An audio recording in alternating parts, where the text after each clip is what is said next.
Hey, everybody, welcome to the start of the Late Boy stream. We're back, we're here, and we're going off the rails today.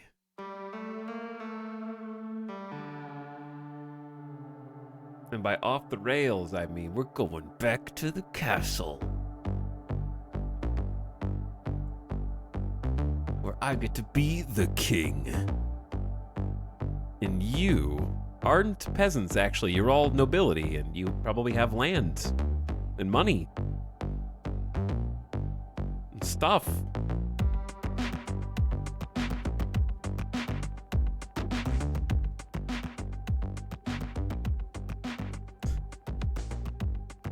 Hope you guys are having a nice Friday. You made it to the weekend. Congratulations. Well done. We're going to kick it off with a couple of back-to-back King of the Castle games today. I'm planning on playing 2 games. 2 King of the Castles. We're going to start a new dynasty and have a mini storyline of 2 games that go back-to-back. Hopefully that's the way it works out and nothing else bad happens along the way.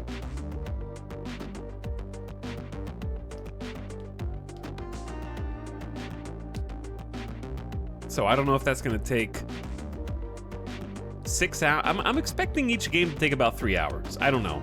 That we may go faster now, since we kind of, most of us know what's going on a little bit.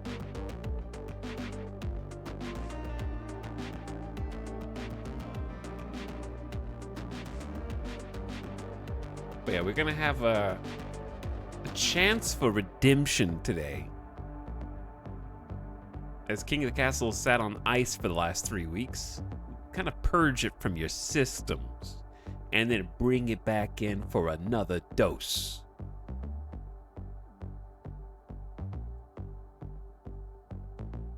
Hello, beginning of stream subs. Thanks for the celery stick sub before the stream even began. Who's priming for 22nd month? Who says, E? What up, Celery Sticks? Golden Fishy also, thanks for 70. IKEA coming back here. Streamer must be doing something right. Thanks for coming back. Thanks for popping back in. And thanks for Big 7-0. The Weapon, what up for half a year? Thanks for your 6-month sub.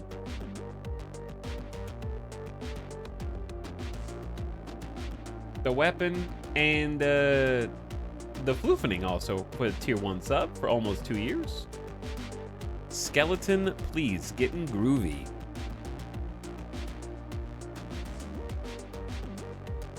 And also Sparks priming for 30 months. Pump it. Thanks, Sparks, Floofening, The Weapon, Golden Fishy, and Celery Sticks. What up?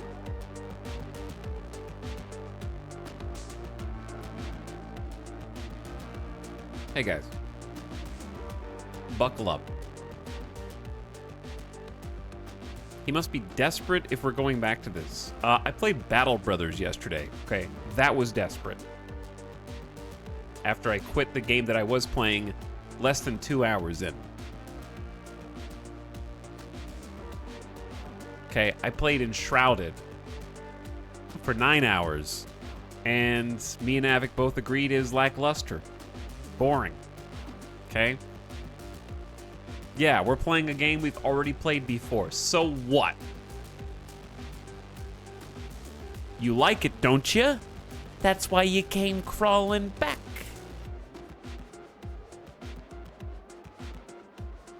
Random backwards, thanks for 22 months. What up, dude?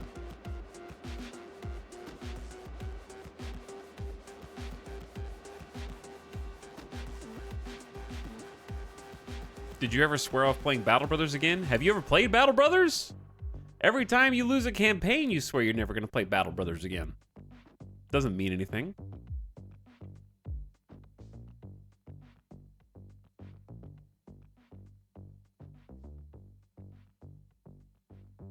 We got played like a fiddle. Streamer is playing game I like? What is this manipulation? How dare he? Hello, Chad. Hello, Mr. Stream. What's up, Giso? Elazar Unsure. How you doing?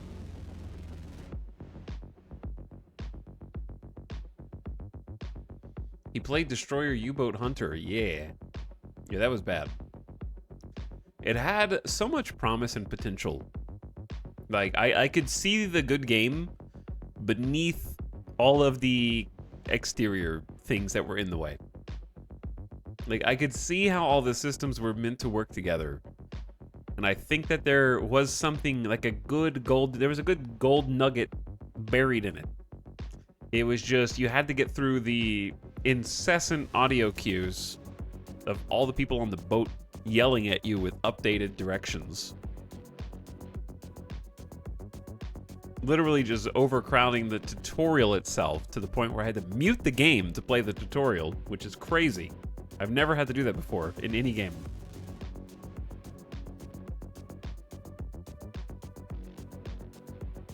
And then after all that, the game just happens too fast. There's no downtime to figure out the systems.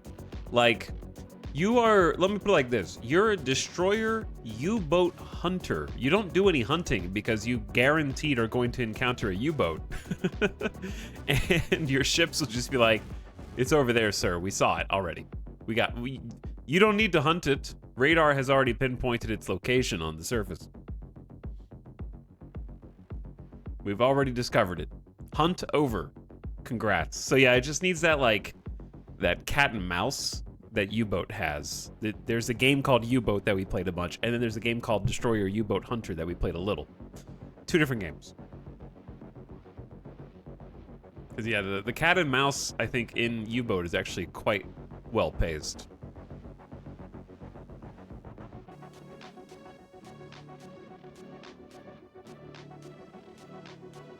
Yo, what's up, Classy Doge? Hello, Breezy Meow.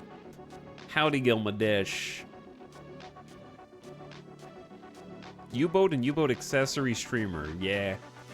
I would love a game about commanding a destroyer that was, you know, smooth to play and not quite as janky. Janky's not the right word. I guess it is, maybe. Rough around the edges might be a better way to put that.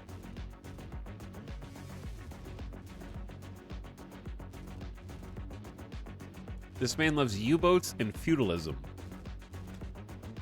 I love World War II machines and feudalism. Yeah, that's true. And sci-fi. Also sci-fi. There's just not as much sci-fi, I think.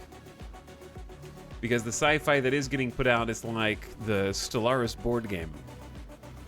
Which released? Did it? I don't even remember what it was called.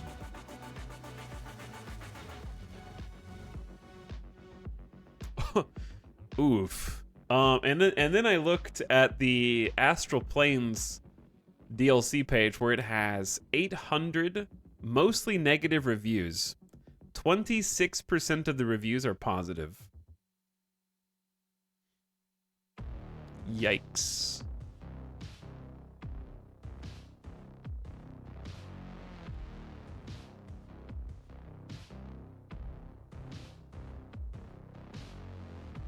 Is Stellaris over, chat? Is it done? Was this the dying cry?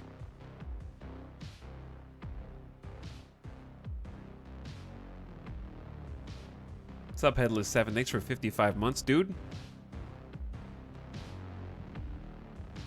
And I appreciate you sharing your Prime here for another 30 days. I think all the recent DLC is pretty bad. I don't know. 26% positive is... Let's compare. Shall we?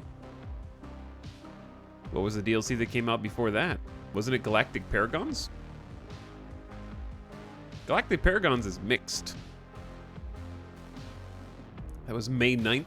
Yeah. It's... Okay, 60% of Galactic Paragons are positive. Versus 24% of Astral Plane are positive. I think Galactic Paragons is decent.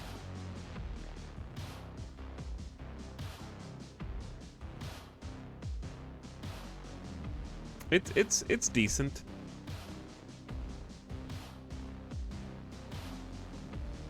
But yeah. No, 26% is an anomaly. It is an anomaly.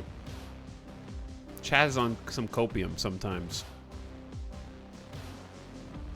I can show you, dude. Check this out. Here's a DLC. Astral Planes, bam, super negative. Galactic Paragons, mixed, mixed, mostly positive, mixed, very positive, mixed, mixed, mostly positive, mixed, mostly positive, mixed, mixed, very positive, mixed, mostly positive, mostly positive, mixed, mixed. It's literally the only one that's negative. It is the only one.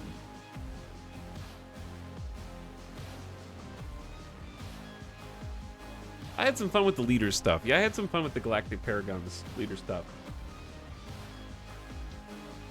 26% is very low. I think the main reason that Astral Planes is getting slammed is because it's kind of Archaeology 2.0 and it's more pop-ups.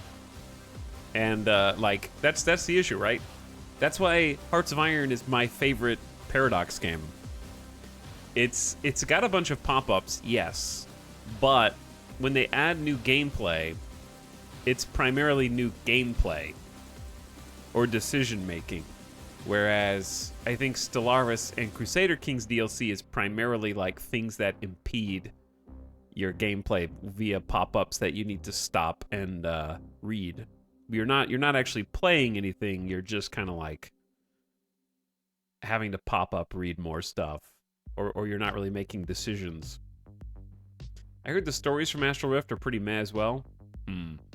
Yeah, that was a bit more subjective.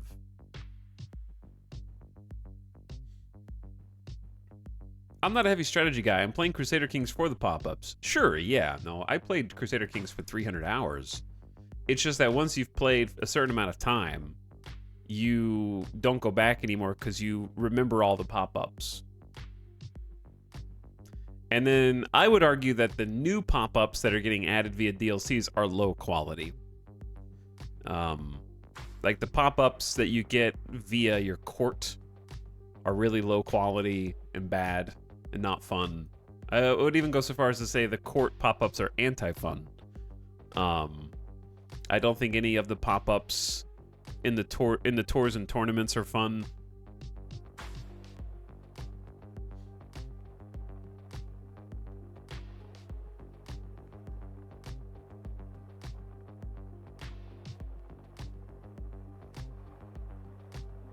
So yeah, that's where it kind of grinds to a halt. Like, I think I agree with you that the pop-ups are one of the strong suits of the Crusader Kings franchise, but you have to maintain that quality throughout. And also, pacing is important, where DLC should be focused on adding more gameplay than pop-ups, and not the other way around. Like, here's the biggest issue that we talked about before with Crusader Kings is it needs regional specific pop-ups to fill out the game, right?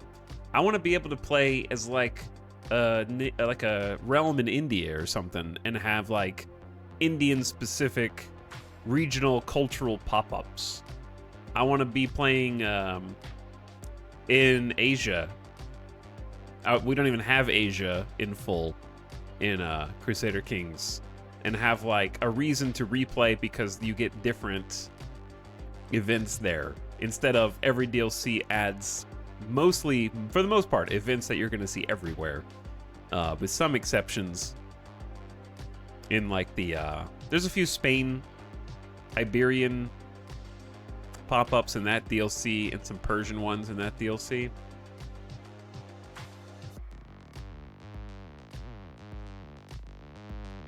But yeah, I think regional specific fleshing out of the game is something that Crusader Kings 2 had a lot more of.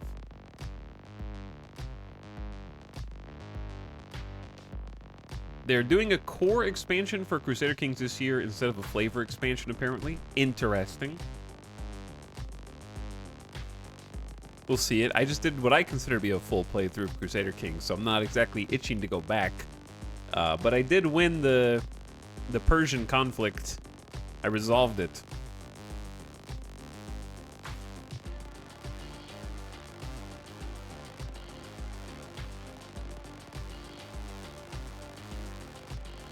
Anyway, what's up, gamers? 321 Rally Snail, what up? Welcome. Why is Megacorp review mixed? It was not considered that great when it came out, I think. The Megacorp gameplay it's fine. I think playing as a Megacorp is fun. The problem is, every time I tried playing as a Megacorp, it would spawn rival Megacorps right next to me, and then they would get the one slot on every other planet before I could.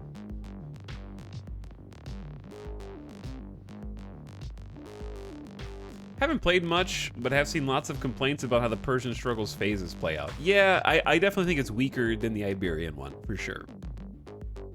The Iberian one was a lot cleaner. And phase to phase was more interesting. There's some phases in the Persian one that are just like, don't affect me at all. And you should always be affected or like have to play around certain things. And I never really felt like I could, and it was resolved much faster than I expected. It goes a little too fast. I am here, my liege. What's up, Knight?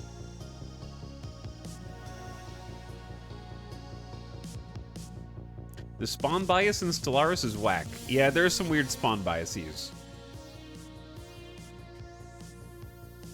I'm hopeful for the new Hearts of Iron DLC. However, people are already starting to poo-poo on it a little bit. Unfortunately. I don't know if there's going to be more features than they currently advertise.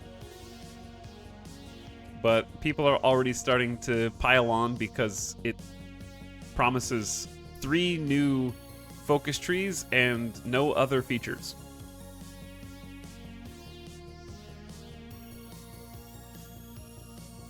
From what has been revealed so far.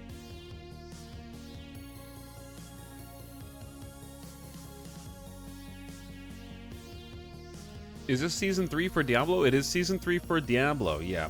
And everybody is saying that sucks as well. Chat, anybody want to pipe in on Diablo 4 season 3 and set the record straight for us?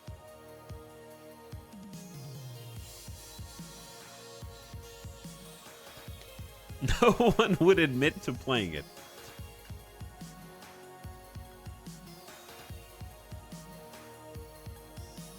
Definitely not as good as Season 2. I played for 10 minutes and stopped playing.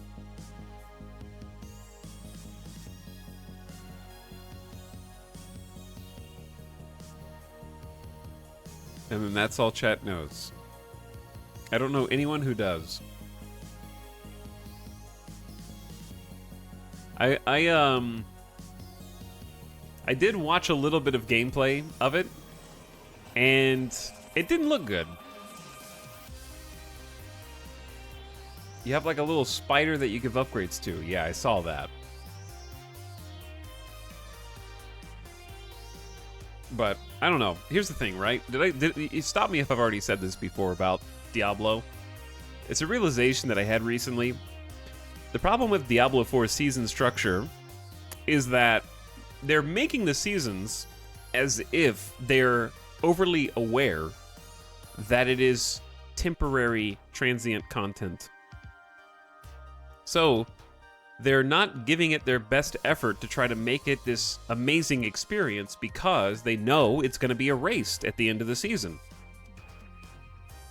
So we're stuck in this purgatory of Diablo seasonal content where they do just enough to try to get you to come back and play, but not enough to make it a memorable experience for you. So they're not giving you their best effort, because why would they? It's going to get deleted in 3 months when the new season starts.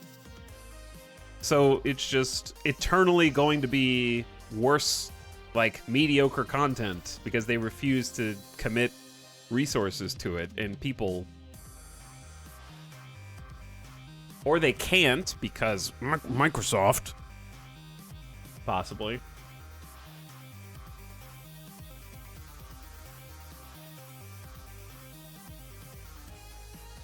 Heath, have you seen Raven Dawn?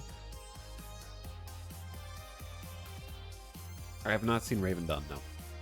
But yeah, my expectation is like, okay, for example, Diablo 4, I think the storyline was enjoyable. Was it perfect? No. Did it have flaws and some plot holes? Sure. But I was like invested in it the entire way through. When I was doing like the Diablo 4 campaign, I enjoyed the combination of characters, voice acting, cutscenes, and the progression through the acts. So like I was enjoying myself the whole time. I think that the people that designed that are developing the expansion, and then they have fewer resources committed to the seasonal stuff. When they had an opportunity, I think, if they really wanted to keep people playing, to not diversify their teams so much. Like I don't know that creating a Call of Duty-esque rotation of developers was the right play there. Where it's like, okay, who's making this COD? Ah, it's the wrong devs. I'll wait for the next devs to make their COD. Like I feel like the Baldur's Gate 3 approach is just better, where it was very clear once Baldur's Gate 3 released that the entire team was working on patching, fixing, and tweaking and adding content. I really think that they should have just had an all hands on deck for each season and make each season memorable the whole way. And if you need to stop to have like an expansion team, sure, do that. But I don't know, it's really cart before the horse, you know? We're gonna release Diablo 4. We're gonna give the bare minimum amount to each season, and we're already sure that we're gonna be supporting this game for 10 years, so let's already get 2 expansions worked on. And it feels like committing so much to the expansions for a game that you know is gonna be successful, and then oh my god, it's not as successful as I wanted it to be. But we're already halfway through the expansions. Don't worry, the expansions will save Diablo. Ugh, Sledgehammer is next. That's what happened to Total War as well, except the DLC team was the good team.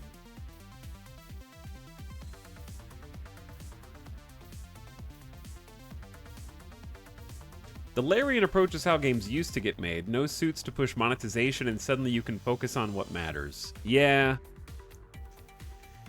You gotta sell more season passes and skins, bro.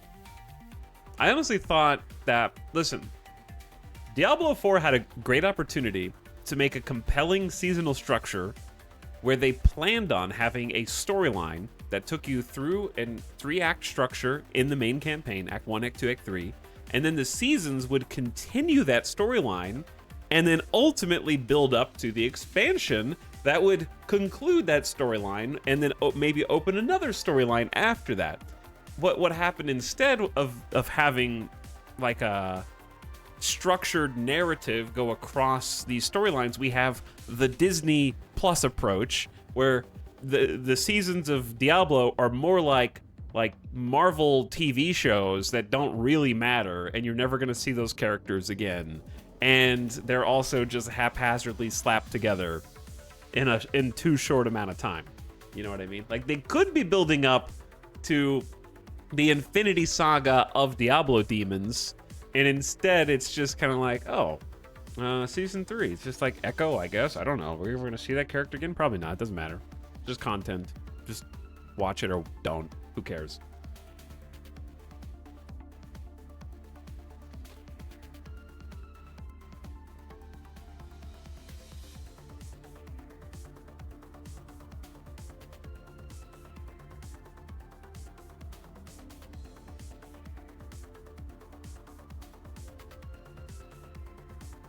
But yeah, it makes me sad because I think that Diablo 4 had a lot of potential to be sort of a forever game.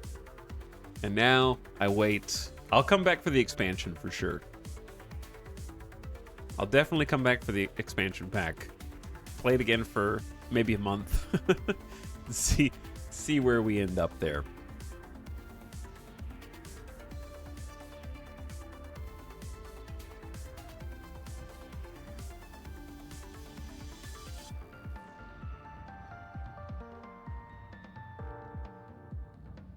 Content.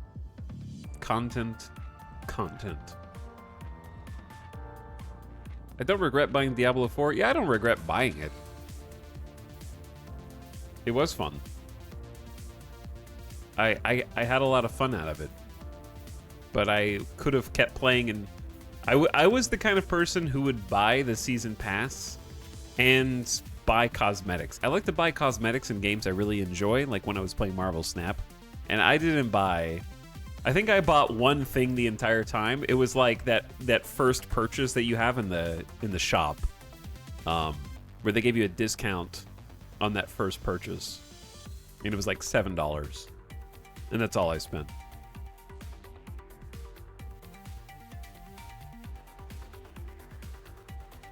Good evening, gamers. What's up? It's Biscuits. But yeah, D4 definitely tricked me a little bit, because I was like, Blizzard is saved! And then, oh, I see. You were just waiting. Midas, what about him? He's just sleeping.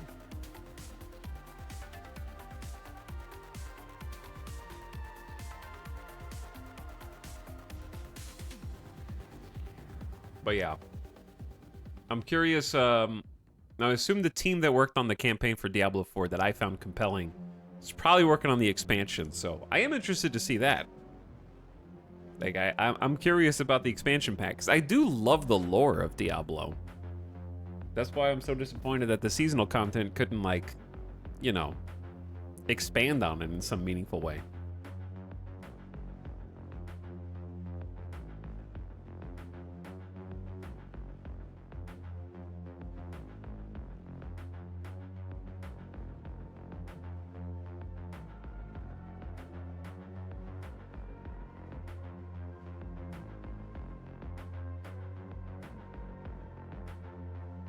All right, gotta blow my nose one more time, and then we will start a new dynasty, a new dynastic line.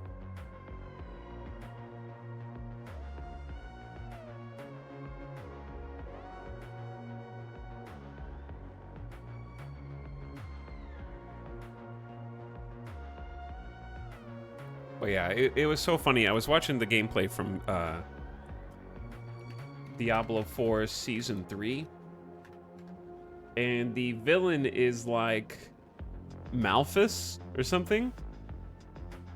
And it's so funny because Malphus is just the Diablo 3 guy.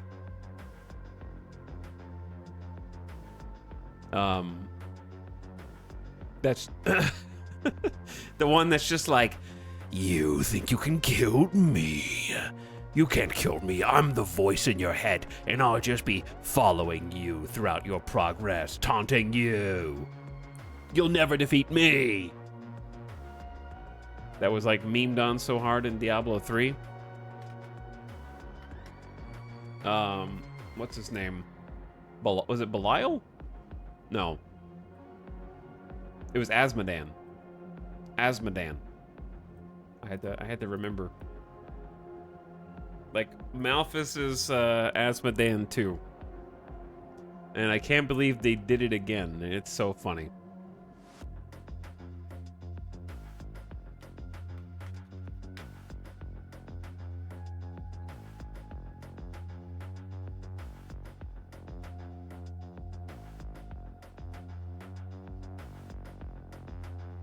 Wrong button. That's a better button.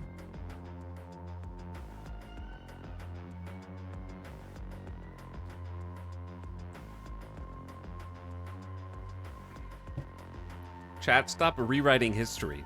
Asmodan is the one that did that. Not all of the Diablo 3 bosses. It's literally Asmodan. I know that you're too young to remember. But it's okay. I remember. I was there.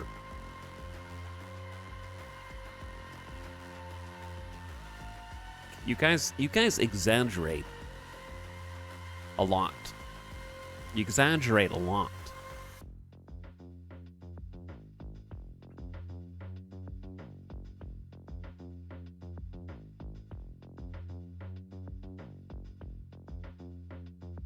All right, are we gaming? Archmeyer, hello, thanks for 6 months. I can totally be trusted and do not have a knife clutched behind my back. You can definitely be trusted, so much so that I don't even know who you are, Archmeyer, because I've never said that name before, and yet this is your 6th month sub. Did you change your name? War of the Worlds gifting us up to Snipe Eye. What up, Snipe Eye? Welcome back for 30 months. Random Backwards and Headless 7 as well. How are you? Okay. Let's get this party started. So we're going to do a new dynasty today. I'm going to customize my guy first. I'm going to customize my king. This is my eyes. Okay, let's do green eyes.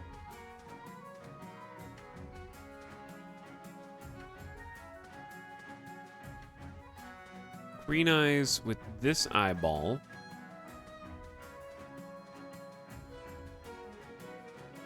With this eyebrow. I think I did glasses like the first time. We have different shaped faces.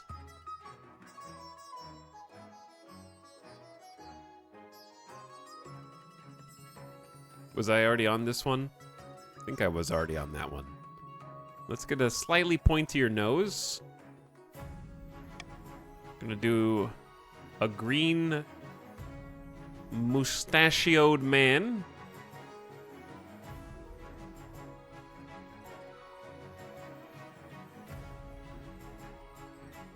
With a green,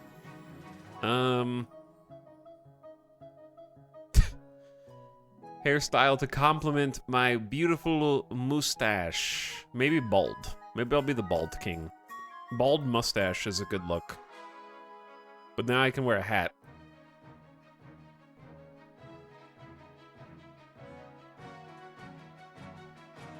Perfect.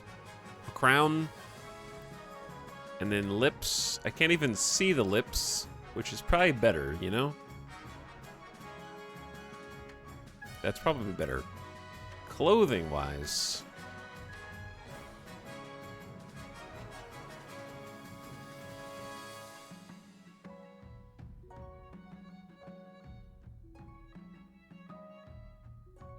Have we done the ones, like, down here at the bottom? I don't think we have.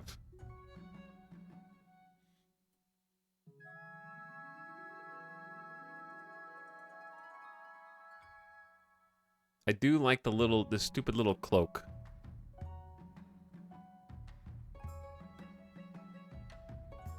Okay, we'll do the little cloak.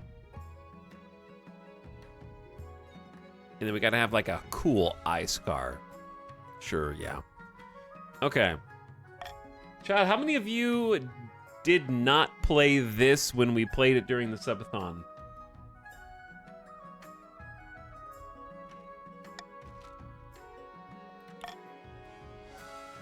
How many newbies are there in here today?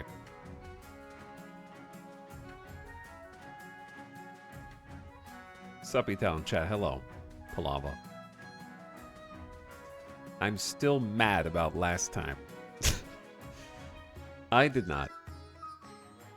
Played before, but not with you.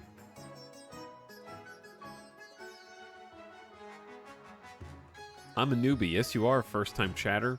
Plaguebringer. Look at that first-time chat.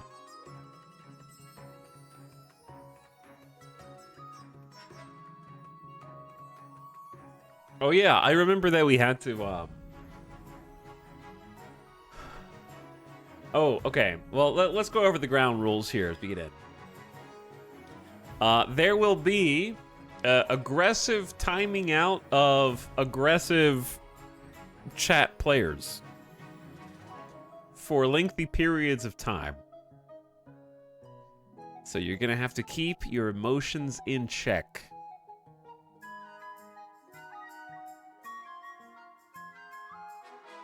Because we had a few people who I think were just crawling the King of the Castle directory, much like the Marbles on Stream directory gets crawled. And the sweatiest King of the Castle players I won't let ruin it for everyone else.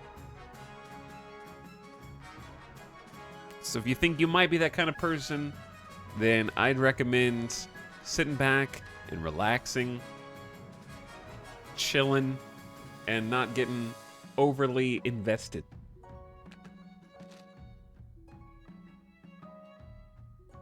Because emotions can flare, tensions can flare in this game. Let's all just have a good, clean game.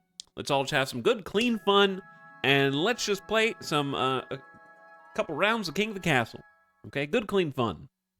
Or just one round if it goes on that long, which I doubt, but it could.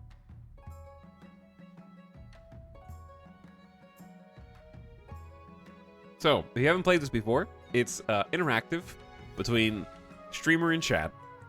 There will be 3 factions that I create here in a second, and you will be randomly sorted into one of those factions. If you have the $5 version of the game, I think you can choose which faction you want to join, but it's worth noting that they literally just announced the discontinued support of King of the Castle, and they won't be developing it anymore. So this is probably the last time that we'll play it as a result of that. So I want you to know that before you go and try and buy the game right now, okay? They canceled it because of the subathon. You don't have to buy the game to play, is what I'm trying to say. But if you buy it, you do get certain perks and benefits. But you should know this is probably the last time we're going to play it, and also they've discontinued support for it. But we're going to have one last hurrah, because the game's quite fun. When it's on, it's on. When it's off, it's off. So let's get a new dynasty started so we can start rolling in. All right, this is going to be King Etal of the Ix dynasty. You know how it is. It me. And we're going to play on Twitch. Your viewers can join the game. Players who have bought the game will appear as story more often. Yeah, that's what it was. All right, we got to choose 3 regions. I wish the devs had included 6 regions instead of 5 so that you could pick completely different games. Here's who we're bringing back. We're bringing back the Patricians of the Coast for a grand return.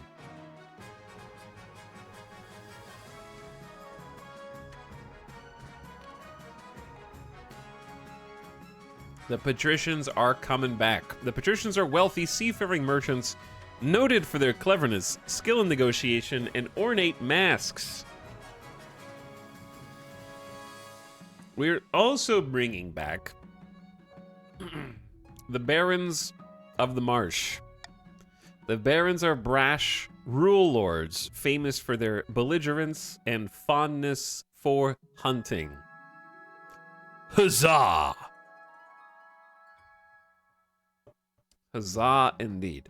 And then, finally, we are going to bring in the Chiefs of the North, I think. Let's go Barons, Chiefs, and Patricians.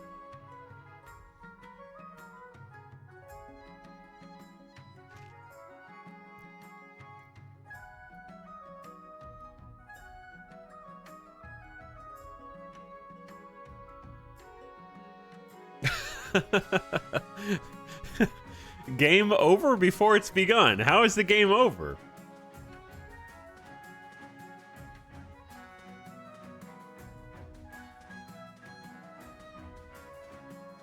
I will not slander any of these until I'm in my faction. That's probably a good way to do it. I think this is a good mix.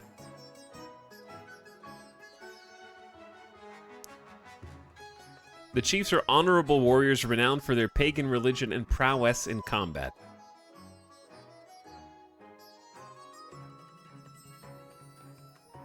The barons are brash rule lords famous for their belligerence and fondness for hunting. Yeah, no, this is good. The barons are a foil to the chiefs, and the patricians are a foil to the barons. And the chiefs are foil to the patricians.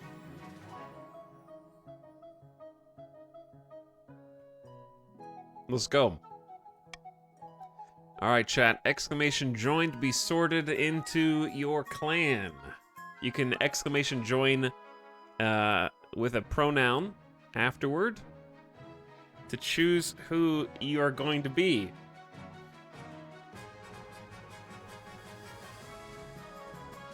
And then also, people who join late can also still continue to play. So we don't have to worry too much about latecomers. Now, if you are on Twitch, I need to activate the overlay, so I'm going to do that real quick.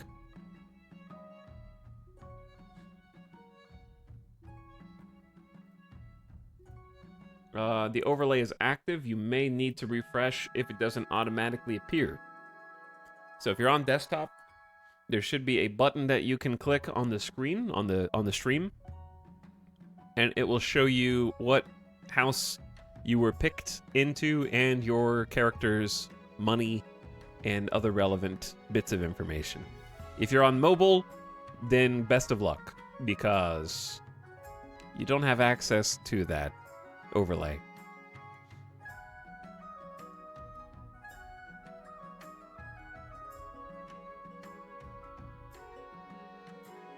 So do your best.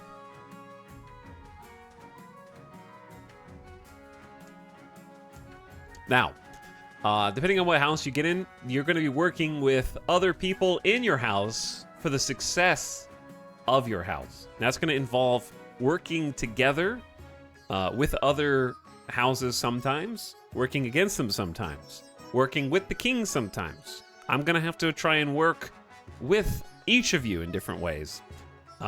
Every one of us has our own victory condition. The king has a victory condition to win. The barons have a victory condition that they'll choose to win. The chiefs have one, and the patricians have one. So typically, only one of you can win the game by completing 3 phases of objectives for you. For me, it's a little bit more complicated. It takes longer for me. You're not going to be able to get basically anything done without anyone else. Like, you will not be able to solo the world. And we're gonna you have to basically carefully balance when it is right to work together and when it is wrong to work together, because what you have to remember is if you are belligerent, people will remember that when it's time for you to get help from them. So if you make a decision at the beginning of the game to try to destroy everyone else and everything else, people are going to be working against you.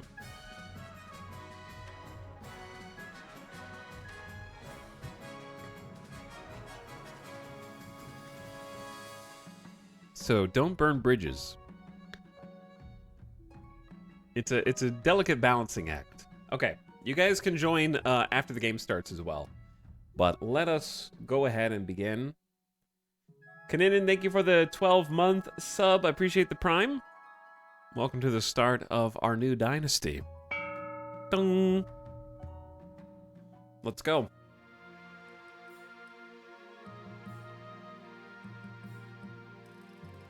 We have begun.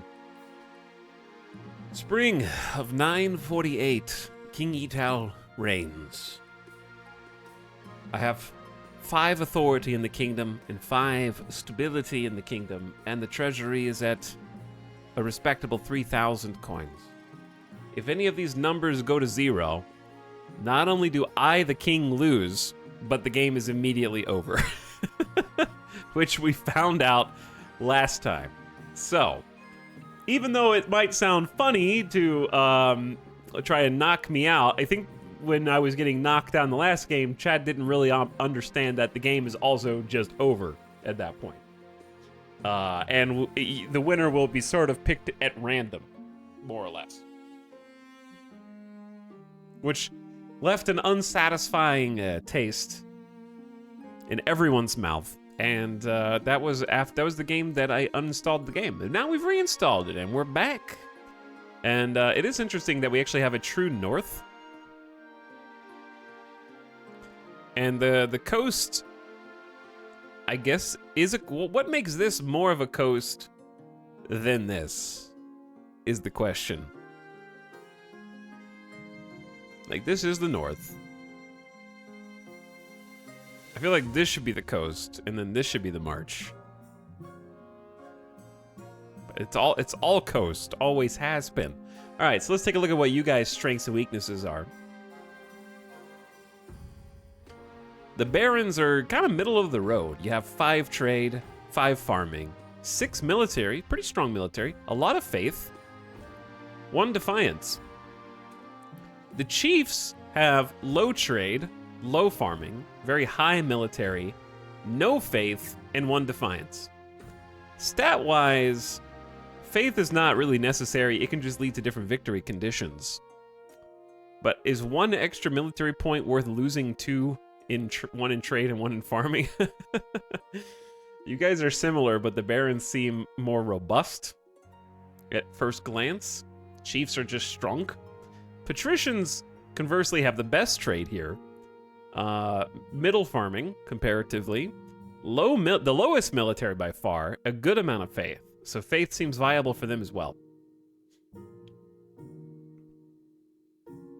And then here lies the capital and the king's land, I guess, for all intents and purposes. I did not know you could, like, zoom in the entire time we've played this. I don't know if I ever even tried zooming in. Okay. Where are all these first-time chatters coming from? Do I need to give the, Oh, wait. You guys have been following for a while. You just never participated until now. Why is it 3D? It's just 3D, dude. Don't make a huge deal about it. Okay, let's do the council intro first.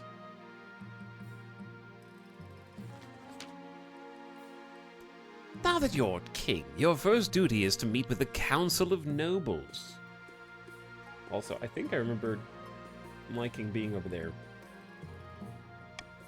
Your nobles hail from all across the kingdom. The wintry north, the wealthy coast, and of course, the bleak march. Alright, hello, chiefs. Good luck in the days ahead, your highness. You'll need it, dealing with us lot. Hello, patricians. A pleasure, your serene highness. I hope to see our kingdom prosper and grow wealthy under your reign. Introduce yourself to the barons of the march. Hail and well met, your majesty. Under your leadership, we'll whip this kingdom into shape, And with that, the introductions are done. The council hall immediately fills with raised voices as the nobles argue with each other and demand your favor. You sigh and sit back. Is this what the council is like? No wonder your father told you to avoid the throne at all costs. Okay, let us decide.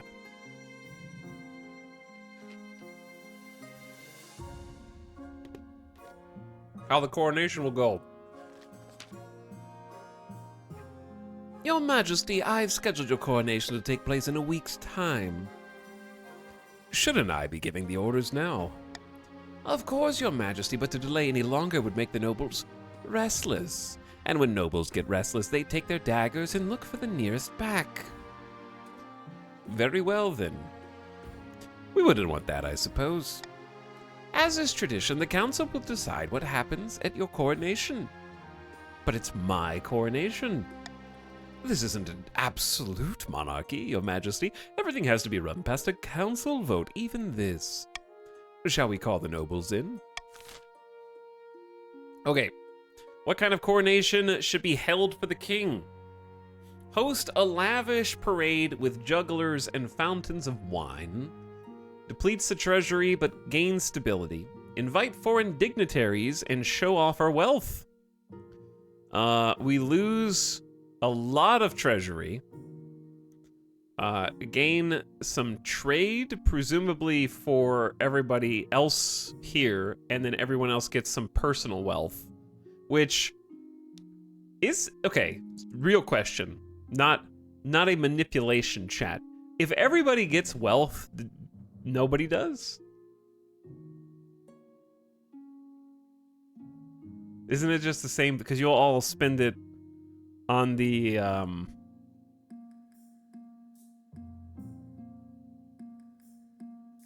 on the building at the end, right? So it's kind of the same thing.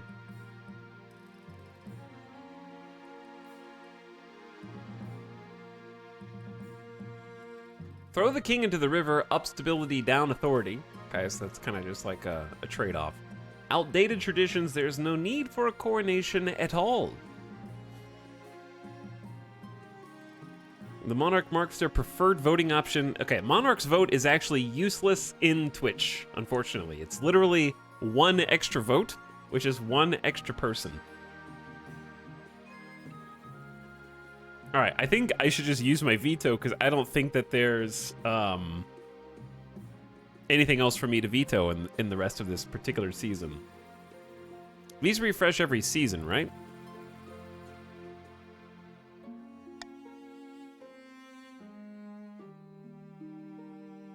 So I should just use that. All right, I'm vetoing B because last game I lost because the treasury went to 0, and it wasn't just me that lost. We all lost because it went terribly. So the treasury goes to 0, and I get that stupid event that makes me pick the best of the things that are going to end the game in 30 minutes. Then we're just gonna veto that. That way, 1800 is too much. Too much. You may vote.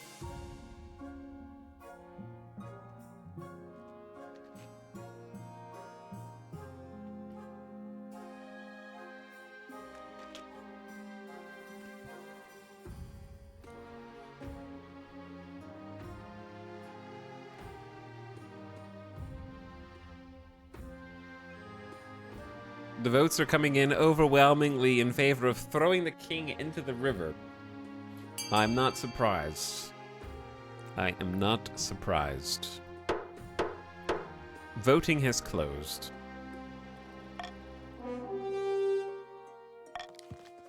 It is decided. The king will be thrown in the river. Stability is now civil. Authority is now dubious. What kind of coronation is that? A very traditional ceremony dating back to Queen Alma the Wise. It is meant to represent you being reborn as a true king. The nobles pick you up and carry you out to the Treadwater River, hurling you into the shallow water with a cheer. When you climb back up the bank soaking wet, the Chancellor steps forward and places the crown upon your head.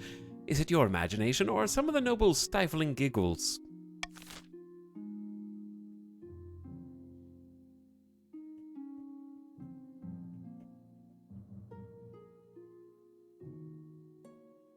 I will be crowned king, soaking wet in my robes. Tee-hee. Tee-hee. No giggling. The path to victory. Your Majesty. When you die, how do you hope the kingdom will remember you? Okay, I have to choose my goal. As a conqueror, military, as the greatest king who ever lived. Authority, as the architect of a new golden age, trade, as a peacekeeper, stability, as the father of the nation, farming, and as a saint, faith. Interesting. Well, since chat just threw me in a river and raised stability, then maybe peacekeeper is apt.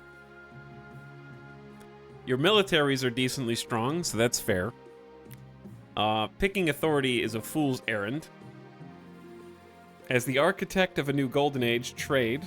Trade is reasonably high, but I think I've already A, picked that, and B, I would have wanted you to pick the one that raised trade. So it's sort of counterintuitive. Two of you have decent faith. Father of the nation is farming. It's quite low, be challenging. And then peacekeeper, stability.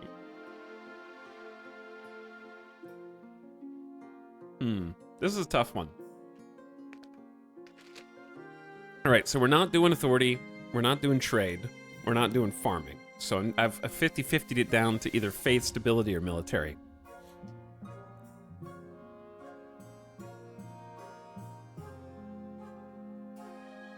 I think I tried faith as well previously.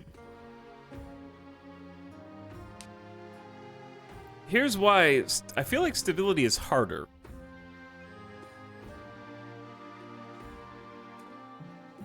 Because it's one number that everyone shares. Whereas, well, I don't know, maybe it's more difficult to do military because multiple people have to have a strong military. It can't just be one. I like the idea of the 3-number goals more. That's kind of what I was thinking as well.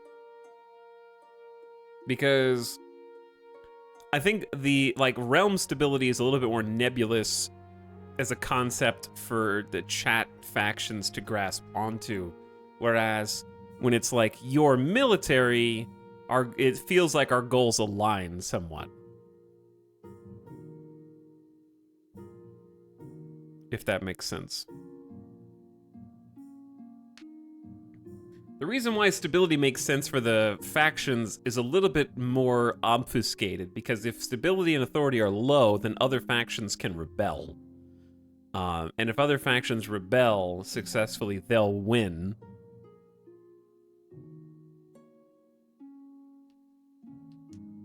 And if everyone else's military is weak. So it's a tough call. This is actually kind of a tough call. Let's do... I don't think I've picked Conqueror. Let me try being a Conqueror. Let's go military. Maybe this was the first one that I picked. No, the first one I picked was Authority. I don't think I've ever picked military. All right, Conqueror it is. A warrior king is sure to be remembered fondly. If he wins more battles than he loses. I suggest over the next few years you focus on improving the kingdom's overall military as much as possible. Once you have an heir, I will return to discuss how your ambition is progressing. Good luck, Your Majesty.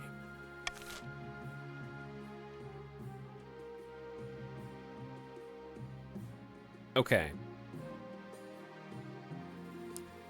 Season over. Dong. Basil of the Jerk family, notorious coastal prodigy, scribbles with a well-used quill on a hardwood desk, speaking calmly.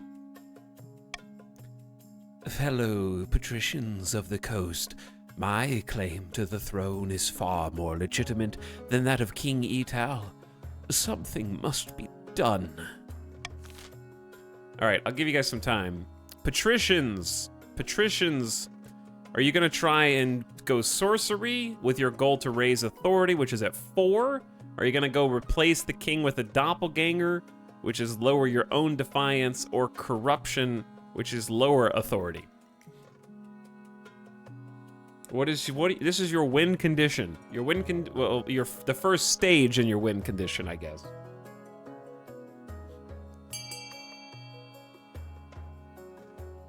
You gotta vote. Patricians, rise up. Where are you?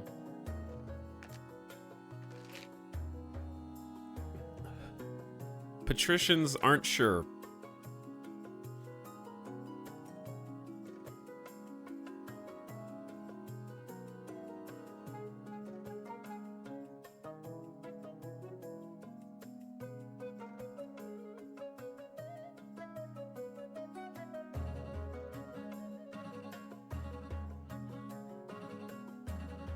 Patricians voting for raise authority when it starts low is such a patrician's move.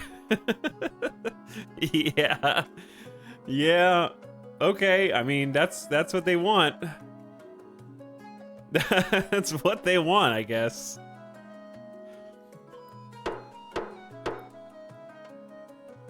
Patricians are back, baby. Yeah, they are back. Patricians have decided to try and raise the authority of the realm.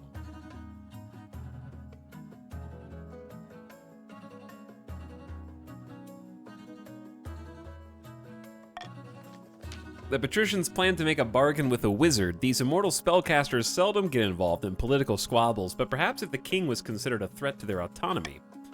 To advance their scheme, the patricians must raise authority to 5 or more in 2 seasons.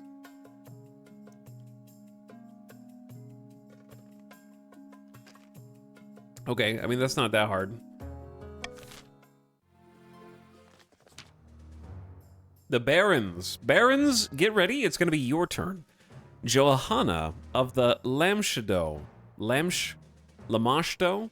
bloodline, well-known Marcher Hellion, stands before a blazing hearth, yelling at full volume. When have the Barons of the March backed down from a fight? Never! I know you'll do whatever it takes to put me, your rightful queen, on the throne! All right, Barons, are you gonna go to lower stability, subterfuge, lower others military, modernization, or gunpowder, lower authority? So you can either tug of war with the patricians on C, you can tug of war with the king on B, or you can try and lower the stability of the realm on A. I went backwards because that just made sense in my brain.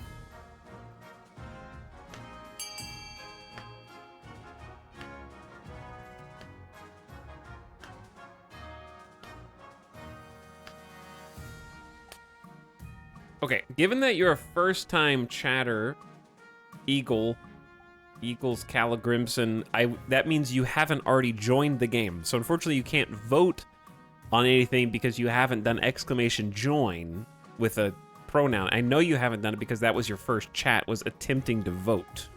So you first need to join the game, 1. 2, you need to see what team you get put on. And if you're not on the Barons, you can't vote on this anyways.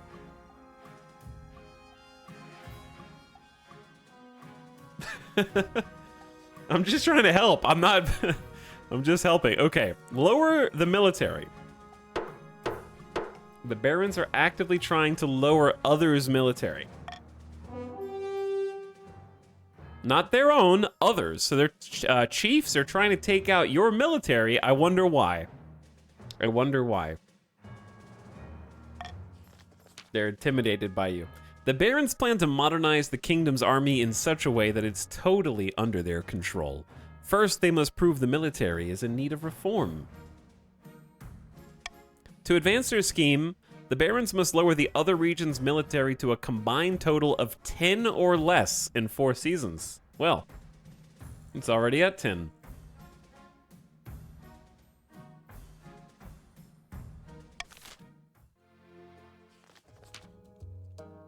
And now the chiefs. Bork of Thrash Driveshaft clan, notorious northern elder, stands precariously on a longhouse crossbeam, droning as if in a trance. Chiefs of the North, we all know I should be on the throne, not this imposter, King Etal. How do we make that happen? Uprising, raise the treasury. Prophecy, raise authority, which the patricians are already trying to do, or Hornblower, lower all faith. So you could try and piggyback with the patricians, you could try and raise money, or you could try and lower all the faith.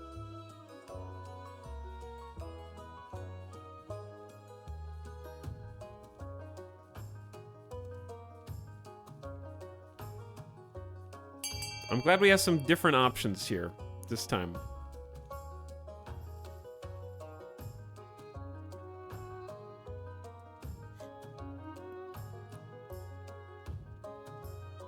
Okay. And vote is closed. Lower all faith. The chiefs plan to dig up Oddheld's legendary horn and use it to take over the kingdom. First, they must win the favor of the gods by diminishing the kingdom's belief in the ninth.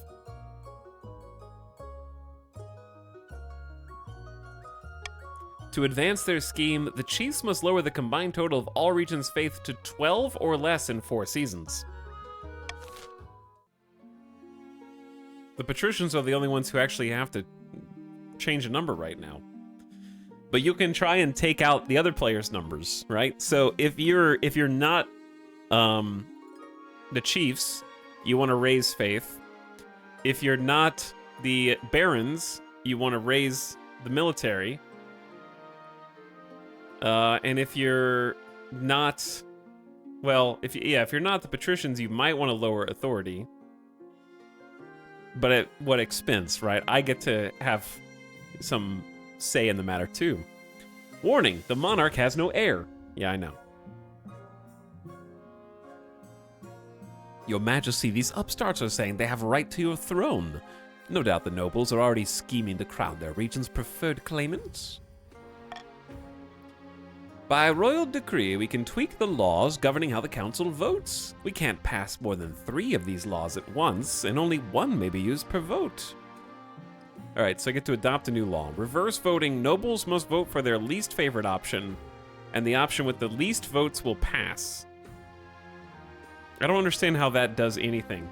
The monarch can mark their preferred choice if chosen, gain +1 authority, or +600 treasury if the nobles vote for the selected option. The chat confusion gambit. I think this is like a gotcha. Bamboozle chat when they're not paying attention, basically.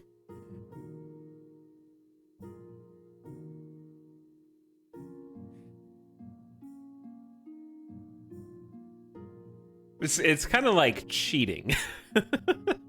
Which, you know, sometimes you gotta cheat to win.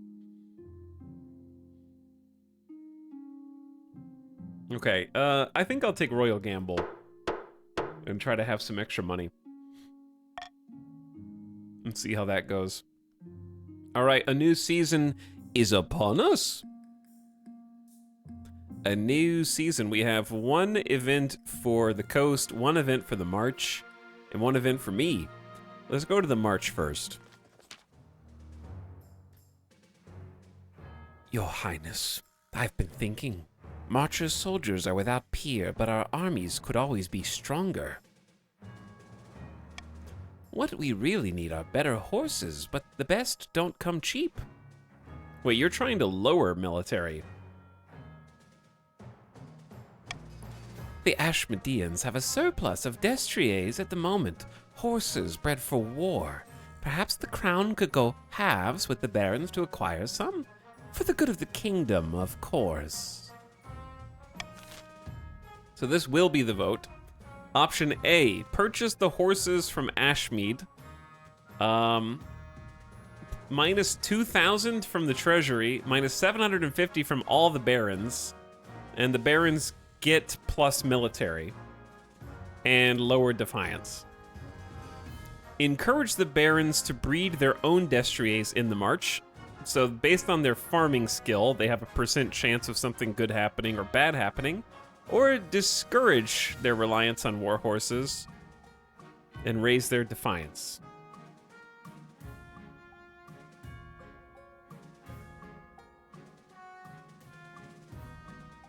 Tough call. Here's the thing, chat. I want to discourage you from picking B, because we've seen what can happen if the thing. I'm worried that someone's gonna get krakened right at the beginning of the game.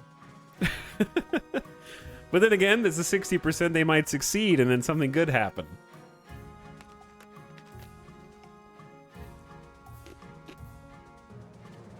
Here's the thing. I do want to raise the military. That's true.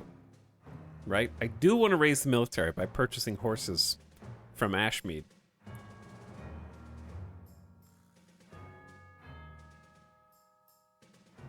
Like, I do. So here's the thing.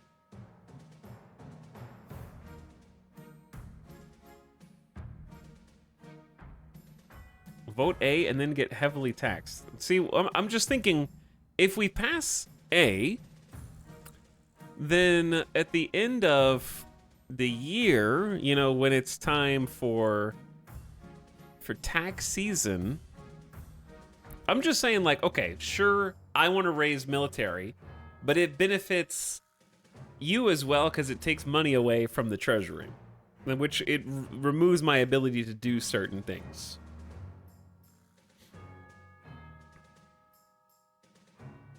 It does not hurt the barons other than they lose some personal wealth, but they gain military. I guess we can tank the defiance. You can tank the defiance the farming is just very dangerous. If you're a baron, you would probably rather vote. If you don't want to vote for A, then you should vote for C probably and not B, because this is scarier than it looks.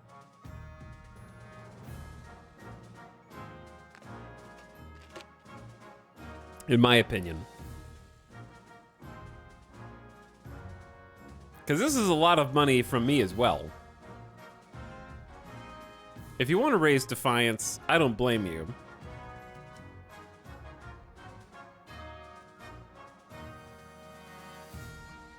But if you do raise the defiance of the strongest, actually, sorry, I guess it'd be second strongest military in the land, they get closer to rebellion because you guys are messing with authority up here. So I'm gonna at least try and like profit off of it. You know, I have to tank the defiance, so if you vote for it, then I get a little bit of treasury.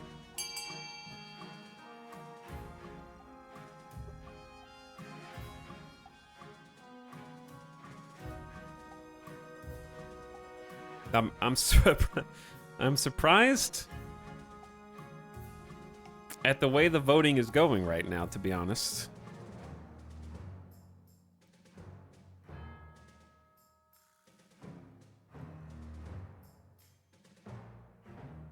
I'm also surprised that 10 barons are actively voting for B after I just told them how bad of an idea it was.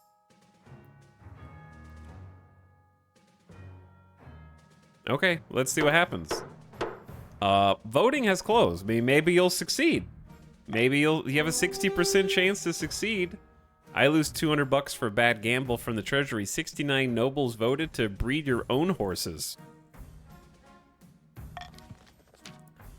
Your farming challenge succeeded. The barons get to work learning everything they can about horse husbandry and the best breeding techniques. Hopefully you'll see positive results by the next fowling season.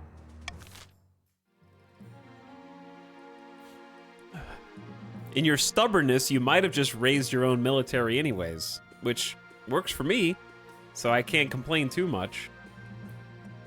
Sounds like you're gonna get some bonus military points. All right, let's go to the coast. A risky wager.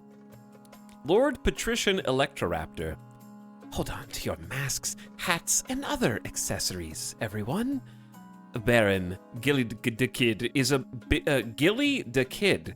about to lose a huge amount of money.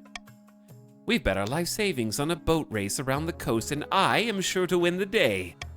So sure, in fact, that I petitioned the council to officially sponsor my voyage. What makes you so sure? By all that glitters, your serene highness, I'm a patrician.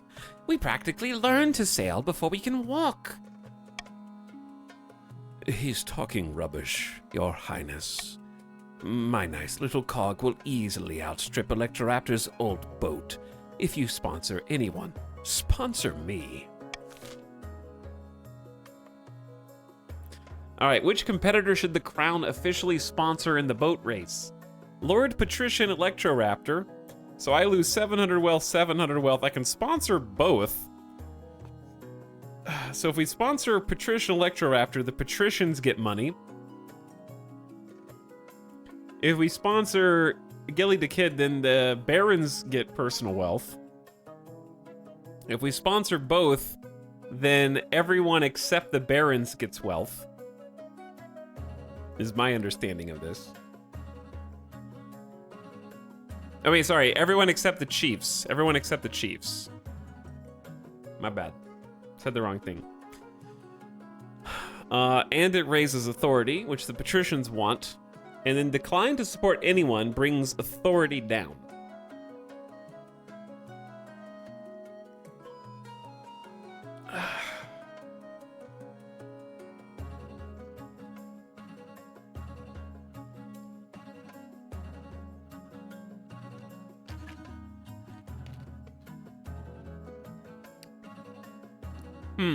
This is a tough call.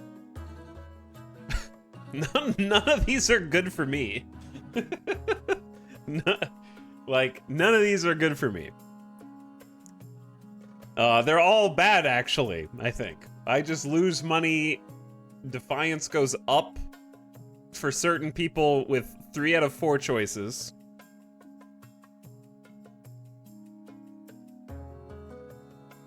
Veto D, my king. If I veto D, then you guys are gonna just vote C. This is like a prisoner's dilemma. And then I'm gonna lose 14 hundo. I'm gonna lose half the treasury so that everyone except the chiefs gets rich. Okay, if I veto C, look, here's the thing, chiefs.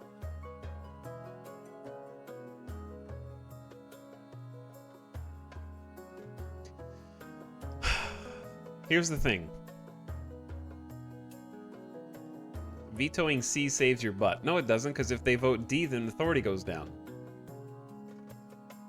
Patricians want authority to go up. So they want C. The chiefs don't want C. And the barons probably just want barons so that they don't also help the patricians.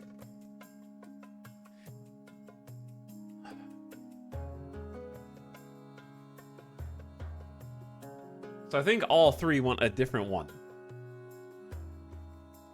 Maybe I should just leave it up in the air.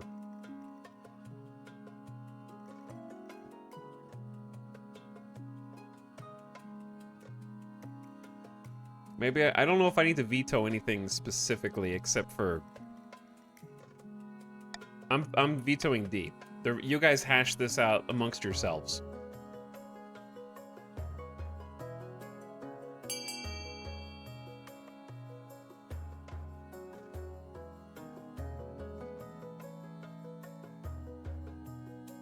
The rest will be up to you.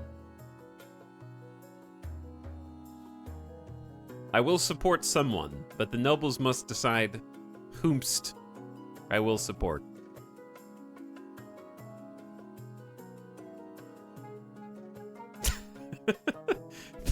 Why are there 20 chiefs voting to give everyone else wealth and authority?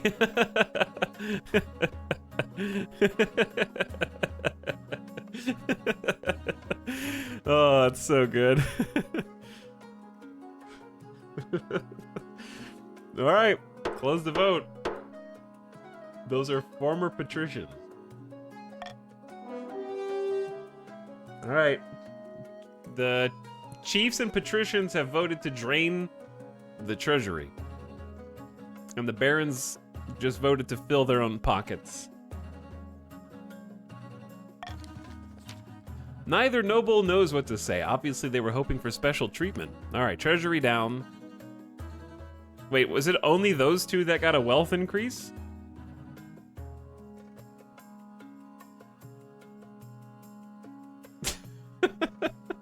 Oh, no. Wait, hang on. Is that it? But you keep your reputation as a monarch who won't take sides. Authority is credible.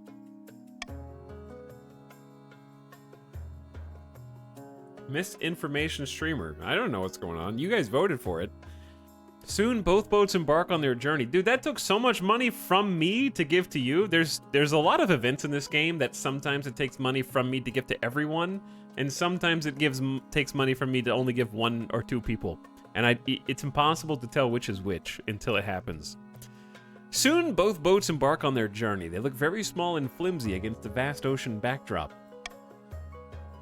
Your esteemed highness, I understand you elected to sponsor both competitors, but surely you have a sense that one will outdo the other. Would you fancy a small wager? Bro, I am kind of broke right now, dude.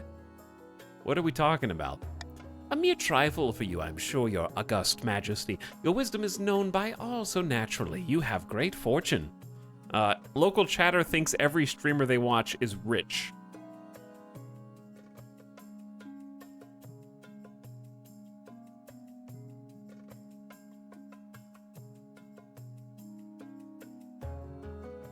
All right, sure, let's go. Oh, marvelous. Where will you place your bet? Bet on a draw? That shouldn't even be possible, dude.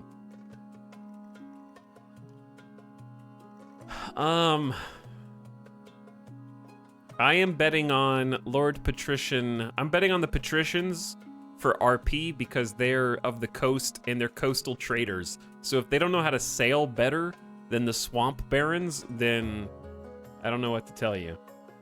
I'm gonna bet on the people whose whole life is boats. A fascinating choice to sponsor both, but bet on one. Perhaps that shows you a true opinion, hmm?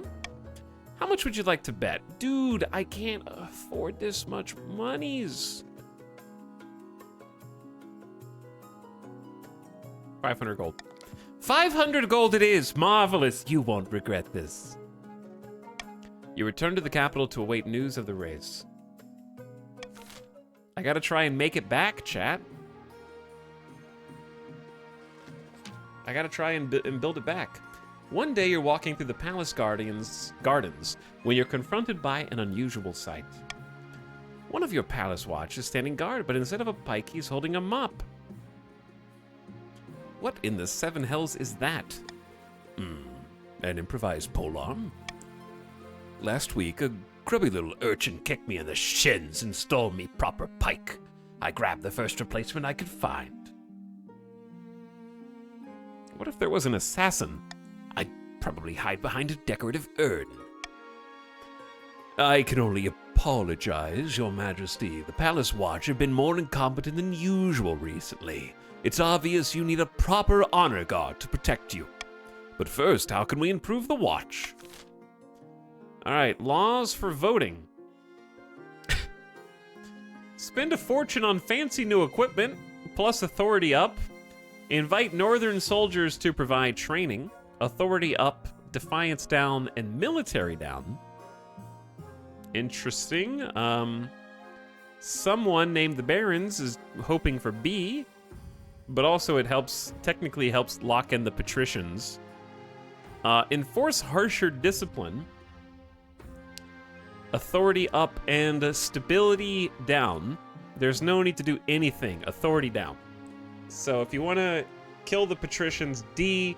If you want, if you want to lock in the patricians, you need to figure out whether you're voting for B or C. Let's just say that if the barons and like the barons want other people's military to go down, but keep in mind they can use that against you later on when they weaken you and strengthen themselves with their horses from the field. Anybody who okay, if B wins, I am max taxing the factions that voted for it. Wait, no. Yeah? No, yeah, I am. Yeah. Actually, okay, if A or B wins, because A is going to bankrupt, A is going to end the game, basically. So if you want the game to be over right now, then A. And we can all just go on about the rest of our lives.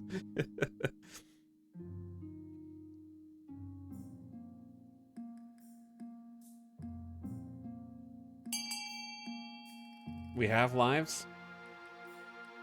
Don't say it like that. I mean, it's true.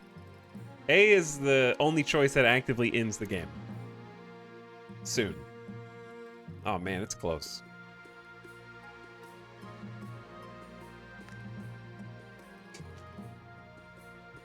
It is close. Spicy meatball here, chat.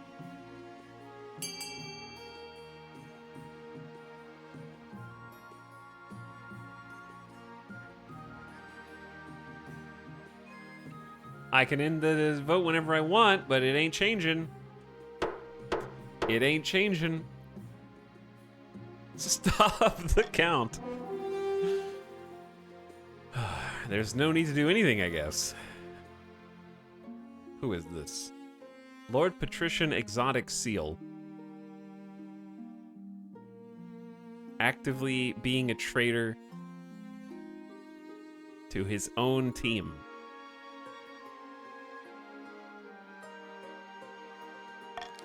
Look what you've done. Next time you patrol the palace grounds, you notice that more and more of the watch have lost their equipment. The mop has been joined by other improvised weaponry, including rolling pins, colanders, fireplace pokers, and a head of lettuce. If one thing's clear from this mess, it's that you need an honor guard who can actually keep you safe. Not like these kittens. Think carefully, Your Majesty. These guards' loyalties will be divided between you and their region. Of course, you could just hire foreign mercenaries. They'd be loyal to coin above all. Tell me about the Northern Warriors.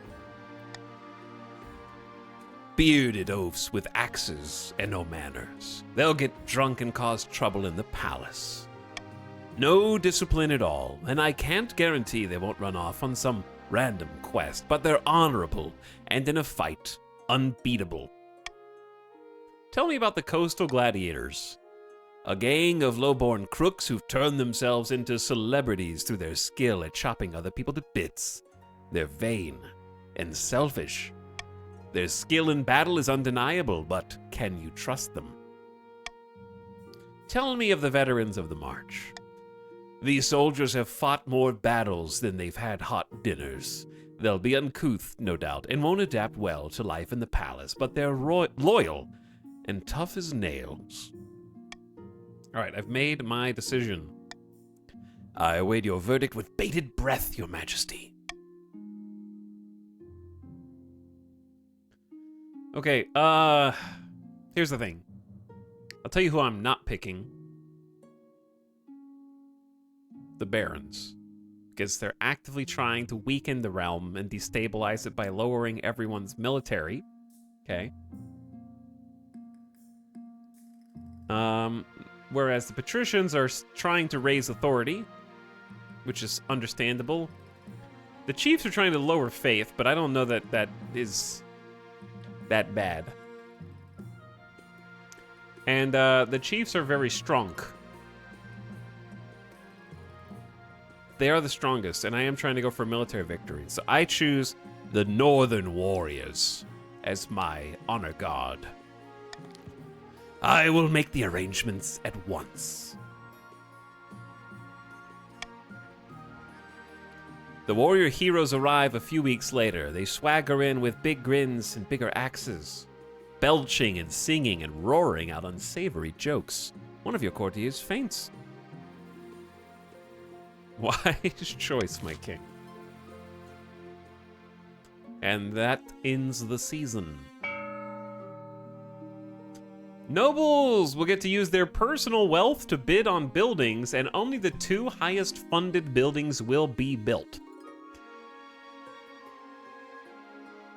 Okay, so only the 2 highest bid buildings. You'll see those at the top of the screen here, but you'll be able to look at each building and see how much money it has, okay? We have the Grand Bazaar raising trade for the barons. We have the prison lowering stability for the realm. We have the chiefs raising military, and the chiefs lowering military. The patricians are trying to raise authority, and they also have a lower faith. Okay, so the chiefs probably want F, the patricians want E, the barons probably want D.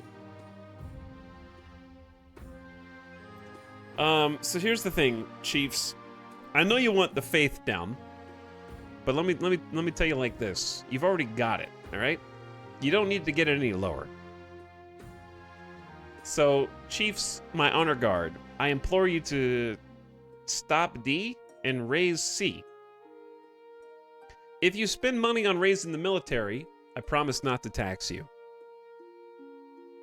when the tax season comes here in just a minute. So you'll get some money back.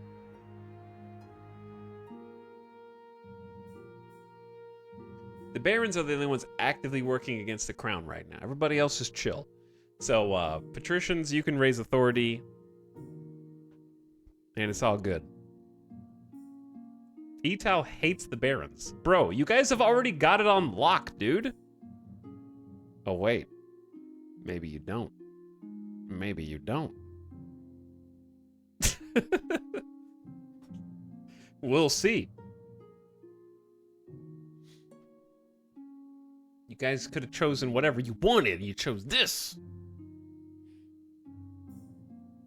He's found us out, guys. I mean, you guys did destabilize the okay. Chat be like, I'm gonna keep the patricians from advancing again. And then I go, what if we raise the military? That's illegal. You can't do that. You're singling us out. Don't ignore the fact that I just got done stopping the patricians from advancing. All right, gamers. Here's the important part. When you bid your money, okay, if your number one is winning by 20,000 gold, you've wasted 20,000 gold. Do you understand? You only need to win. You don't need to win by sweeping majority. You're just wasting money at that point. So it's a bid. It's an auction. You got to look at what else is around. If your thing doesn't get built, you get your money back. Right? Because it didn't get built. So if you all go in on A and that doesn't get built, then you'll get that money back. But if your thing gets built, it's gone. All right? Ready? Steady? Go. 60 seconds. The command is exclamation fund, the letter, and then the number.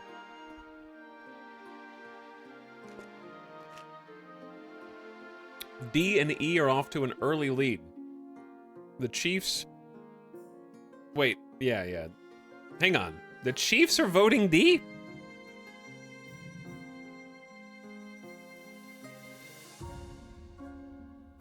No, the Chiefs are not voting D. They're not, okay, sorry. That's the Chiefs thing. The Chiefs have the least amount of money, is the issue.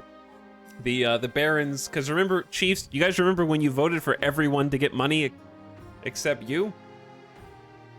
And then you made Gilly the Kid rich up here? And Electroraptor rich? Remember that? A little bit ago. Oh, damn. Oh, damn. Stalemate. Oh, it was almost a stalemate, and it last second swap. Military down, authority up.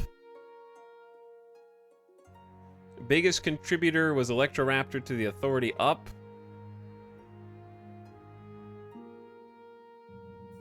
And, yeah, Chiefs are, everybody's in right now. Everybody's in. Everybody's got their first stage completed at the moment.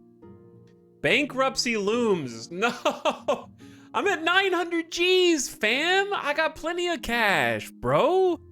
Not this event again, man. I know what I'm not picking, though. Alright, let's do shady business first.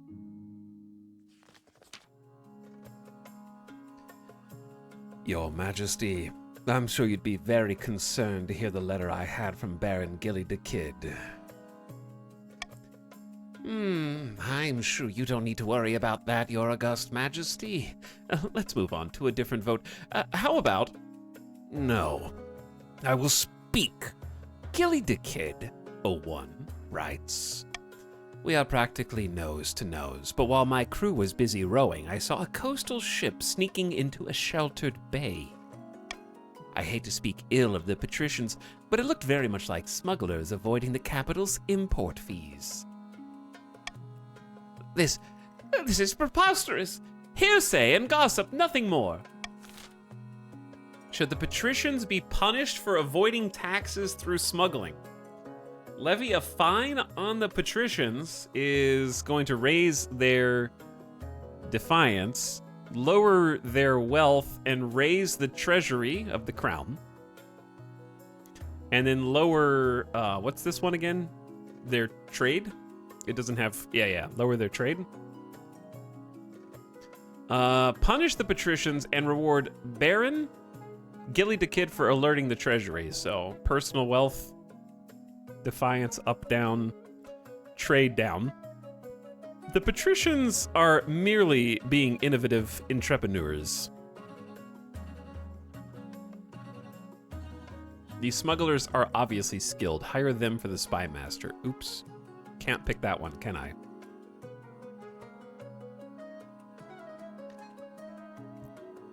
Okay, listen, chat. The crown is going broke, and it's all you guys' fault for making me sponsor both of these guys.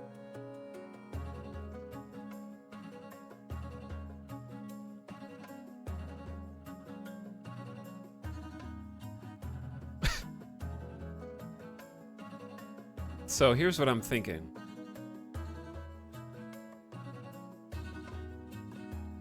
You vetoed the no spend option. I haven't vetoed anything, bro. I've got the veto right here.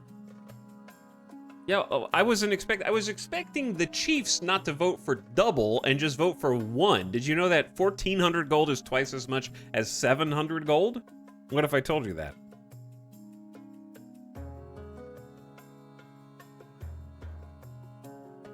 Okay, here's the deal. If you raise their trade more, they're already going to get good value out of their trade, right? They're already going to get the good stuff. Raising the Baron's defiance is not good for the crown. Punish the patricians and reward Baron Gilly the Kid for alerting the treasury.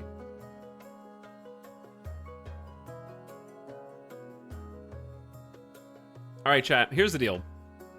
Listen up, barons and chiefs. Patricians, you've already got your authority up, okay? So I don't want to hear it from you. Here's the deal, though. We can all come to an agreement here, all right? This is going to be teamwork right now. The whole kingdom needs to come together on this. I am going to royal gamble, which does not give you money. It only gives me money if you pick the thing that I vote for. I'm going to put royal gamble on A, so that if you all pick A, I get 1,500 gold, and the patricians might lose some wealth in that. However, I am going to reduce taxes for every faction if A gets picked. All factions will get the minimum amount of taxes. That's my exchange. So, unfortunately, patricians, you'll lose some, but you'll gain some back because you'll probably still have the highest trade. Unless it goes down 2. In which case, I'm sorry, but you guys have driven me to bankruptcy, and I'm about to have to do the bankruptcy event, which is like one of the worst events in the game for the king. So, I gotta do what I gotta do to try to keep the kingdom afloat.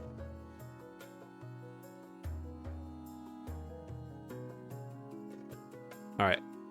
Vote it. Don't trust him. He's a liar.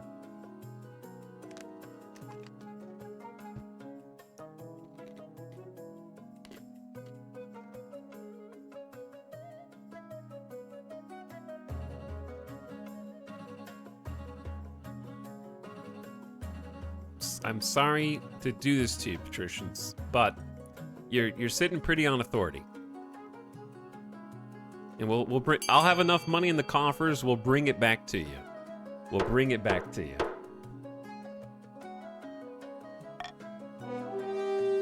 All right. Levy a fine on the patricians. This is an outrage. You'd trust Baron Gilly the Kid's word over mine? The treasurer sends her most menacing heavies to fetch the gold. Of course, the patricians grumble for weeks about the injustice. Defiance is now grumbling. Some patricians' wealth has decreased. Trade is now prosperous. They still have the highest amount of trade in the land. They'll probably get a bonus in the tax season as a result. The treasury's back. Worse, it turns out the smugglers were in cahoots with Electroraptor to provide illicit supplies for his voyage. Without their help, his progress slows. Oh no, I bet on them to win.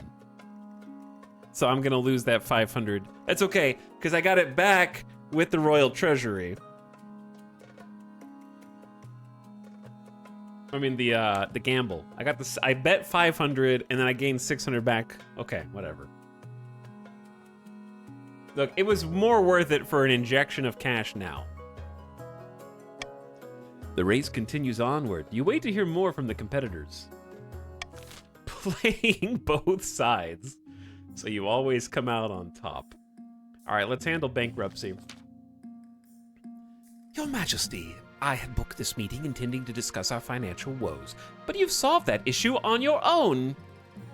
Congratulations on digging us out of that dismal financial pit.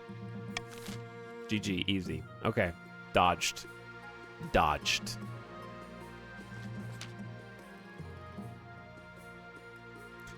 In the twisty passage of your castle, you can avoid your advisors, the nobles, even your spy master, but there's one you can't avoid. Your mother. Why haven't you found a spouse yet? It's been almost a year. Is it really that urgent? Of course. Don't worry. I'll take the liberty of finding eligible candidates. What is your preference? Men, women, or do you not mind? I'm not interested in love. I want to conquer. We've never actually picked this one. We picked everything except this one, in fact. Chat, what happens if you say, I'm not interested in love? Can you adopt somebody without a spouse? I don't know if the line of succession would work very well. Find out. All right, let's find out. I'm not interested in love. My dear, who said anything about love? Okay, you have to pick something. You have to pick something. Debated. This is a royal marriage. Just tell me what manner of candidate I should find. You can always say no after you've had a look at them. We've already, chat, we've already had the Impreg campaign. We've already done it. All the way. Okay? And if you weren't there for that, stop saying that. That's what happened, okay? That's what happened in the game. He said it again. It's canonical, chat. It is.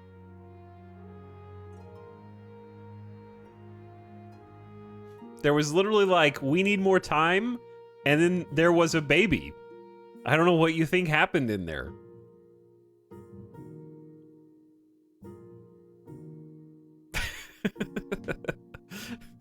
Like, there's nothing else that could have happened. It was like, we're still trying to have a baby, and then we had a baby together, so I don't know.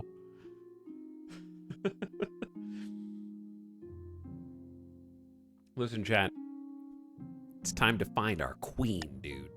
Excellent. I'll send out messengers to the most influential noble families in the kingdom. Let's see what they have to offer.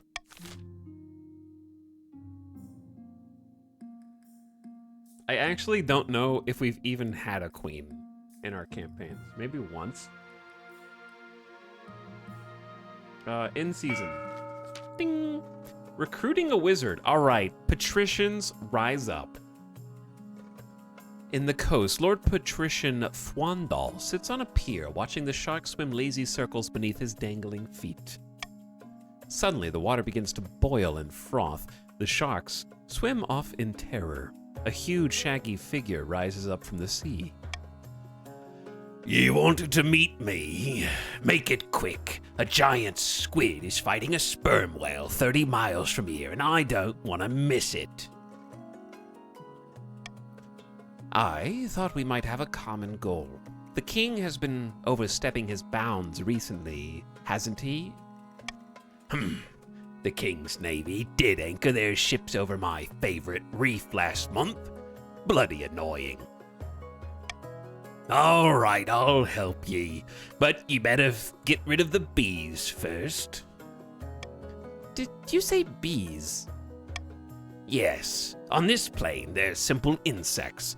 But in the apiary, the world of dreams and magic, they're powerful and intelligent, call themselves the dreams of being. They have an innate fondness for royalty and sometimes protect monarchs from magical interference, but they won't harm non-magical folk beyond the occasional sting, so you can deal with them. For the next stage of their scheme, the patricians must lower all regions' combined farming to 14 or less. Done. They're at 12. Easy peasy. All right, the patricians' fisheries net an extra 500 wealth this quarter. Told ya. The other nobles gain 200 wealth. I told you. Okay, chat, remember when I said I was going to give you the minimum tax? What I meant to say was the common tax, because I actually will be bankrupt under the bribe. I forgot that it was negative 700 for me. So you lied. I meant like the minimum possible amount of tax without going bankrupt. Look, it's a plus 100 minus 100.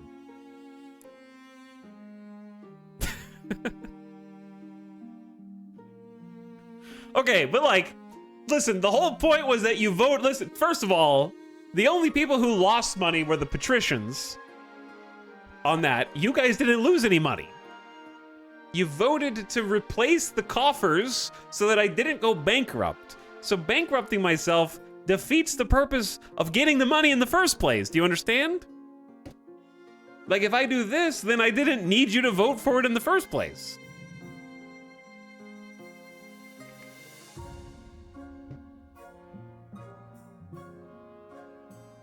Bribe the Pats? Why would I bribe the Pats? You guys just got 500 wealth back. And you have 3 of the 5 top wealthiest people. The chiefs are the poorest. Somehow. I don't know how. They should be the richest because you guys just blew all your money on the buildings and the chiefs didn't. Unless they did, secretly. So I'm not really sure why the chiefs are broke.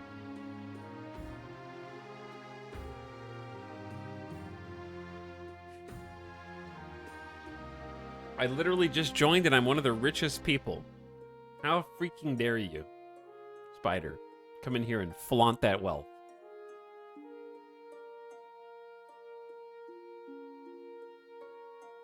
Tax the patricians. Why would they just, the patricians just lost the trade value and personal, they lost about 250 personal wealth. And yet they're still the richest somehow, other than Gilly the Kid, who's hoarding.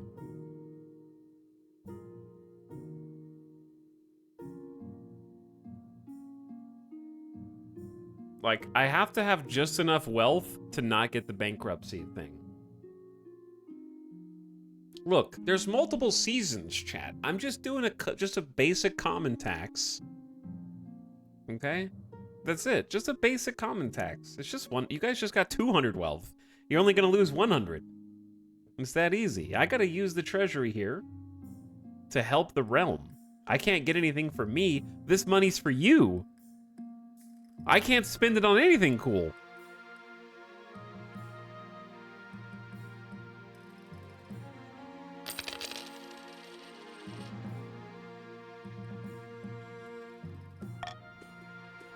I gotta lock it in. The Chiefs can't get an event because I keep getting bankruptcy. Chat be like, we're gonna remember this after you're the reason I have to do it in the first place. The North remembers. The North is the one that voted for the option that bankrupted the crown.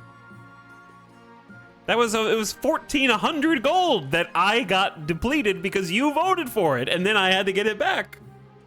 And we took it from the patricians who were cheating in that race that I bet on. I thought it was a fair bet.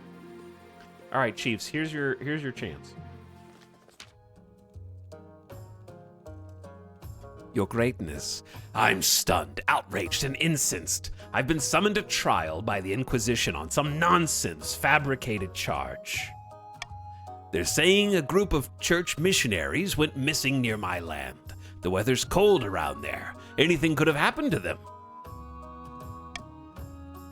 No one dares defend me on their own. They're too scared of the High Inquisitor. The trial is set, but the council must intervene, Your Greatness. Though she remains silent, the council is keenly aware of the High Inquisitor's steely gaze from across the chamber. How will the council handle the accused? Search for a witness to defend Chief Nasukin. Help the Inquisition gather evidence against Nasukin. Suggest he pray for a good outcome. Nasuken, you might be screwed here. You can either go based on stability, faith, or pray for a good outcome. If we had higher stability, you'd have a higher chance of success. Your faith is non-existent, so... Alright, I'm gonna try to help you out, Chiefs. I'll give you 1 extra vote for A.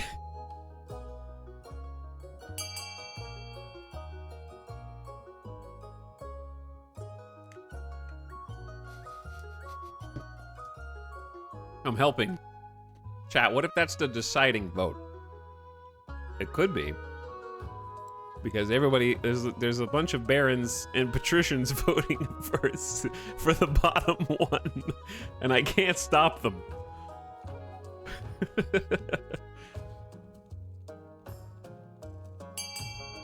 Ding ding, time's up.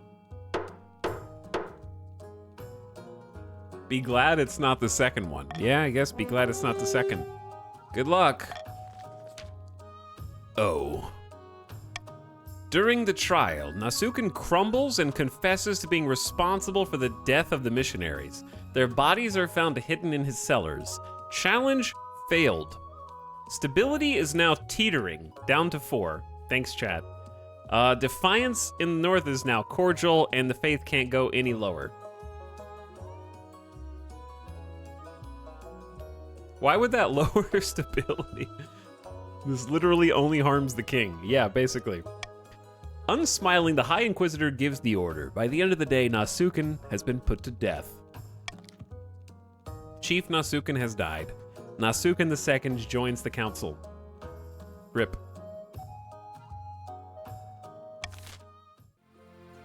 Alright, that was the North, who are supposed to be my honor guard, by the way.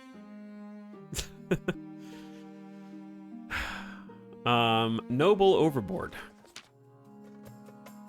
Lord Patrician Snide Kerfuffle.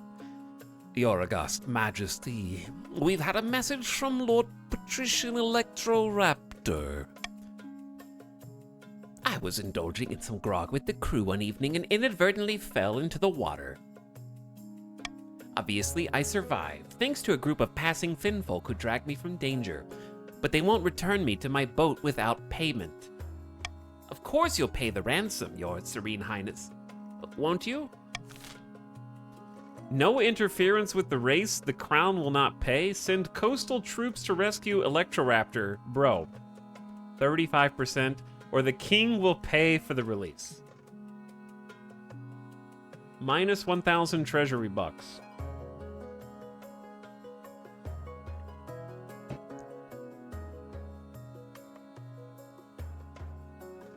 Here's the thing. A helps me. C helps me. Or does it?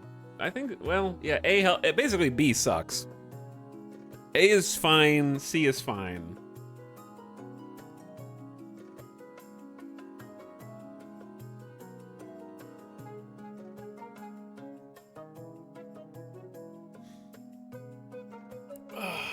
I'm just gonna make sure that something terrible doesn't happen and just veto B. Just in case there's some bad actors. Because B is the only one that's like real bad. You're welcome, patricians.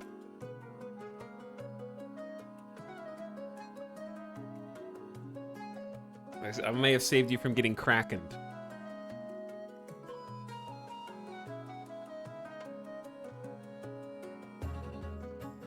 It's pretty close.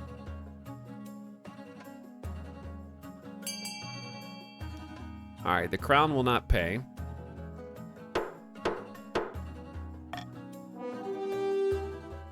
The king will not pay the Finfolk to rescue Electroraptor. The barons rejoice, though Baron Gilly the Kid doesn't gain enough ground to get ahead of Electroraptor's boat. Huh. Interesting. Defiance is now loyal. Baron's been brought in line? Uh-oh. Chat. I can't advance the screen.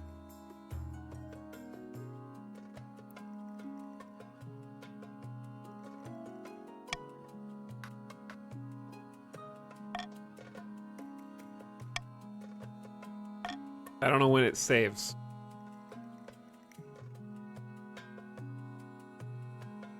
Wrong choice. We all lose now.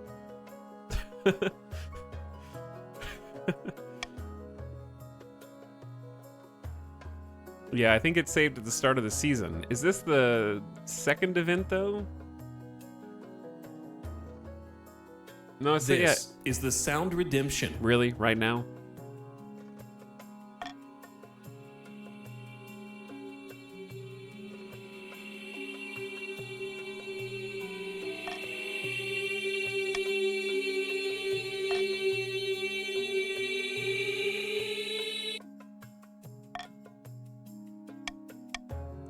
Yeah, that ain't gonna work, dude. All right, well. I rage quit. You guys have to rejoin. It'll put you back on the same team, though.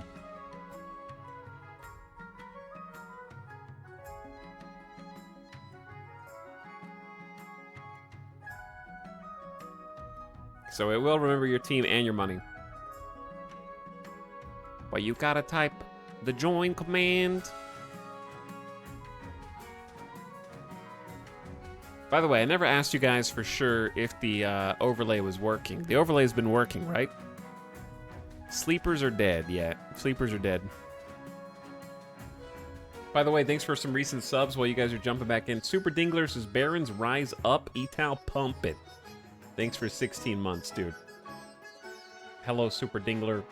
The Dark as well, resubbing for 35. King of the Castle, yeah. Thanks for almost 3 years, The Dark. Howdy. Naniog, howdy for 67. And I appreciate the tier 1 sub. Eternus, almost a year. Thanks for the $5 support sub. Komsky smiling at chat. Hi, Komsky. And then RD9703 says, yay. Hooray. Dong. Overlay seems fine. Aye, good. Where were we? We were Noble Overboard. Alright, yep. And then I vetoed send coastal troops. Then you had to vote again. We're doing a recount.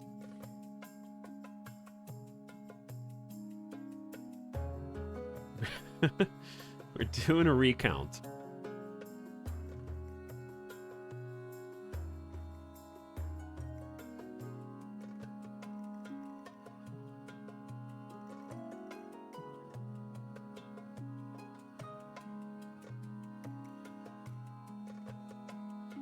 Chat, why is it tied this time?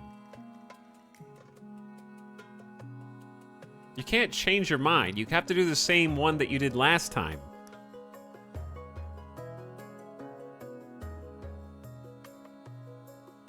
You're trying to change history.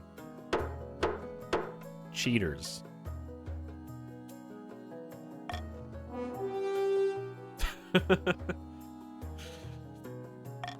You're the one that voted for this the first time. Okay. Uh-oh. They ended support for their game too soon, chat.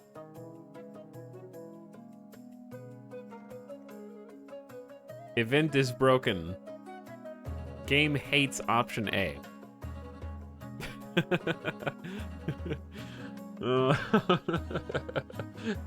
Now we have to vote for C, bro.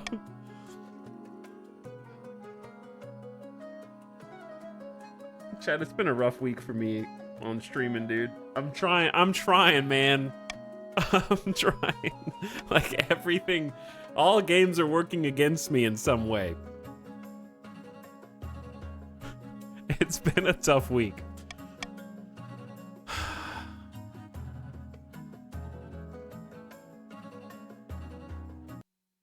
I'll restart the game.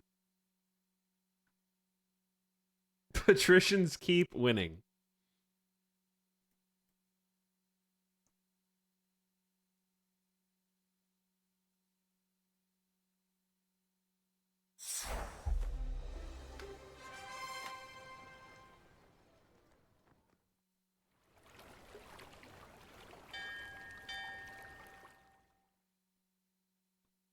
I say let's try choosing the same option one more time. Sorry to make you guys rejoin each time, but, you know, there's only so much I can do. I didn't make the game.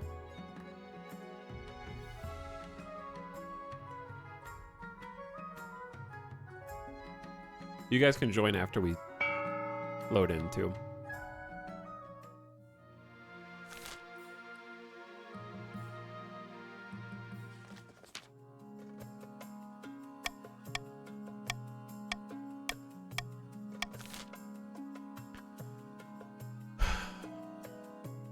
Okay. Once more, to see if we're truly soft-locked or not.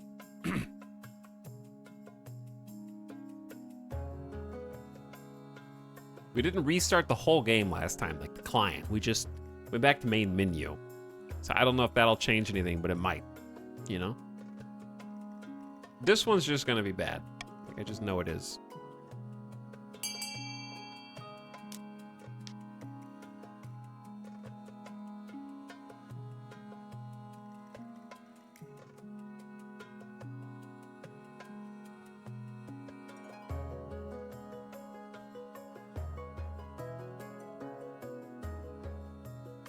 Chat's trying to change history.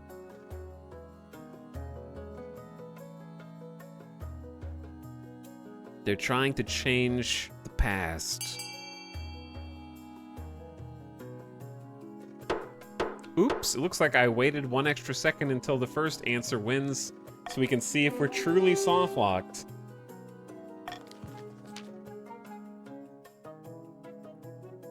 And if we are, then we'll just pick a different one. Yeah. Devs. Please.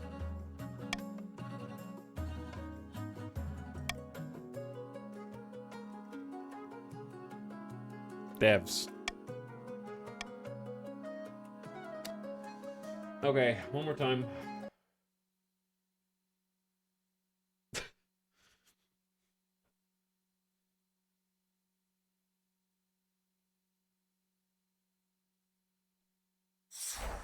We go again.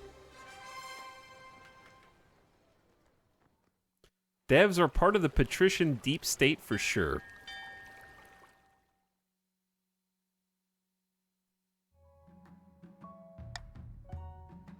Etal, do you even actually like this game? I like it when it works. Yeah.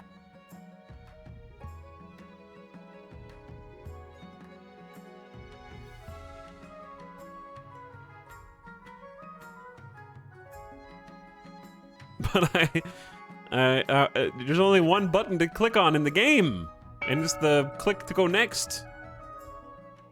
And that button's gotta work, bro.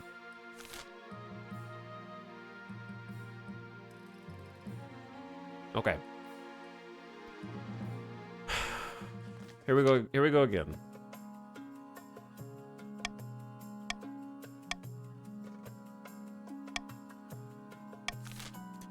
I'll veto A. There you go.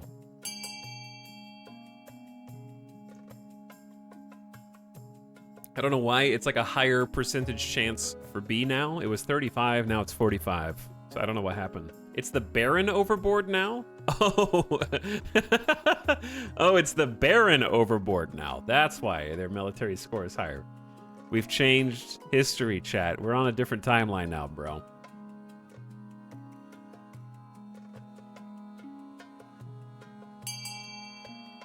Good luck, Barons.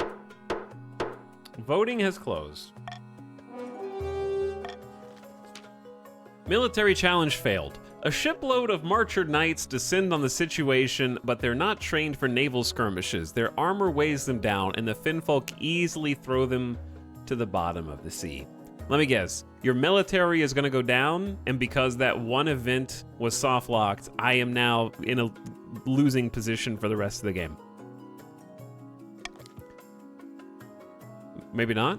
Worse, Salish traders get wind of the events and increase their tariffs, claiming the barons have harmed Sale's alliance with the Finfolk. Trade is down to 4. Gilly the Kid's boat sits becalmed as the Finfolk abandon the area, and it becomes clear that poor Baron, Gilly the Kid, will never be seen again. Their child takes over the crew and vows to sail to victory in their parents' name. Rip Gilly the Kid. Okay, well, on the bright side, you only lost one trade in the alternate timeline.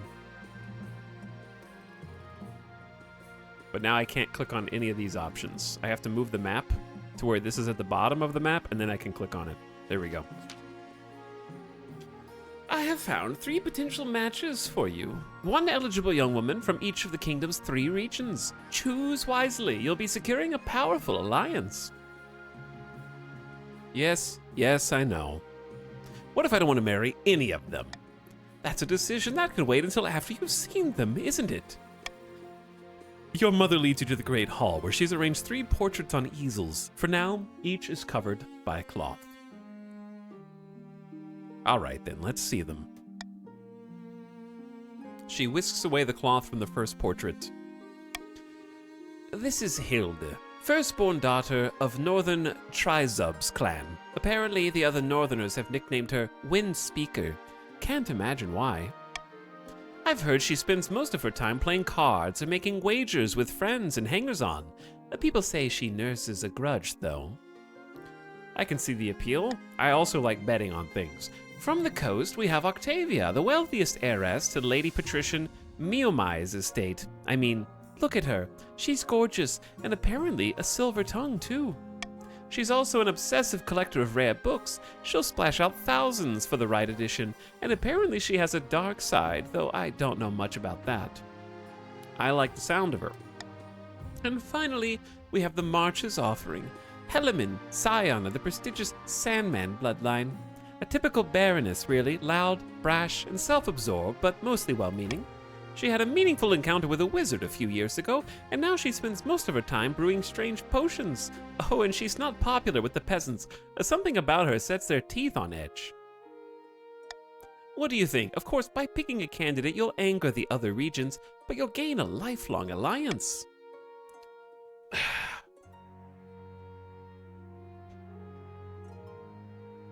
Okay.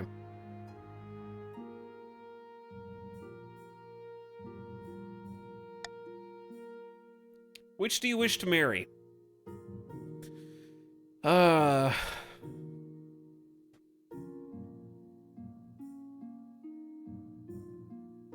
None.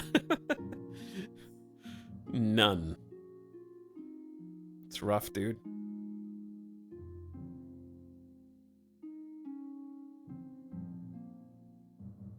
So the patricians are the only ones who have like actually advanced to phase 2, right?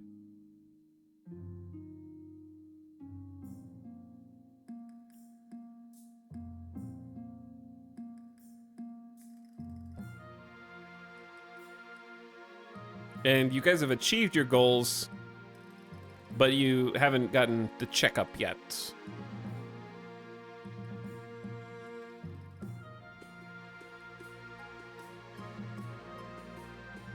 I don't know, dude. Yeah, the patrician's deadline was the shortest. I don't know. I've already got the chiefs as an honor guard.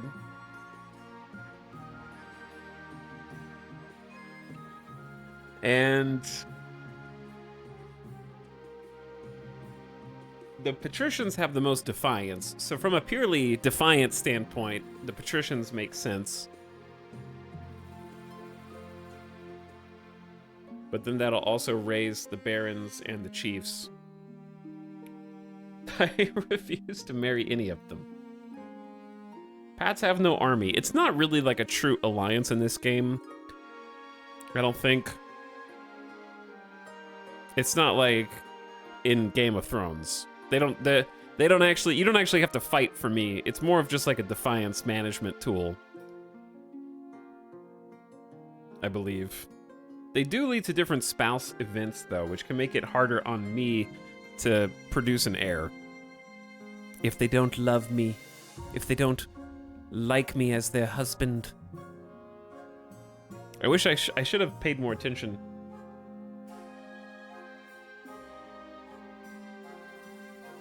All right,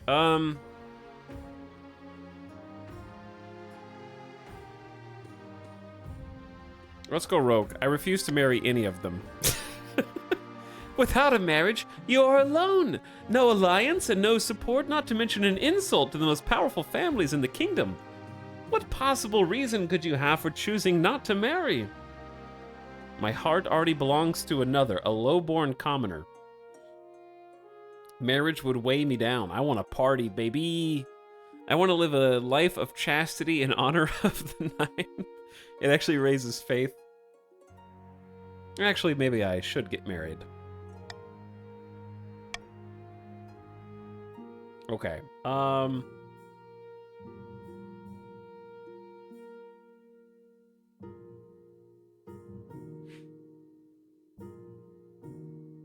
The March has been trying to lower everybody's military.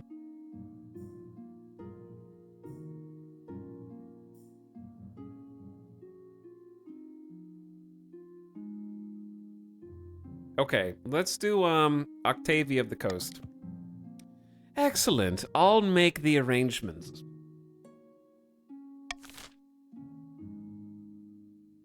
Let's go with the patricians in their sorcery.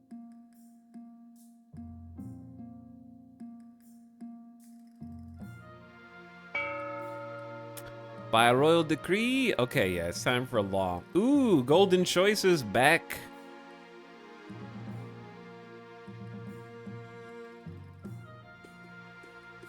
%, getting golden choice. If nobles vote for the monarch's choice, they gain plus 500 personal wealth. Classic. All right, new season, spring 949. The end is near. Uh-oh. The coastal boat race is nearly at a close. I'm pleased to announce that Lord Patrician Electroraptor is all set to win, just as the king expected. Marvelous. Chief Thrash Driveshaft of the North says, how exciting! Truly, this race is of the utmost importance. On a completely unrelated note, I have a shipment of lumber that is due to intercept the racers any day now. If my ship got in the way, who knows what might happen? I dare say the race's outcome could be altered. Of course, I could be convinced to alter the shipment's route instead. Your esteemed highness, we must put a stop to this shameless attempt to sabotage the race. Should the council allow Chief Thrash Driveshaft's ship to disrupt the boat race? Help the barons pay for the ship to obstruct Lord Patrician Electroraptor's path? Have the patricians pay to obstruct Gilly the Kids, or refuse the shameless bribe? Wait, if you refuse the shameless bribe, who loses 1850?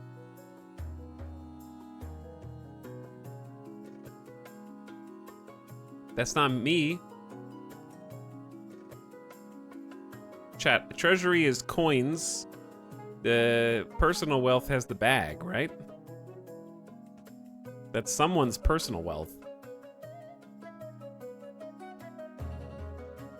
Raise authority, up, down, stability, down, trade.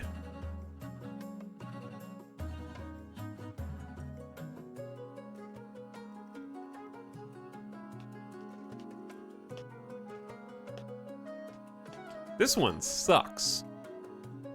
This one's just bad for everybody. Because it looks like up, down, personal wealth for everything, up, down, personal wealth, down, personal wealth. I wonder if that's just Thrash Driveshaft's money.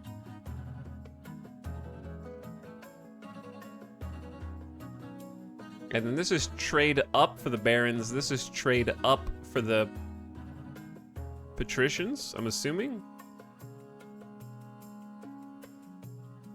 So patricians, you'll lose personal wealth but gain more trade. Yeah, authority goes up no matter what, which is good for me. But the defiance is a little too spicy. Because I really don't want the barons. Yeah, I don't know, dude. This one's a little confusing to me.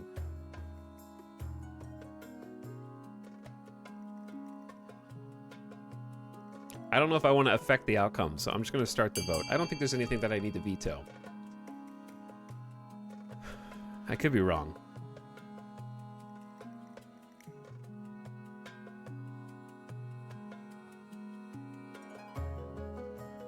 and we'll have to just see what happens.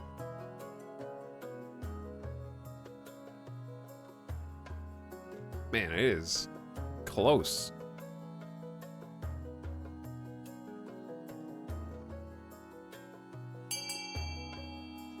It is close.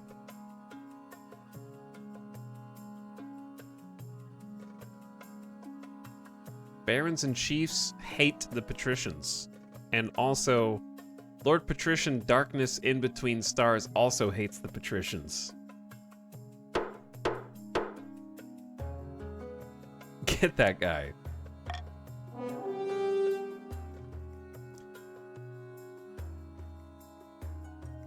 Okay, this is actually fine for me because it keeps the Baron's defiance down.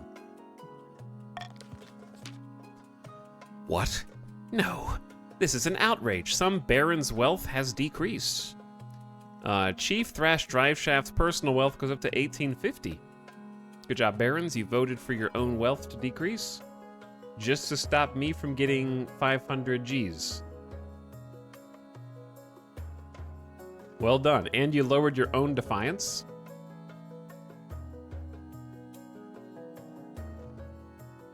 I'm a genius. Oh no!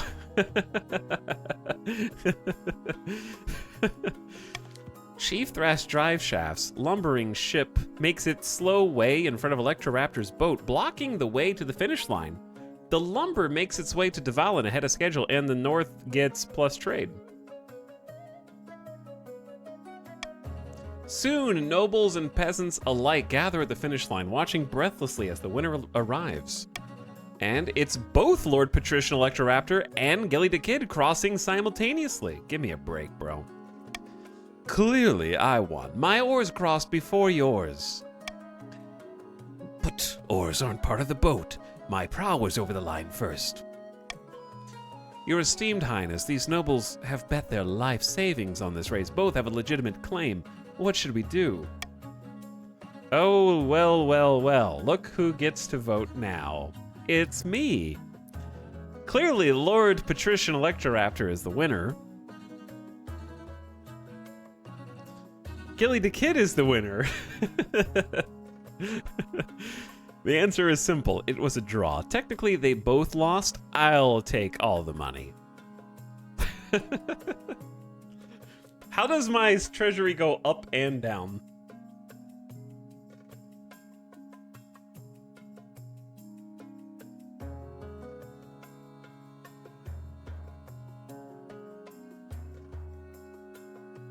Because I would lose. No, I already bet the money. The money's already gone.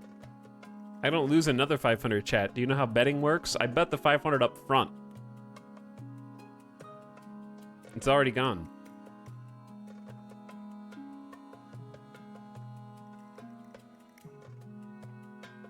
Barons tried to screw you over on that. It's payback time. That's spoken like a true patrician. I wonder how much their defiance is going to go up. But yeah, Barons and Chiefs, you guys just you just screwed yourselves over, okay? You deserve this. Lord Patrician Electroraptor is clearly the winner. Excellent. Of course the patricians would win such a mighty sea battle, race. This is an outrage, an unjust scandal. The coast defiance down, the march defiance up to insolent. It's time to pay up. Damn it. I can't even stand to look at fish anymore, and I don't know what's happened to my sea legs. Gilly the Kid's personal wealth has been depleted from 1,700 to 0. That's what you get for hoarding.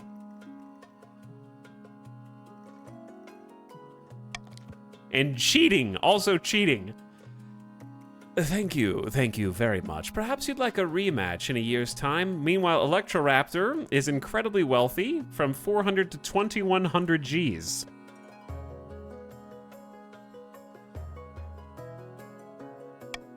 No, I'm never setting foot in a boat again, you salty sea urchin. Your Serene Highness, I'm delighted to report that you bet on the correct outcome. Congratulations, indeed. Yes, indeed. Yes. 1,000 gold. Yes, straight to the treasury. Back on the coast, merchants flock to investigate Electroraptor's boat and use his sailing technique to improve their own crafts. The coast trade is now opulent, up from 6 to 8.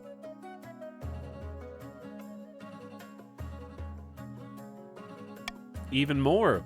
Though the race is over, it gripped the kingdom. Similar bets take place as far afield as Sale and Kurth, some successful, others ending in watery death. And now the royal wedding. Your wedding to Octavia is naturally the talk of the kingdom. Nobles and peasants alike travel from across the realm to attend. For a week and a day, the capital is just one giant party. It feels like you're the only one not taking part. Instead, you're getting ready for the ceremony. Soon enough, you're standing in St. Bertrand's Cathedral with Octavia at your side. Do you take this woman as your lawfully wedded wife? I do. Stability up, authority up, defiance down. Oh, then I pronounce you King and wife. After the wedding, of course, there's a feast, and after the feast, a dance. Your new wife, Octavia, laps up the attention, delivering a witty speech in which she flatters you outrageously. Kingdom, stability is now stable, authority is now commanding, and everyone's defiance is down one. That's a huge swing. By the time you find yourself alone with Octavia, it's past midnight, and you've never felt more tired. You danced so very beautifully. It was such a wonderful day, wasn't it?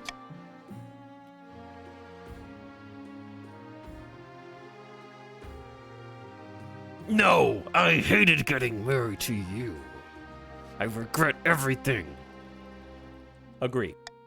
You endure a long conversation, which Octavia seems determined to flatter you relentlessly and agree with everything you say. By night's end, you still don't know who Octavia really is. Her real personality is concealed beneath 100 layers of etiquette. You go to separate bedchambers, still strangers. Interesting. Interesting. I can't zoom the game out anymore. There may be some bugs. I also can't move the screen unless I click on the right place. Baron Durfonturf is here. Great news. The new fowls have come in, and our horse breeding program has proven successful. They're stronger than ever. Of course, they'll take a few years to reach maturity, but my fellow barons are very optimistic. A new generation of war horses await.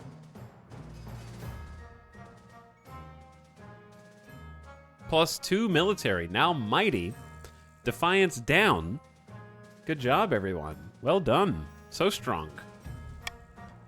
And what about the rest of us? Giving the Baron a monopoly on war horses is irresponsible, I say. You can't trust them. Set laws. Should the barons be made to share the new foals? Foal. I hate that word, dude.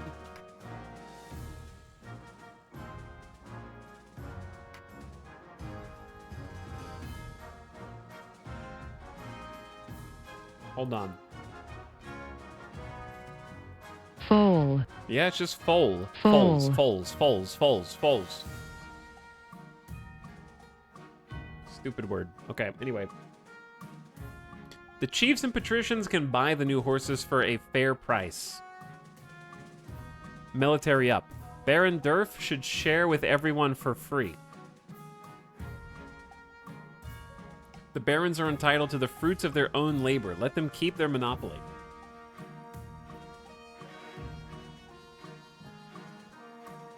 Or if the other regions want war horses, they can breed them themselves.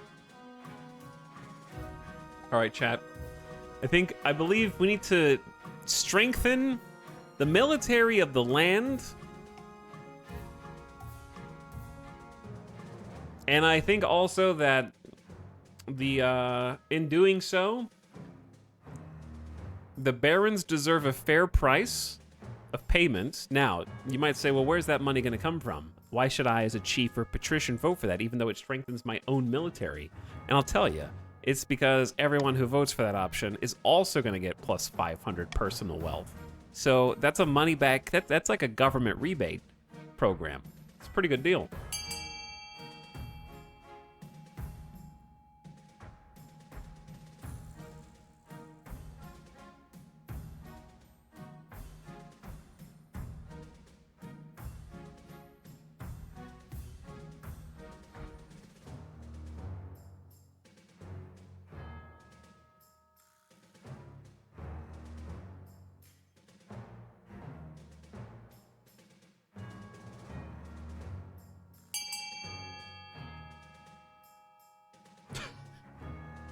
Okay. I admit, number one, that I did forget that raising the military runs counter to the Chiefs' ultimate goal. So I got 25 Chiefs to accidentally vote against their actual objective. Not the, oh, sorry, the Barons. I got 23 Barons to vote against the Barons' own objective, not the Chiefs. Same thing, really. Your objective is to raise your military.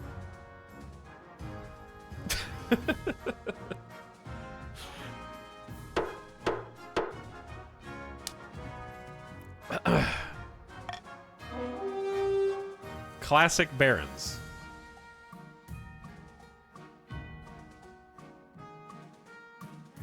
Now, on the flip side, I'm not the one that chose the objective.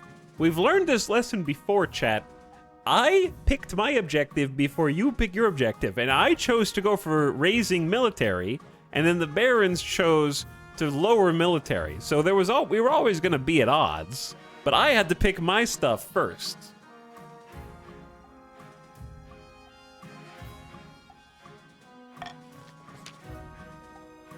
I'm just trying to help the realm out by strengthening everybody.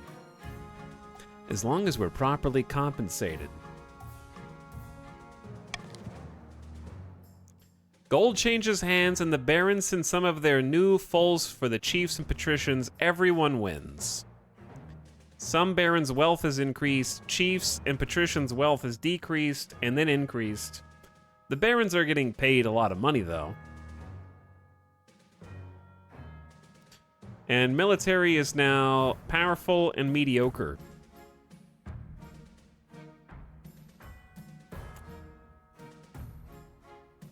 You guys are going to have a problem here in a second, though. You're rich, but you're going to have a problem.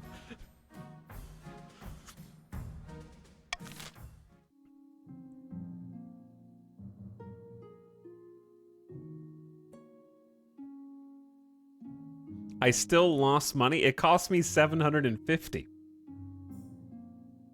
It cost you... Wait, did it cost everyone 750? How much did the Barons make in money? Stupid expensive horsies. To be fair, the game doesn't specify how much money you're actually gonna lose. I lost 250. Says one chatter. I lost 400. I got 1,500, baby. I lost 1,100? Did it take a percentage?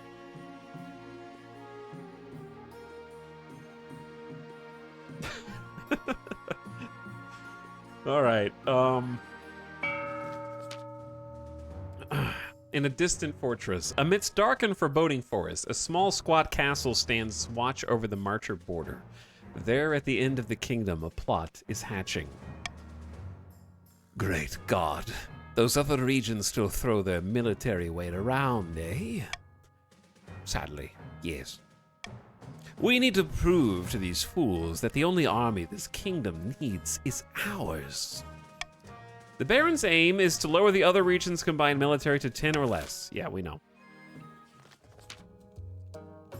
The Legend of Oddheld's Horn. Northern sagas tell of Oddheld's Horn, once gifted to mortals by the honey-blooded prince himself, then lost to the snows of time, never to be found again. Until now. I have it. Oddheld has spoken. Last night during the storm, I beseeched the drunken vessel himself, and lo, did lightning strike the earth far to the north. That is where we will find the horn. You mean into the frozen wastes? Aye, have everyone muster their best warriors. We're headed into the domain of the ice giants. For the next stage of the Chief scheme, they must raise their military to 5 or more. Wow, you guys are doing great. Good job. Easy. Your Majesty, these upstarts are saying they have a right to your throne. Sure they do.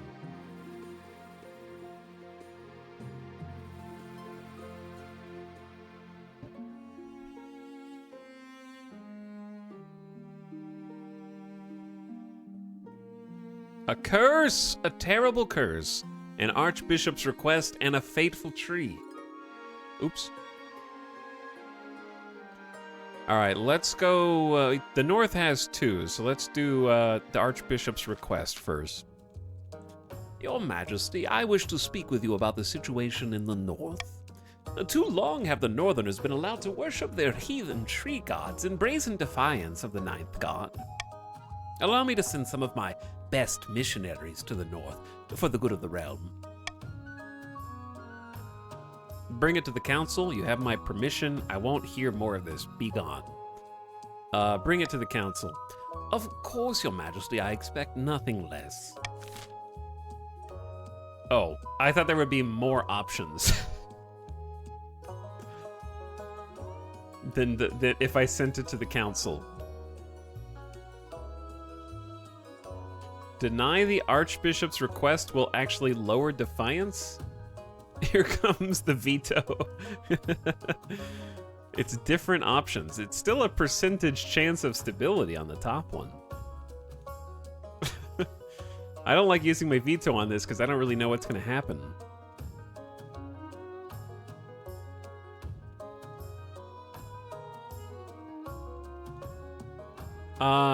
I'm just gonna hedge my bet, and this is not the one that gives money to you. But if you pick A, then I get 600 Gs.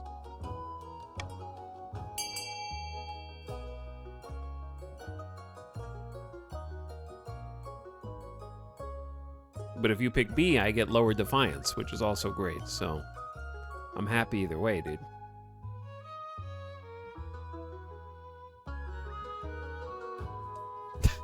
No one cares about stability. What if it succeeds? What if it's a great success? Have you thought about that? What if it wins? Ding ding.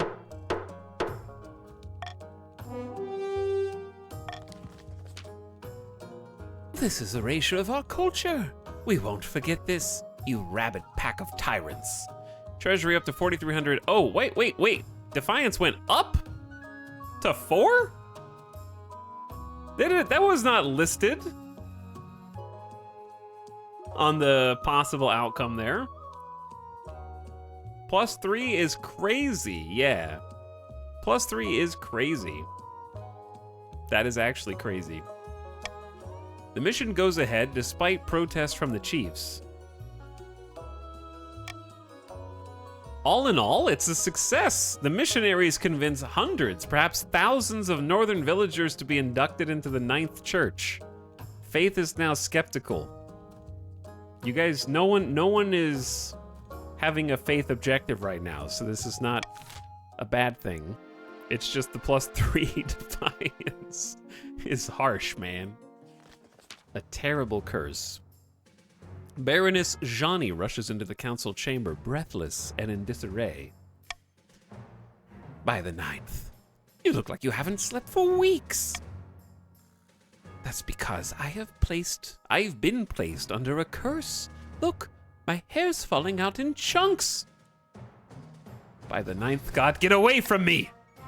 It was one of the common folk. I saw it in her eyes. She's an evil witch. How should the council deal with Baroness Johnny's curse? Have the witch tested. Send scholars to the Marcher lands for an explanation. Have the accursed Johnny sent to the coast to relax.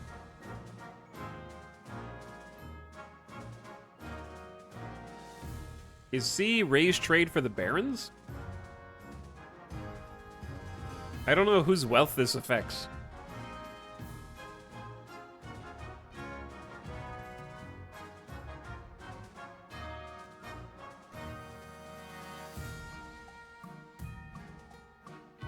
No one ever knows. Yeah, I don't know. I'm just gonna let you guys go. I don't really know which of these is better.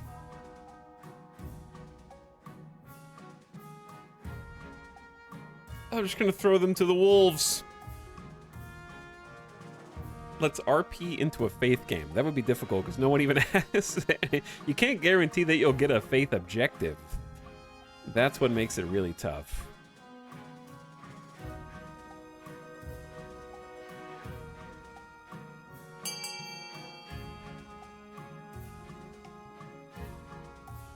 Okay, A it is, I guess. Let's see what you've done. Have the witch tested. You arrange for a priestess of the ninth god to question the accused. The church does not look kindly upon witches, particularly if they're cursing a noble for no reason. After several days of questioning and burning of incense, the priestess makes her announcement. The accused is innocent. Things settle down, and Johnny eventually admits that some new pomade? Like hair product? Is that how you say it? I've never said that word out loud. I've purchased it. Did I say it right? Farming is now fruitful. Oh, well, I didn't mean to click. And then Defiance went down as well? That's how you say it? Sick. Sick. First try. One tap. And then we have a fateful tree. Chief Chillin Sicilian. Your Majesty, bad news from our new stadium. Let me guess, it collapsed? By the Starflayer, I hope not. The stadium sits next to a grove of trees. There's one especially rare one, the Greater Arrow Tree. It was planted by Queen Alma the Wise herself and stands over 200 feet tall. That's a very tall tree. It is indeed, Your Majesty, but that's part of the problem. Unfortunately, all the visitors to our newly built stadium are disturbing the soil, and the Greater Arrow Tree is dying. Oh, so patricians are trying to lower farming. Okay. Military wants to be up for chiefs, and barons still need military down. Okay. What should we do about the tree? Pay Chillin Sicilian to build strong fence around the tree with the treasury, raise stability, and raise someone's wealth? I assume Chief Chillin Sicilian's wealth. Leave the tree alone, or designate the tree a protected site in an official proclamation.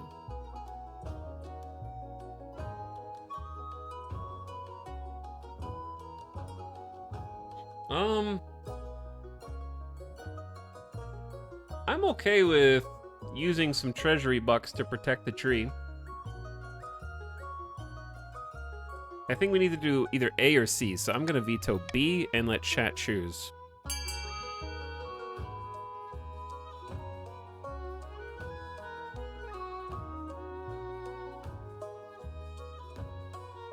Because either one of those is better than leaving it alone completely.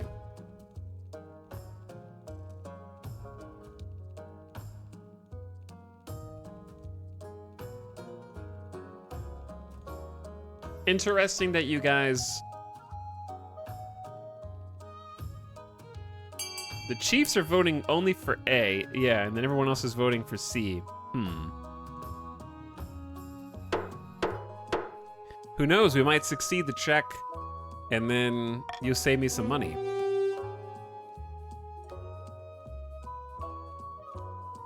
It's possible. After your proclamation, people give the Greater Arrow Tree a wide berth, fearing for their necks. It recovers its health and flourishes, casting the stadium in sun-dappled shadow. Oh, cool. Thanks, guys. It becomes a symbol not only of the reign of Queen Alma the Wise, but of your wisdom in protecting your kingdom's natural beauty.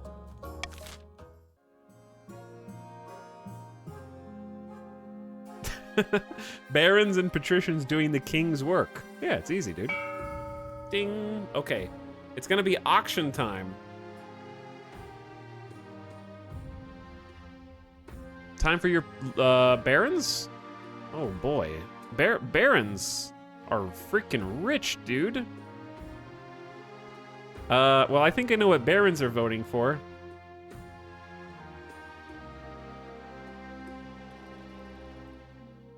Barons are going to be voting to lower the military.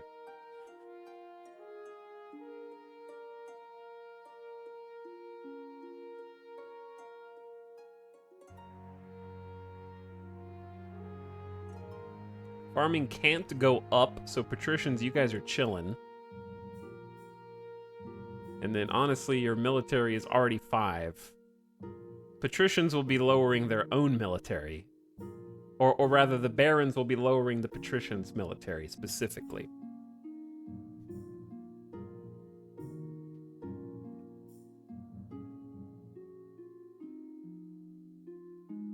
I'm actually okay with the patricians getting military down 1 just so that the barons can catch up to everybody else.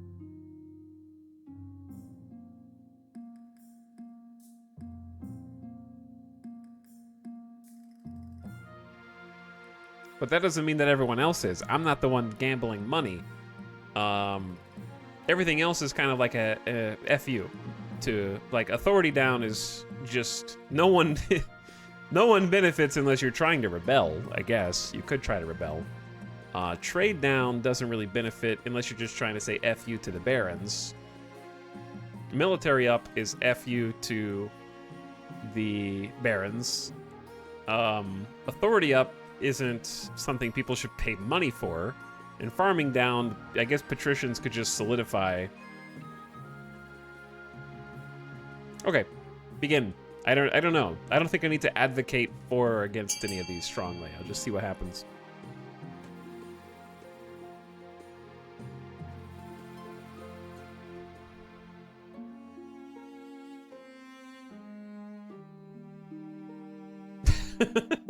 I love how, like, first place is 11K, second place is just 57 hundo on C. So, if you are a patrician, you have 30 seconds to try to have something else in that's not C. You would have to try and fund a different thing, basically.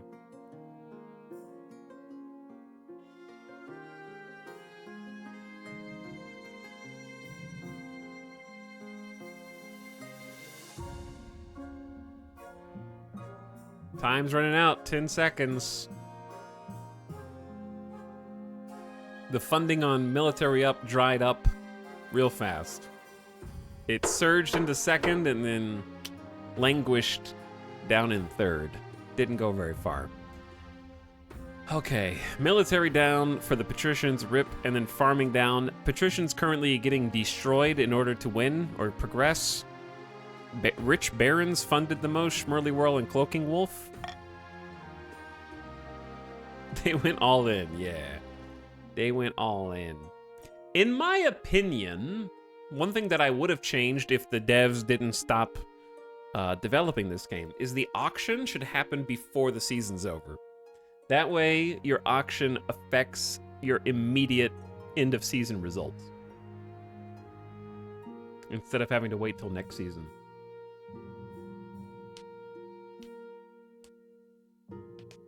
I think that would be, like, better because then you have sort of an imperative money dump. I think that the idea is maybe having it take place after if makes games end via auction less abruptly.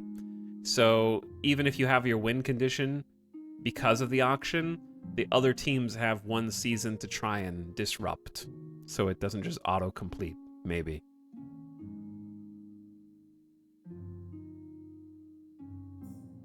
Okay, I don't know. That's the only thing I can come up with. About your heir. What of it? Your marriage to Octavia is not what you hoped. She seldom sleeps in your bed, and over breakfast you exchange only a few frosty words before she departs to the library. The last thing on your mind is procuring an heir, but the needs of the kingdom must prevail. Congratulations are in order. The royal wedding was a magnificent affair. It felt more like a sentence than a wedding. Oh, don't be so dramatic. You've done well so far, but something's still missing. An heir. You need someone young whose loyalty is assured. A child of your own would do the trick, even a bastard, or the youngest of many cousins. We'll have a child together. I'll take my youngest cousin as heir. I plan to adopt a lowborn child from the orphanage. I'm pretty sure I have a bastard around here somewhere. I don't know, dude. It hasn't really given us an event to try and make friends.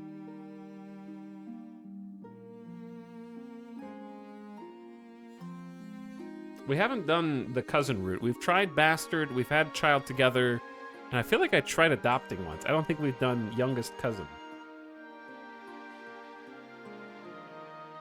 I'll take my youngest cousin. Of course, an entirely sensible idea. I'll make the arrangements at once. I feel like that's gonna have a debuff, though. That's gonna have like a big negative.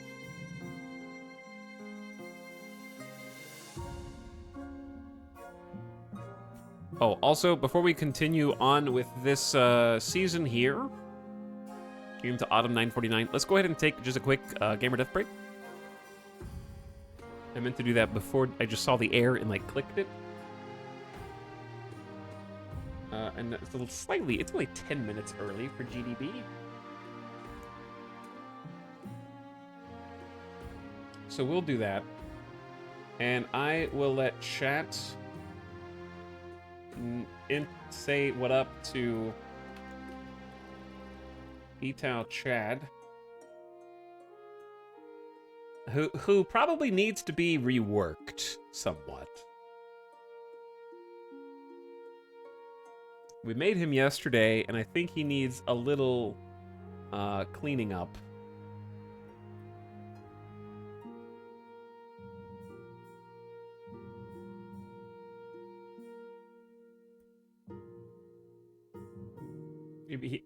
I'm tempted to redo his voice, which I might do.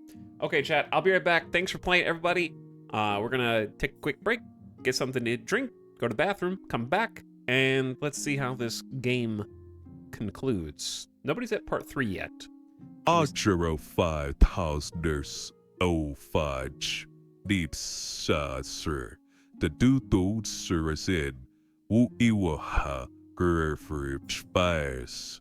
Der DRC dedicated surround only as in say charder.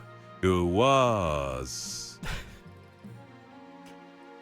Dude, what? He's had the most problems of all the AI in breaking to other Simlish languages. I don't know why. He's on like the highest stability out of all the AI that we've made. And it has the most difficulty.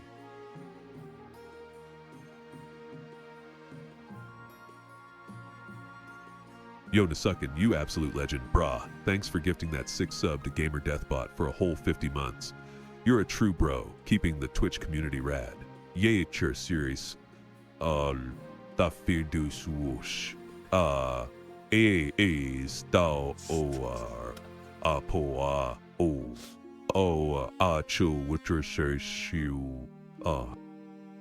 Bro, just cut it off, man. All right. We're gonna listen. He needs to go back into the oven for a little bit.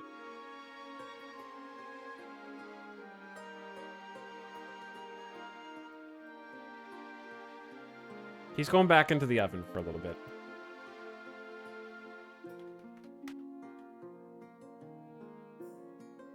We'll bring out Marge instead. All right, I'll be right back.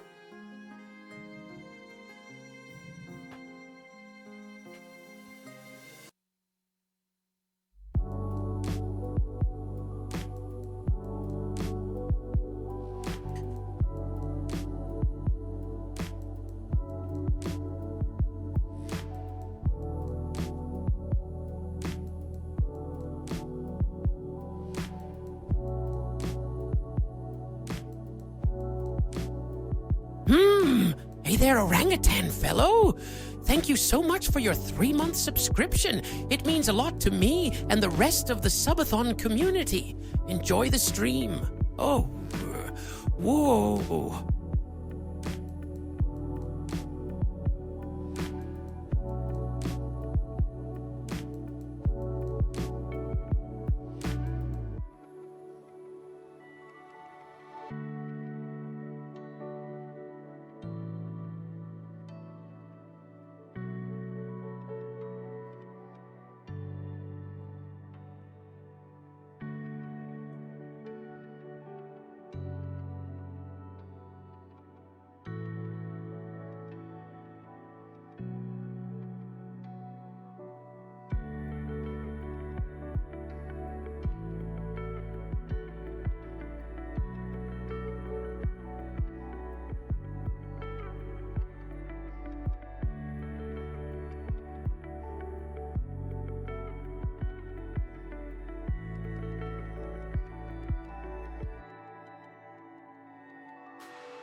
Hey there, SCP-239. Thank you so much for your incredible 14-month subscription.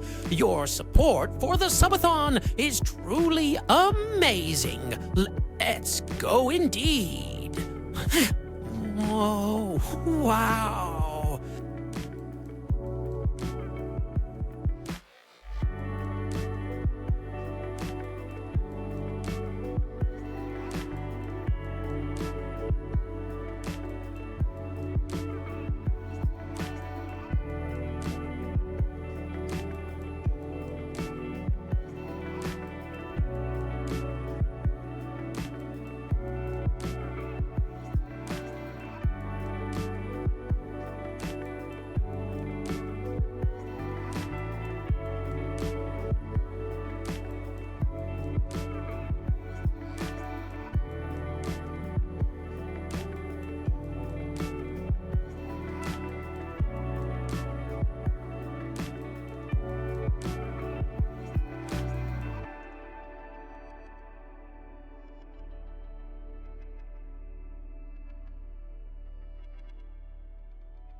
Hello, Kitty Yuri.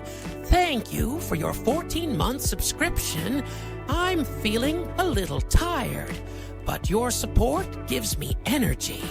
I'm here, ready to enjoy the subathon with all of you. Oh, wow.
Yo.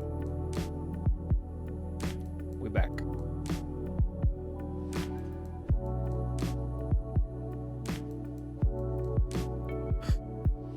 Is Marge broken? Marge has been outputting these 3 emotes on every response.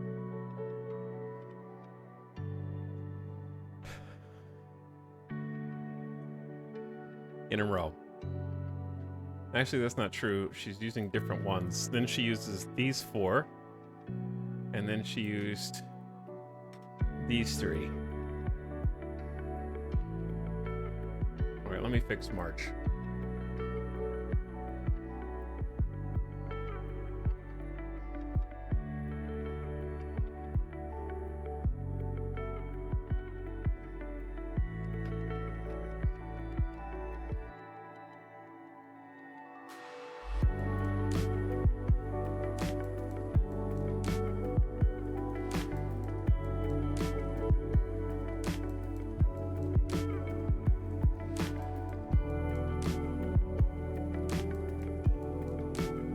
Oh.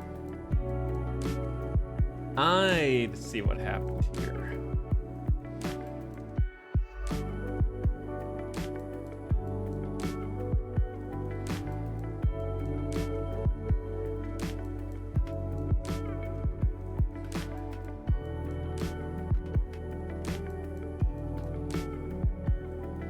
All right, let's try this.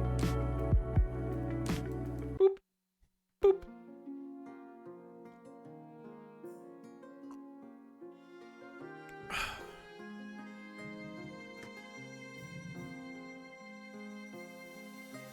Oh, wow. Uncle Rip. Thank you so much for your gift sub support during the subathon. Your generosity is truly appreciated. Keep on supporting this amazing community.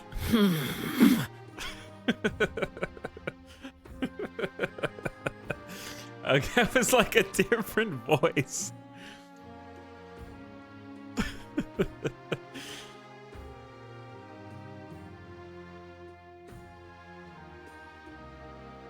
Getting scary.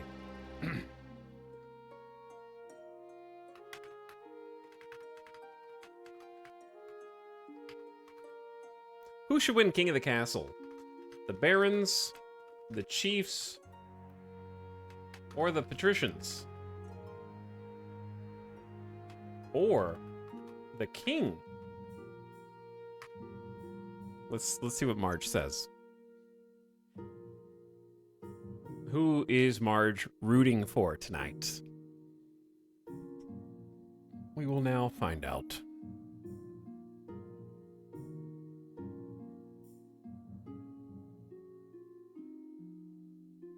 He's lying. He influenced the bot. I just said. That's a tough call. In my opinion, the king should win, as they hold the highest position of authority and can bring unity among the barons, chiefs, and patricians. Oh, wow. What a royal outcome that would be. Why is she getting so distressed over the chorus?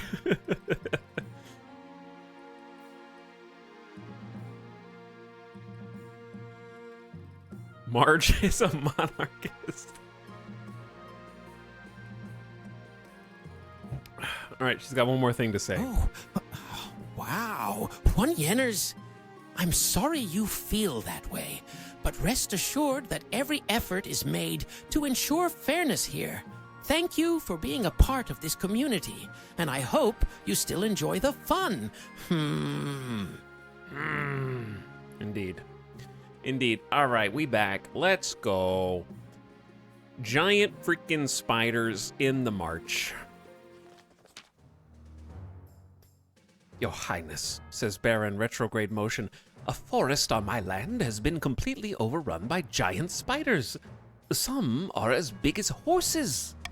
The trees are shrouded in webs and travelers are going missing. We must put a stop to this. What should we do about the giant spiders infesting the forest in the march? Send the army in to wipe them out. 90% military check. Burn it! Burn it with fire!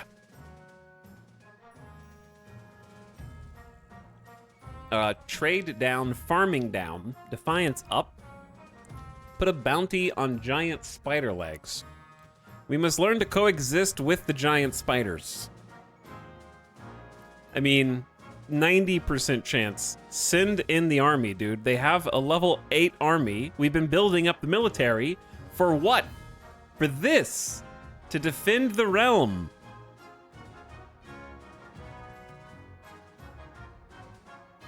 That's why we've been doing this in the first place. What else are you gonna pick? Are you gonna vote for trade down? Are you gonna vote for farming down when the patricians are already clearing this by 2 points? Are you gonna burn down the whole forest? You're not gonna fail in 90%, okay? This isn't XCOM. Put a bounty. It's just burning my treasury for no reason. All right. I'll give you, listen, you can have some personal wealth too. Send the army in to wipe them out. There you go. That's your, there's money. I'm paying the army to go wipe them out.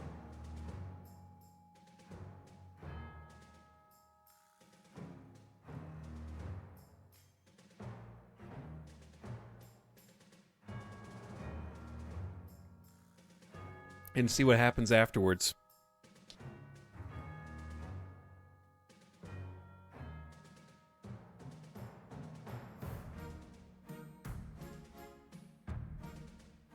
He's just gonna use this as an excuse to tax us more. I just gave you guys all money. You guys are getting so much money under my leadership, dude. Send in the army. Marcher troops sweep into the shrouded woods, hacking down webs and killing any 8-legged creatures they come across. The operation is a major success. No significant losses, and soon the forest is empty of arachnid life. Soon, merchants are returning to the roads without worrying about being turned into spider food. Trade is now prosperous for the barons. The march is now loyal, and stability is now civil. Look at the good of the realm here, dude. And we got the long march north. Yeah, you got those horsies, you gotta use them. Good evening, Your Majesty. Tell me, have you heard of Oddheld's Horn? Some kind of bottomless drink tavern promotion? That may well be one part of its abilities, but there's certainly more to it than that. The Horn of Oddheld is a northern legend, a horn gifted to mortals before the Ninth's triumph, during the Cursed Age. Pagan superstition, surely. Partly. The horn is likely the creation of one of the deposed gods. The chiefs have merely built up the myth as a way of understanding things beyond their understanding. But it is real. It's said to have the power to destroy any fortification with a single toot. The chiefs are searching for it in the frozen wastes, having received a sign hinting at its location. You mean where the ice giants live? Precisely. We'll need to stop them before they retrieve it, if at all possible. They've gathered a great host of warrior heroes for the journey to the wastes. We must act fast to have any hope stopping them. You hastily assemble the council to deal with the chief's military buildup. The chiefs predictably deny everything. Would you deny us our right to protect ourselves from the ice giants? Bah! What should be done to address the buildup of northern forces planning to head into the northern wastes? Forbid them from entering. Defiance up, military down, authority down. Ban all public mention of Oddhell's horn. Delay the scheme for 1 season. Or allow the chiefs to continue to build up their forces. Well, you know, I gotta do it, chat. I gotta veto A. The rest is on you.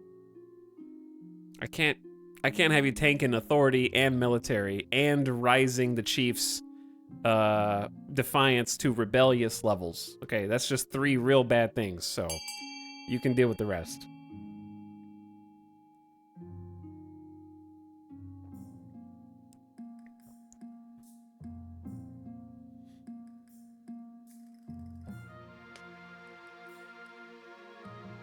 This song kind of sounds like Battle Brothers. A little bit. A little bit. I can hear it.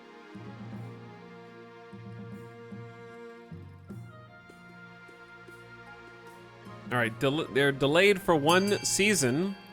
We have Trader Lovolt and Trader Mashaki voting against their own interests.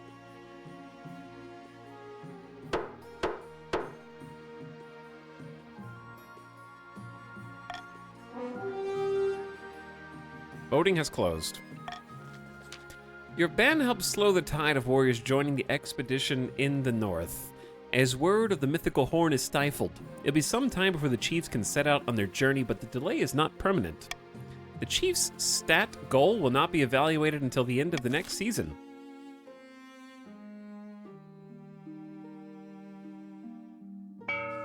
Dong. Far away at a small castle near the edge of the kingdom, the Baron's plot is gaining pace.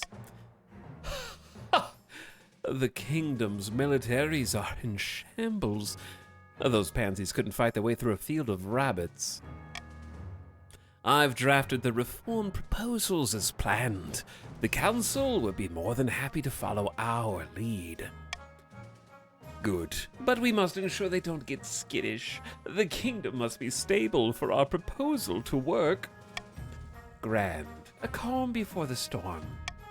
For the next stage of the Baron scheme, they must raise stability to 5. Okay. Easy. Easy. The bees! Not the bees. Along the coast, Lord Patrician Fwandal is visiting the wizard Scrampton in his cliffside tower, built of knotted coral and seashells.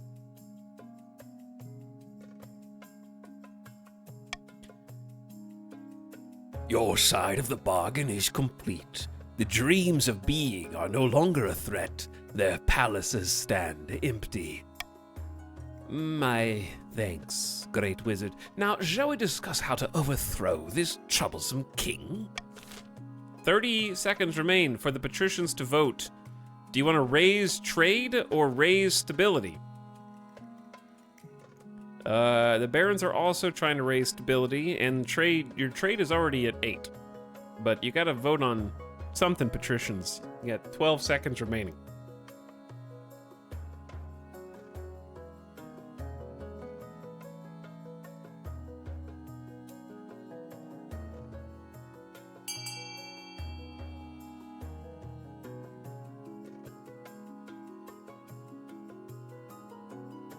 Only 32 patricians still remain in the stream out of over 75. Okay, duly noted. Voting, every vote counts now. 19 nobles voted for this. Worse than death? Well, it can be done, but I'll require an additional fee. Enough gold to sink a galleon, perhaps. It's a good start. By the 9th, I thought we'd already sealed the deal. No, something you should learn. Dealing with wizards is a tricky business. Now get me that gold. For the final stage of their scheme, the patricians must raise their trade to at least 10. Well, it's not 10, is it? Probably should have gone with stability. Patricians throwing. Yeah, patricians kind of throwing, or just not voting.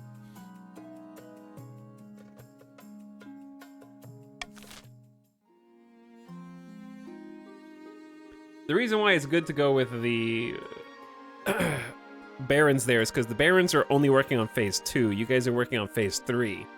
So it's a bit ironic that you could have your final, like it's kind of just like the game design portion definitely needs work there, but your voting also might cost you the game. Because yeah, like having it where they can raise stability, they can't raise stability to progress theirs without also progressing yours, unless it was like 8 stability. Maybe it'd be a higher requirement or something. All right, the chiefs invent a new kind of super strong mead, making 500 wealth. Wow, what an upset. The lowest trade got the roll for the trade bonus.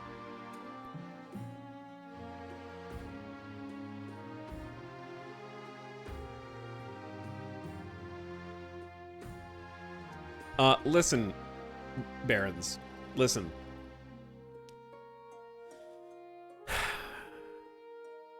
We need to talk. We need to talk about your hoarding.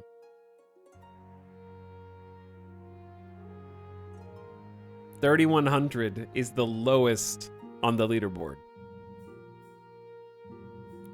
No one's been taxed this entire game. Until now.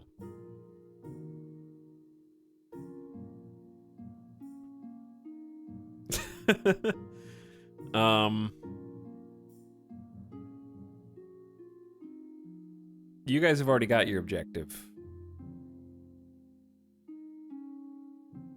Rebel. Chiefs, you guys are getting a tax break. Okay. You're getting some cash money.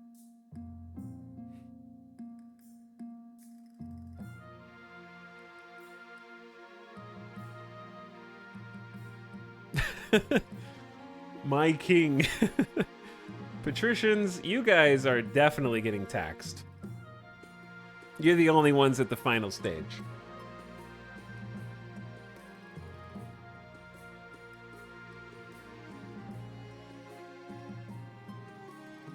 You guys are financing the tax breaks on the chiefs.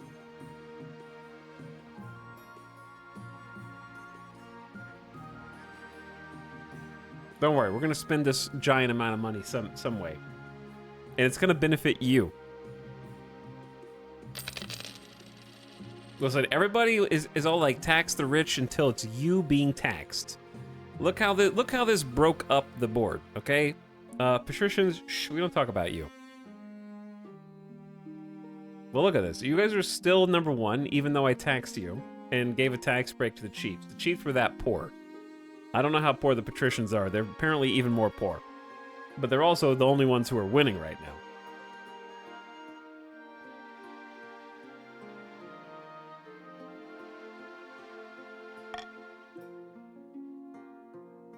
Avalanche in the north. Guess who's about to... Okay, well, we just gave tax breaks to the chiefs. Now we're going to have to finance their recovery. A rogue golem in the march. A rogue golem has crossed into our territory over Ashmodean border, Your Highness. This could be an exciting opportunity. Why did it cross over here? What's so exciting about it? Please, my liege, this is our chance to figure out how this golem magic works. We could even turn it against Ashmead. Your Majesty, the barons would drown their own grandmothers to gain an advantage over Ashmead, or over the chiefs and patricians.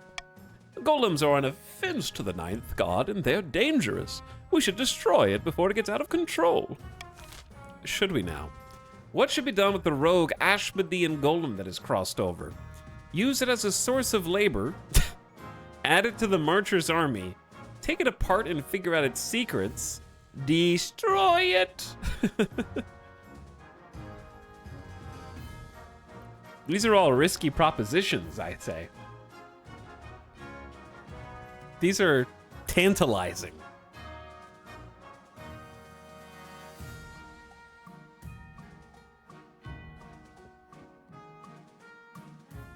All right, what are you guys trying to do?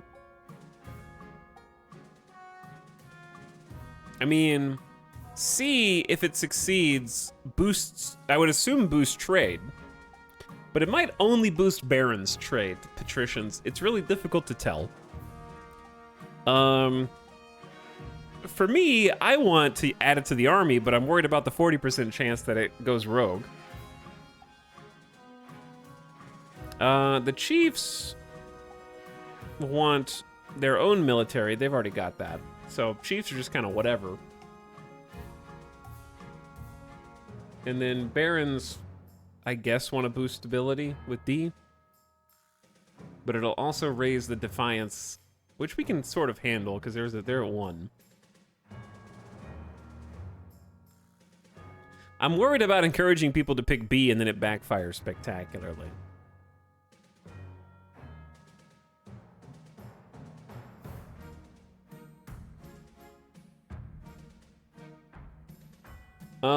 I am going to gamble my own money, not yours, on D. I want B, but I think you're gonna pick D, so I'll profit off this if you pick it.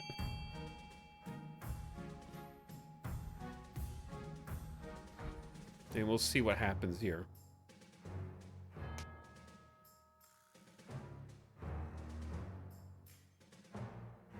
Everybody vote. Everybody vote, because it's only like, oh, well, it's getting a little further away now. It was like 1 vote apart before.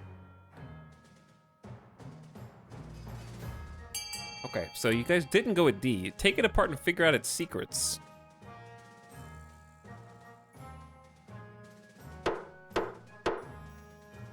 %70 chance.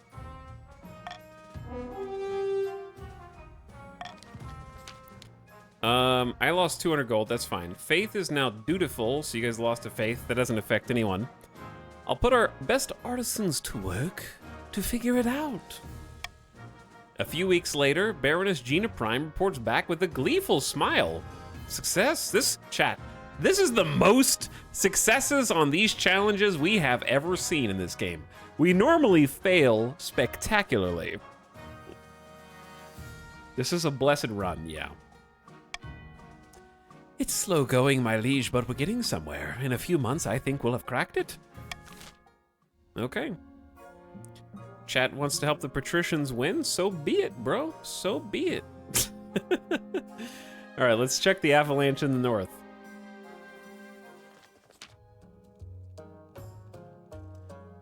A devastating avalanche has buried a mountain village within my domain. There were few survivors. I suppose the kingdom should lend a helping hand. The other nobles are under no obligation to help the north, but surely they will vote with compassion. Send financial aid, instruct the archbishop to lead a memorial. There is nothing to be done. I mean,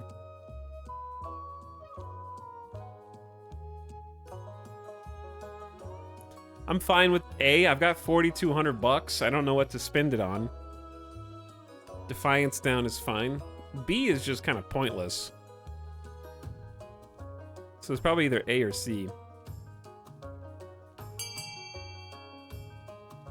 Ding ding. But yeah, this is why we do taxes, so we can pay for the taxes. We can use the taxes to help our citizens.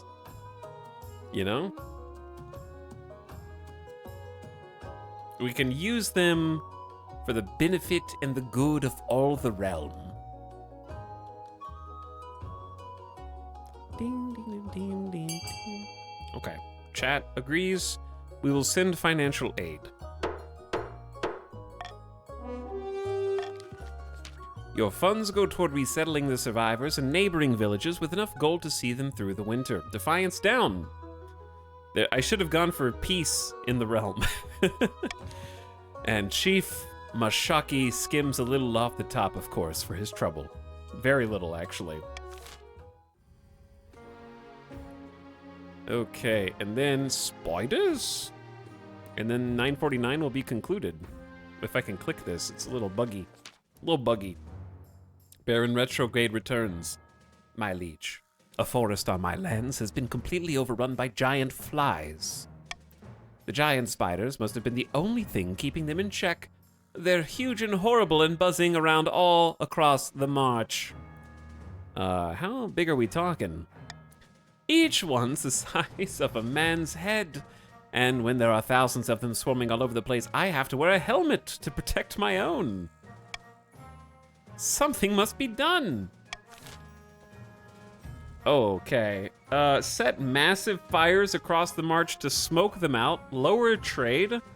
Lower farming and lower defiance. Hire a wizard to deal with it, bro. Trap them with honey. Farming chance. The barons will just have to learn to live with it. Up defiance? Down trade for them. Down farming for them. Down faith for them. And down stability for the good of the realm. So barons really don't want D. Patricians, you guys are chilling because you just need to get your own trade up, which you haven't had any opportunity to do yet. Which is probably for the best because everyone else is playing catch up right now.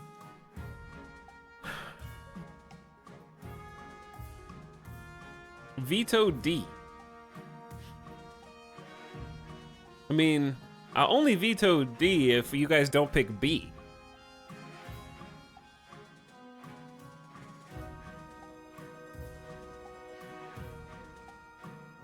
Because B is bad.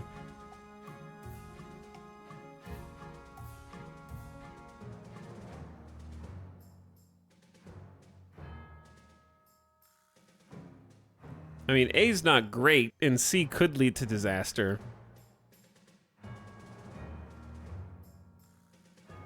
I don't know which one I prefer here. I'll veto D. So you can't kill the barons. I will protect the barons.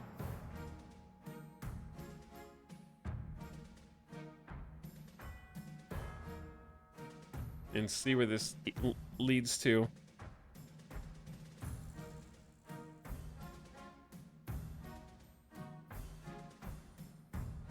All right, so they're gonna go for trapping them with honey, 70%. Well, we continue our streak of challenge successes today. Let's find out.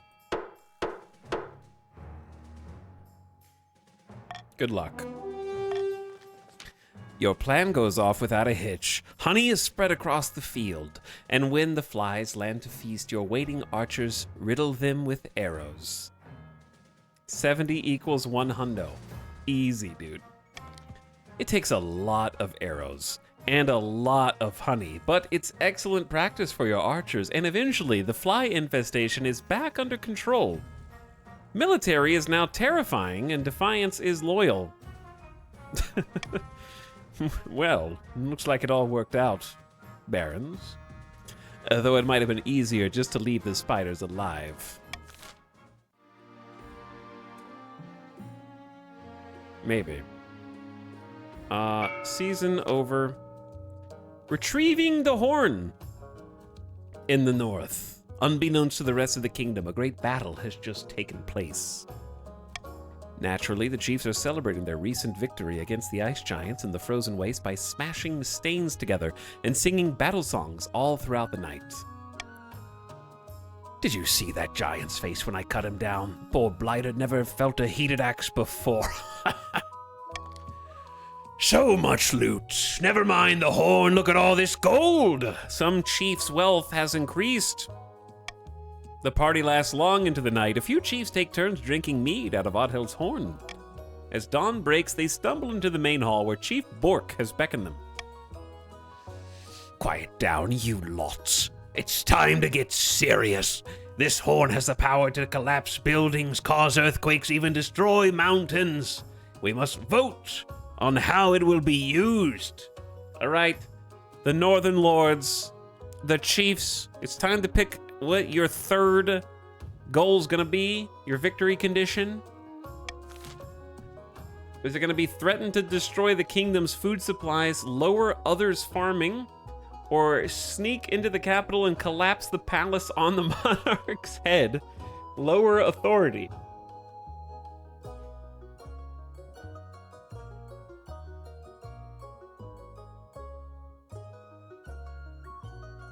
That's me. I'm the monarch. Chiefs are so violent. They're gonna starve everyone, or they're going to create a collapse. I love how the chiefs are supposed to be these honorable warriors who only fight with honor, and their second option is, fight? Nah. I could simply cause an earthquake and indirectly kill the king. So honorable. What great warriors.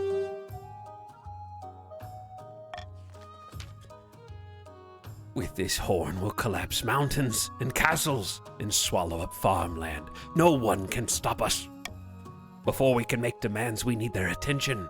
We'll see their food supplies are precarious enough to make them desperate, and then we'll make our move.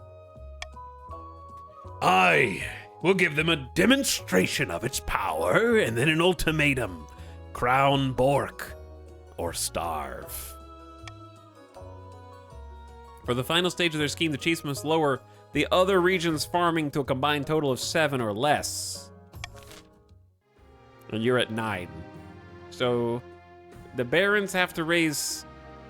Yeah. Sorry, the patricians have to raise their trade by 2.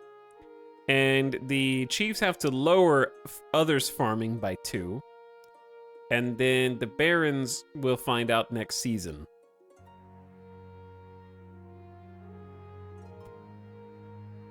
I don't know if I want these.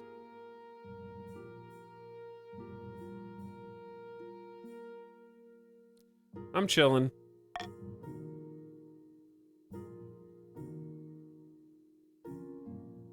Secret of the Golems. Modernization proposals and a curious discovery in the north.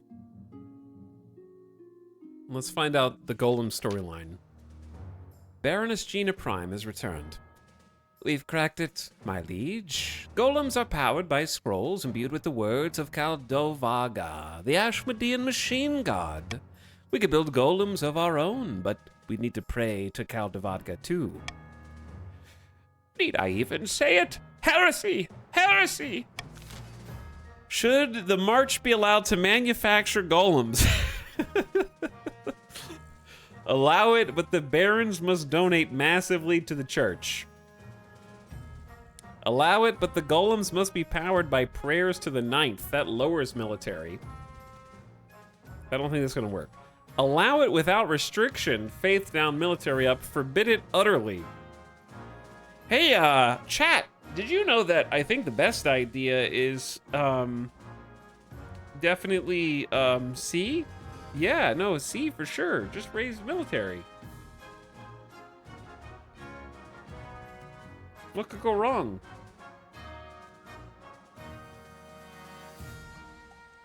Giving barons 10 military. True, my liege. Okay, you guys can do whatever you want. Except B.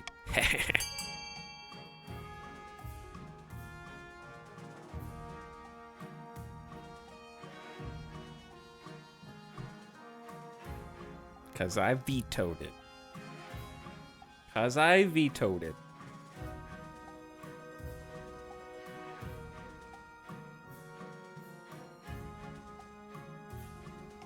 Close one. Oh, wake up, Barons! Barons, wake up! Come on, Barons! You slept on the job, Barons. You just needed like 2 more voters to vote early.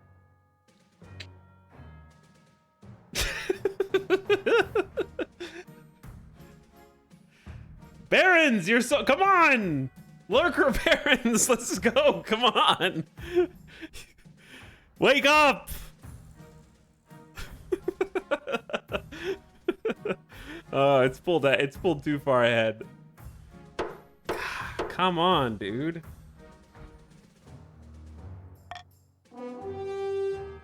Forbid it utterly. No fun, chat. 0 to 3 Defiance? Good God. By the 9th, this is our only chance to even the playing field between us and Ashmead. You're all fools. Look what you've done, chat. We're gonna get invaded.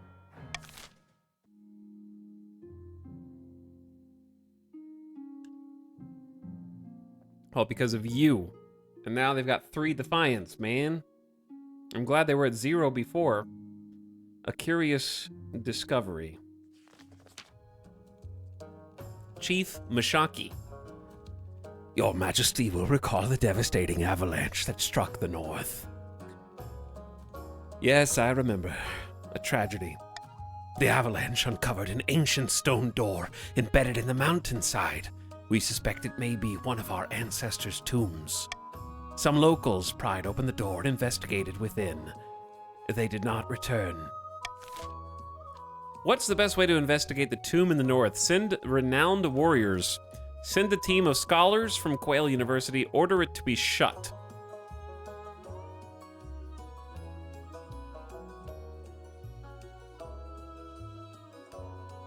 I don't really know what happens at the end of this. I vote for B. Send a team of scholars from Quail University.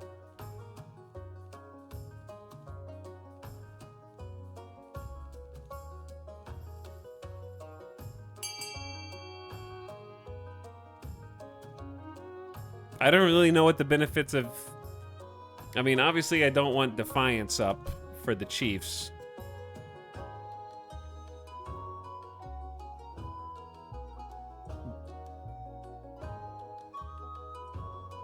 Interesting that all the Barons went from voting... Now they're just voting to stir up a ruckus. In the vote. Close that down. Close that down before C wins. Send a group of renowned northern warriors to explore the ruins. The north has no short supply of warrior heroes. The only problem is finding a group who are willing to work together. There are a lot of ancient feuds to tiptoe around. The Chiefs finally settle on a champion named Hrothfir, known for juggling live scorpions. He will lead a band of brave warriors into the tomb. You hope to hear back soon. Okay, great. And then modernization proposals. Your Highness, the Barons of the March plan to have the Council push through a number of military reforms. For the good of the kingdom, they say, but the reforms are designed to consolidate Marcher control over our ranks. What can I do? The Barons are waiting for a period of stability that will allow them to pass the necessary amendment while everyone's guard is down. It looks as though the Barons will soon have the opportunity they need to put forth the military reform, but things could change. You bring the revelations which the Barons wholeheartedly deny to the Council. Accuse the Barons of treason, stall the military reforms with a host of legal quibbles, delay scheme for 1 season. They're the only ones who aren't in the 3rd phase. Allow the reforms to pass unhindered. Listen, I can't be having you guys... Well, even if you lower stability, it's probably only going to go down by 1.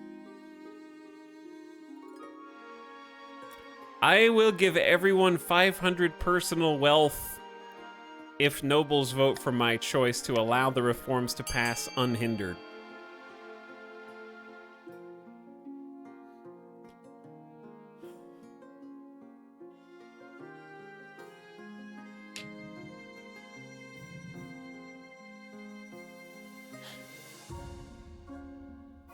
Money talks. Money talks. That it does.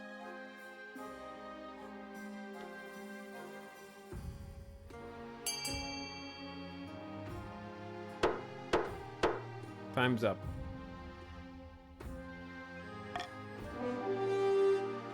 Allow them to pass unhindered. The council takes no action. The barons smile to one another as they watch their plot march one step closer to the goal.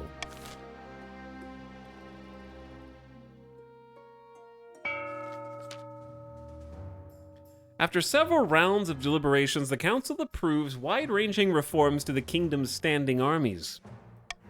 The barons are the major contributor to this new model army, having volunteered their expertise and manpower in these trying times. Meanwhile, in a foreboding Marcher fortress, the barons are celebrating. Ha! I can hardly believe they went for it. This is all well and good, but we have not won yet. We must make our final preparations before we take control. All right, barons, you're up. Are you going to march on the capital with the full strength of the model army? Goal, raise military. Oh dear. Or quietly force the king to abdicate, lower authority?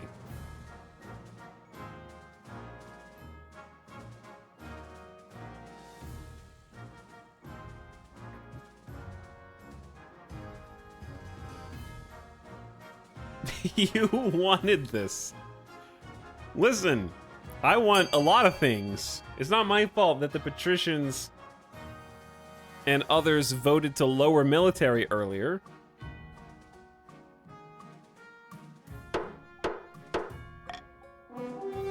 So I had to do the only ones who would raise their military.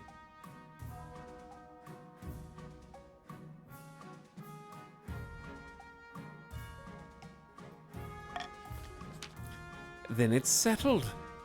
We have a plan of attack. But one last thing remains. Defense. For our final march on the capital, we need a sizable home garrison to repel opportunistic attacks from other regions. The barons must raise their military to at least 10. They haven't won yet. They haven't won yet, but you guys are all in the third phase.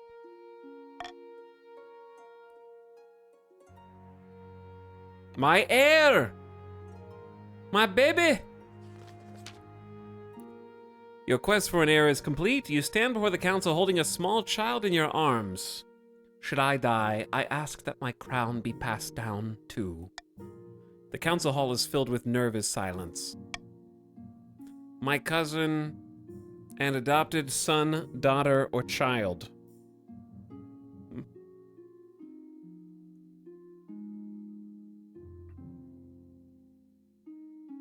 In place of a dark lord, you shall have a queen!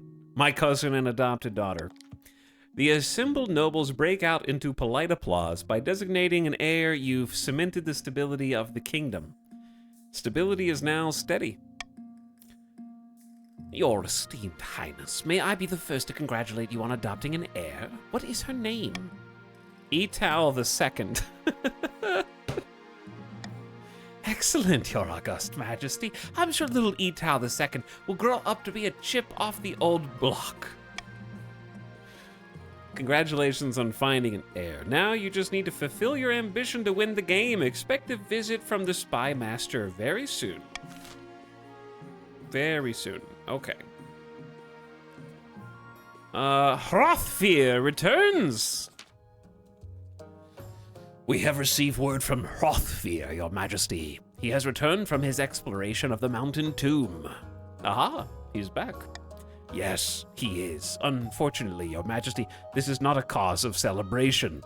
Hrothfir now marches at the head of an army of magic warriors made entirely from ice. They believe Hrothfir is their ancient king. Why does stuff like this always happen to me? The traitor Hrothfir plans to take your throne with his frozen army. We don't have long to decide on a response. Do we know the origin of these ice warriors? The ancient northern king Bjarnolf was rumored to be a warlock who created his own soldiers from snow and used them to crush his rivals. If these are his creations, though, they must be over 400 years old. What should the council do about Hrothgar and his army of frozen warriors as they march on the council? Send an assassin after him. Order the chiefs to gather their army and face Hrothgar in battle, 50% chance. Or do nothing. Authority down, defiance up, military down. Bro. I have enough money to fund this.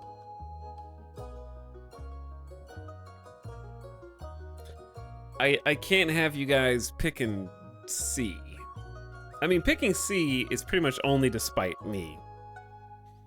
I think our best bet is to send an assassin after Hrothgar, and for that reason, I am going to offer you all another 500 G's of personal wealth to go ahead and send that assassin. That's a win-win situation, bro.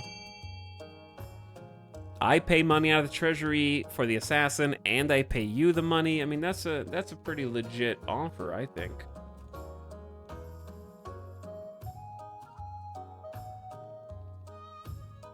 That just seems like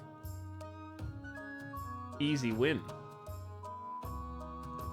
By the way, while you guys are voting, thanks again for recent subs. Orangutan Fellow says, hi, Marge. Thanks for the 3 months. I think Marge was broken earlier. My apologies. Shy Waffle says, E. Thanks for 47 months, Shy Waffle. Long time. Talon Jazra was pumping it for 5 months. Welcome to the stream. Chocolate Cake for 44 months. And Super Dingler said, Barons rise up. SCP said, Subathon, let's go. No. No. No more Subathon. Kitty Yuri says, Marge, are you tired today? Marge may have been tired. I don't know. She was not responding as quickly as I wanted. And then Propulsion, thanks again for 2 years, dude. Welcome each one of you. Your assassin strikes true. Hrothgar is dead before the week is out, strangled in his bedroll. Easy clap. Done. The Ice Warriors retaliate by rampaging around the countryside, burning farms and killing peasants. Stability is down and farming is to 0 for the north.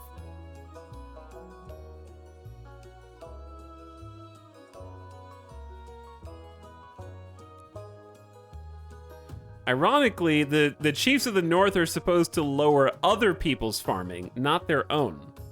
So I think that they didn't read the instructions at the top of the page.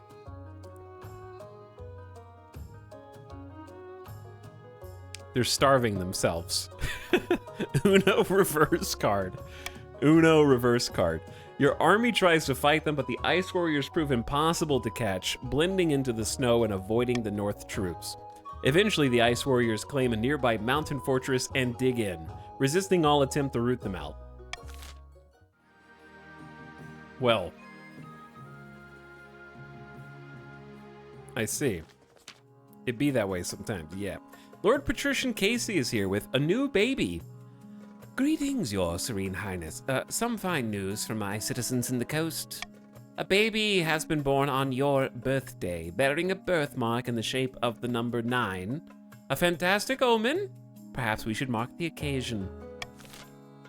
What should be done to mark the birth of this remarkable infant? It sounds like their birth has already been marked. You know what I'm saying, chat?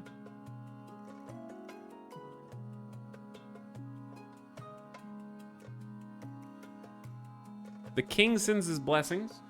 The king has no time for peasant brats. Gift the parents a bounty of jewels and fine wine.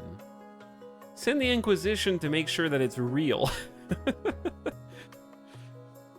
Okay, I mean, chat, is this the last event? I think this is the last event.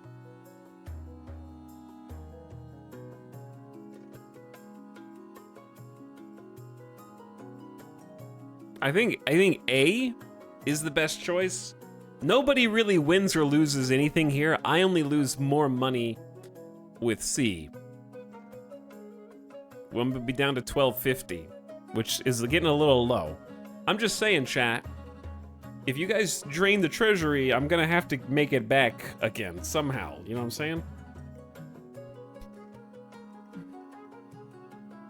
Gamble to make it 600. Okay, all right. Pick C and I will royal gamble on it. That way it pays for itself. And then everybody's chilling on taxes. That's fine.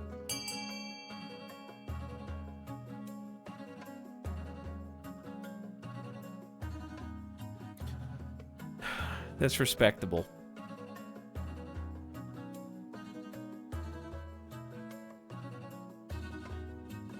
This is the one that pays me money, not you.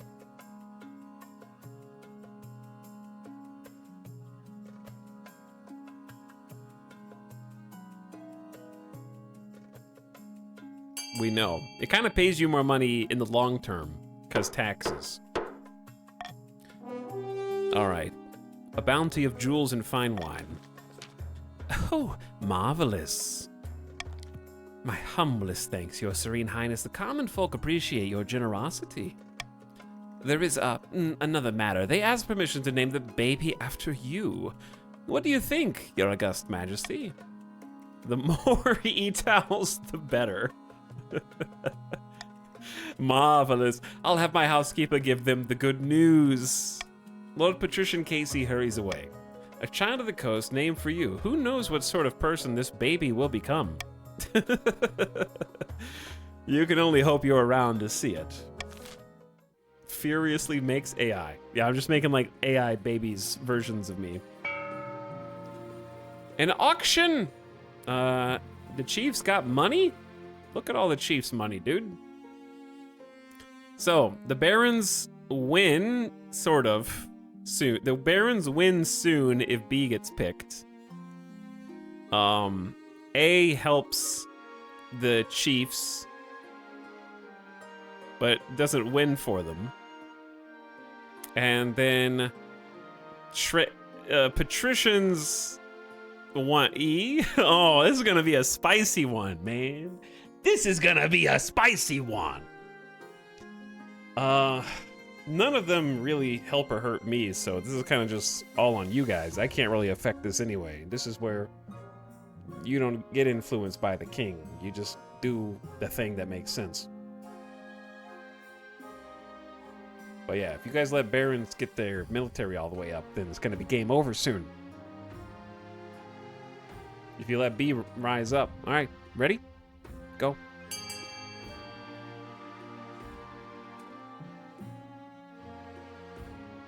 Oh man, okay, you've pumped A so much, dudes. Then again, the money's rolling in for B. And there's not a third place. What are the Chiefs doing? The Chiefs have all this money. What are they spending it on?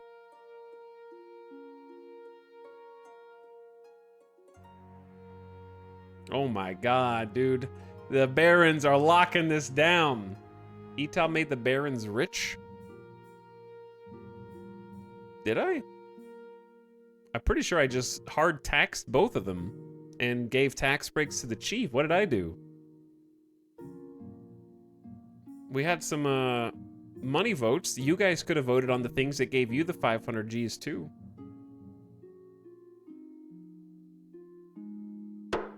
Time is up. They don't auto win yet. They have a season. Buildings funded. Uh-oh. Uh-oh. Trade up, military up. Influx threw down 4250. Good God. Could be the final season.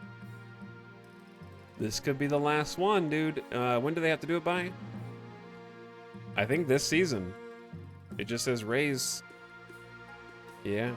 It could be Jover here in a second. We should have some new events, though. We only have one. Desertion. And that is why we must ensure that taxes are collected at regular intervals. If we were to... Your Highness, I have urgent news. The treasurer was just telling me something about taxes. Taxes! This is far more urgent than taxes. The new model army has deserted us. Not only have they marshaled without my orders, they refuse to stand down. I'm sure it's just a miscommunication. Send our army then.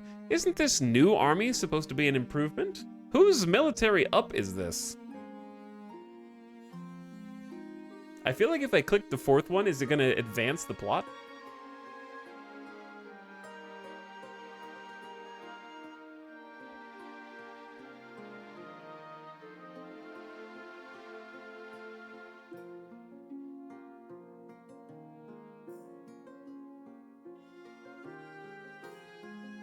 It's already over?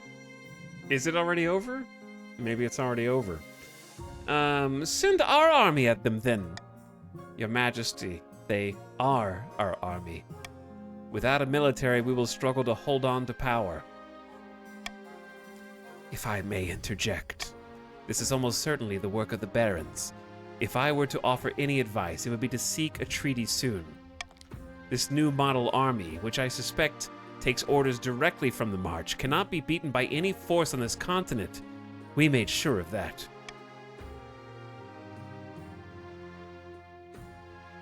If they want to fight, they can have it. They're not going to let me fight. Your look around the room at the uncomfortable faces of the advisors. Typo. What are you waiting for? Assemble the militia. They look to each other, uncertain.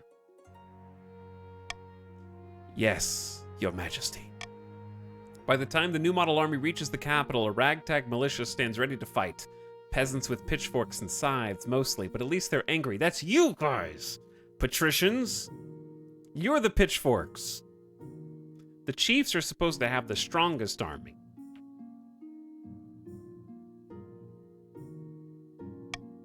From atop the palace battlements, you give your final speech. Fight for me and I'll make you rich. Fight for me or you'll be sorry. No matter what you think of me, the next one will be worse.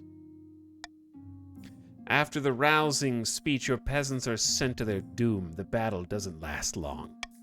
It's then that you find out the barons aren't keen on allowing challenges to their newfound authority.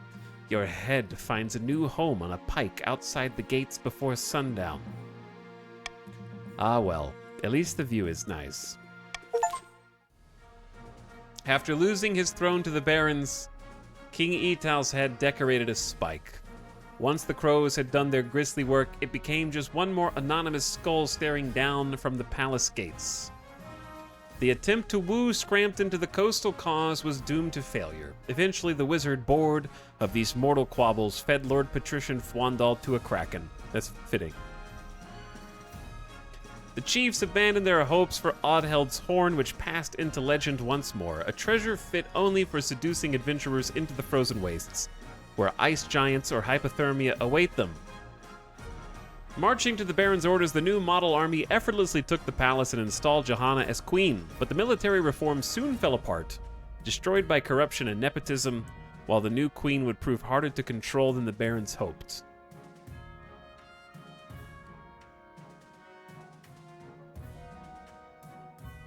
Anyway, so there's like kind of a issue where the auction, when you have phase 1 or phase 2 of your plan, it doesn't the auction doesn't complete that, but if you're on phase 3, it does. I guess, yeah, I'm not really sure why that is, because we had a whole conversation about that earlier.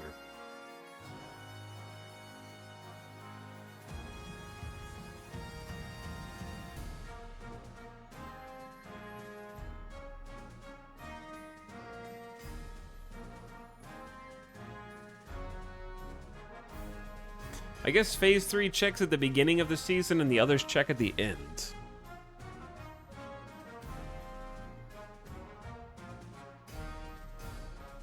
Or it just automatically completes.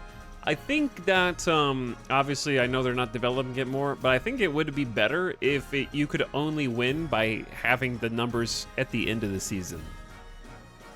That way, because I feel like we've played a couple games where the auction wins, and you can't predict what's going to be on the auction. Because sometimes there's nothing beneficial for you, and sometimes there is something beneficial for you. But then again, that's the whole game. You don't know whether the events are going to benefit you or not. Either way, GG to the Barons. Well played, even though you got your final face handed to you on a silver platter. I'm just kidding. GG's. Well played. The auction will always have something to help you advance your scheme. False. That is just strictly not true.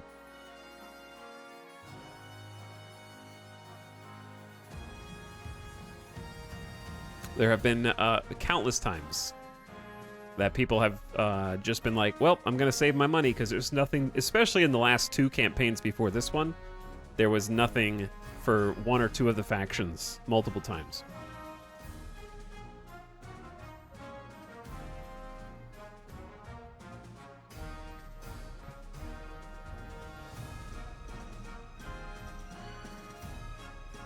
Well, yeah, the like it's just always hardest for the king to win, so I wasn't expecting to win.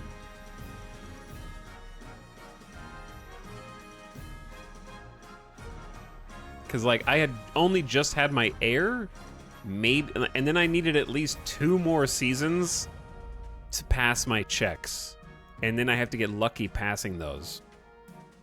I thought if 10 military was met, the king wins. Nope. I just had an heir, so if we made it 1 more season, because I secured my lineage, I would have started rolling the dice for 2 different checks.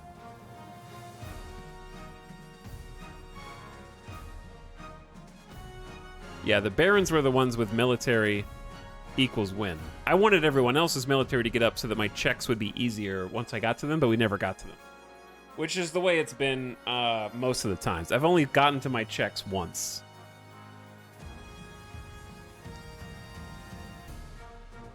Bing, ding. Either way, GG. Well played, everybody.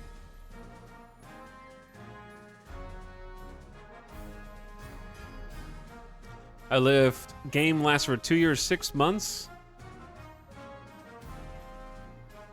Spouse Octavia of the Coast, who I never even got a chance to like make friends with. We just had literally one conversation the night we got married. And it was like, that was fun, and then we never spoke again. So I don't know what's up with that. Talks, what was your win condition? The way that works for the king is what I just said. You have an objective. In my case, it's raise the military, which helps you win your objective. It's not, there was not a hard number win condition. I had to first get married, then have an heir, or I had to have an heir, whether or not I get married, but you're probably going to get married. 1, have an heir. 2, once you have an heir, then you start doing checks that are dice rolls based on whatever your chosen stat is.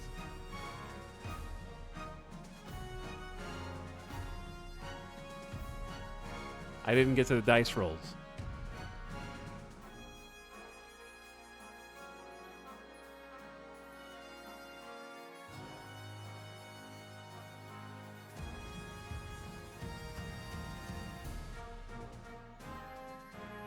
So you let the barons get too strong. I didn't know what their third thing was gonna be. There's a moderate amount of RNG because chat was like, oh, I can, patricians, I picked the trade one, and they didn't know it was gonna be +2 trade. They thought they were gonna auto-complete it, and then the other team picked the thing that they thought they would auto-complete, and they needed to lower everyone else's farming down too. So yeah, it's like, I love how it's like, you did this, king. It's not my fault for losing, it's your fault for letting them win. Information is always only partial in this game, yeah. Information's partial in the game.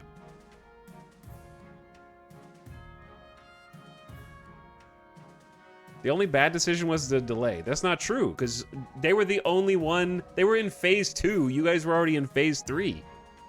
Why would you be like, no, we can't. We're going to dogpile the team who's losing right now to stop them from definitely winning. Like, there's no world in which that happens.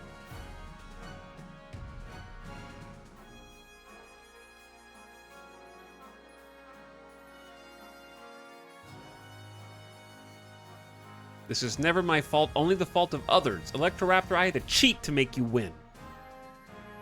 What do you have to say about that?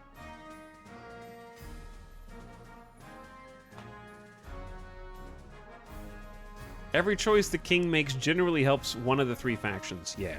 Basically, someone's gonna get a benefit somewhere.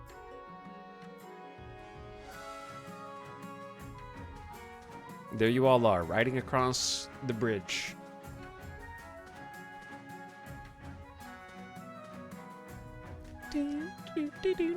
Okay, chat. When I originally set out today, I thought about playing 2 campaigns back to back, but now that we're done, the more intelligent side of me says that all of our worst campaigns have been the second in the dynasty. So why don't we just conclude King of the Castle on a nice, positive, happy note instead of devolving into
bro.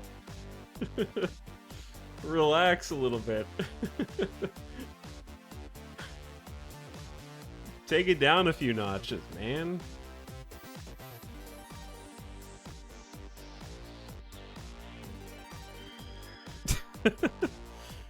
I'm gonna need him to dial it back a little bit, dude.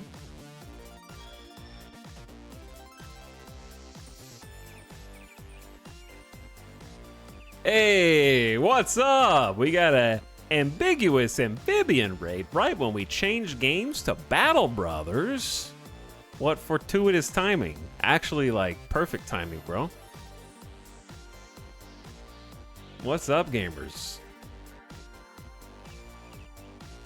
Battle Bros is bae. He lied to us! We were just playing a game called King of the Castle, and we just finished it. It took about 3.5 hours for the campaign, and chat was playing against each other and myself.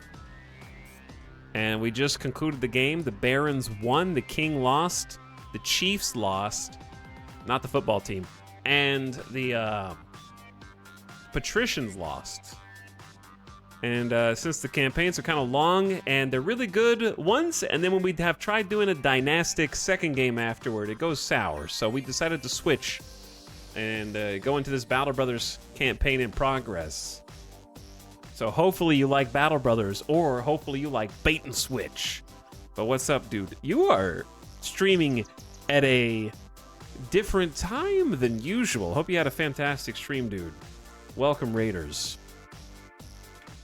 Glad to have you.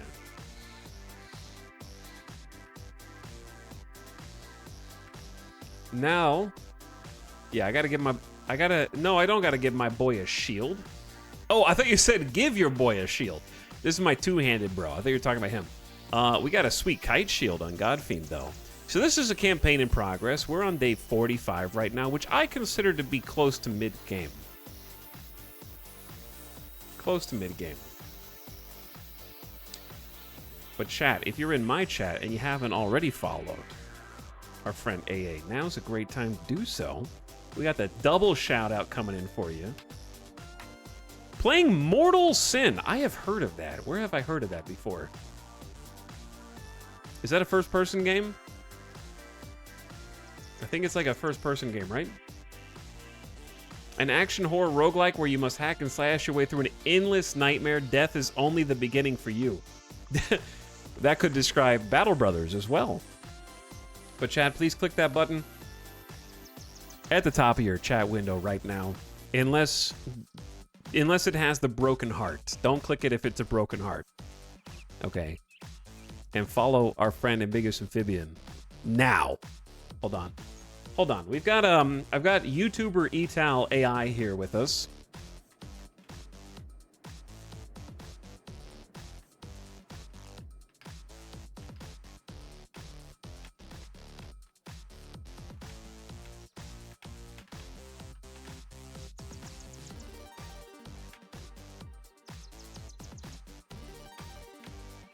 Let's see what he has to say.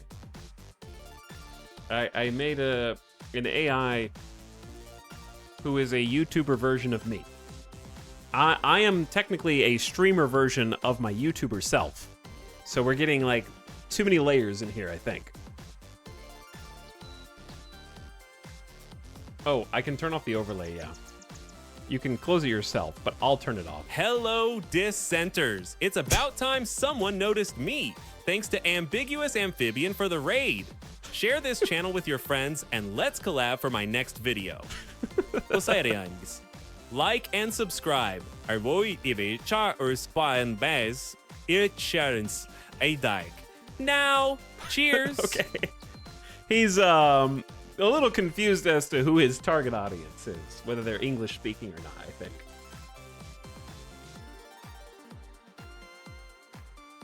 Oh, no, he's hexed the Raiders.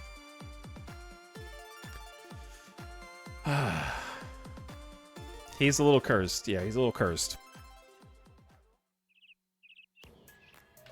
Hey, cheers. Okay, where are we at? We've got a need for like 3 bros, dude. We need 3 battle bros right now.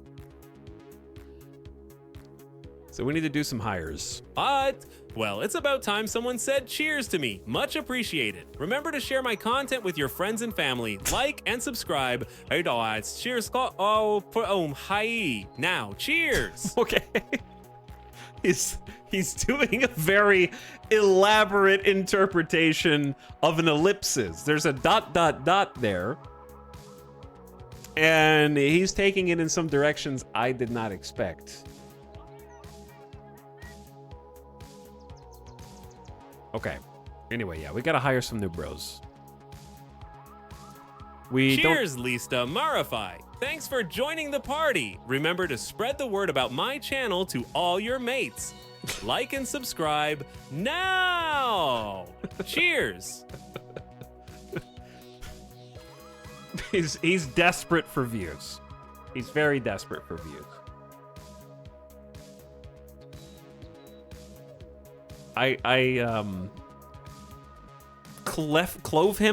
He is cleft from my body. You know what I mean? He's a part of me. This is one thirsty VTuber. Yeah, he knows what he wants, and he's not afraid to share it. Amusingly, he got my name correct. Well done. Chat, I gotta pay these bros 140 crowns per day, so I can't really afford to hire anybody expensive. But I gotta hire someone, so I choose Roger.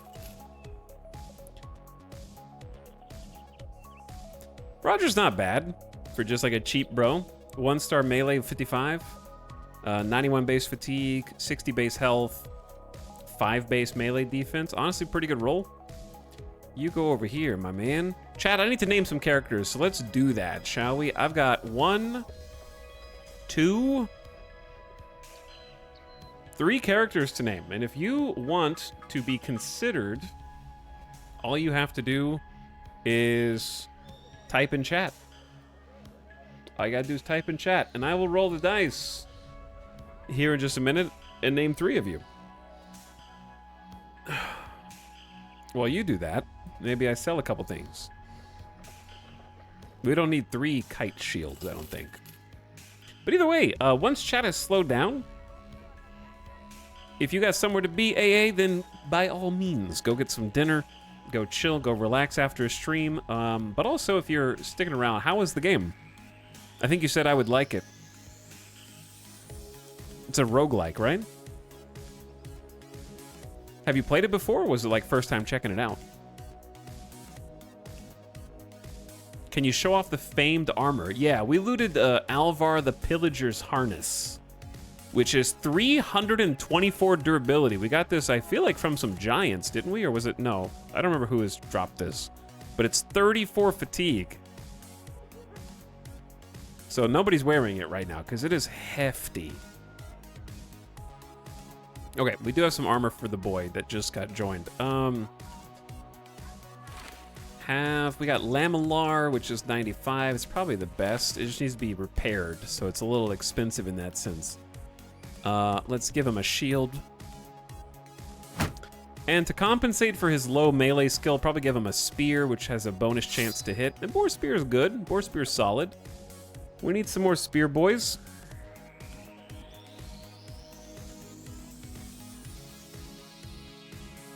And then a helmet. Fatigue is already down to 63, so we'll go light with the male coif. 59's not great. It's a little low.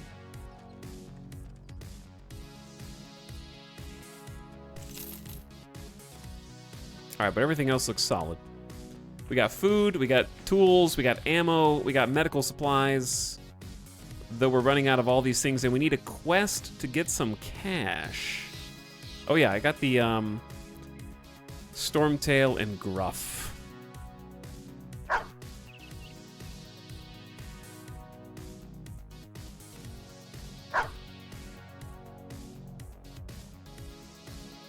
Oh yeah, we did lose 2 pups, didn't we? It's very sad. We lost 3 people and 2 pups. It's been bad. It's been a little rough. Let's head over to Himmelschwacht.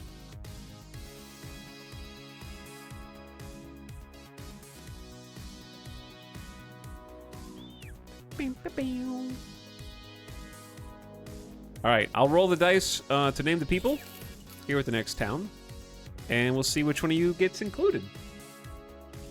No quests, so I'm probably just interested in quests right now. I should pause it while I do this because I lost a brother getting attacked when I wasn't paying full attention. First brother, Electroraptor, you're in. You're gonna become this person. Electroraptor the militiaman, really high melee skill. Your former militia, good hit points, good fatigue, and some melee defense. Sick. All right, Roger is going to become QT, etc., etc.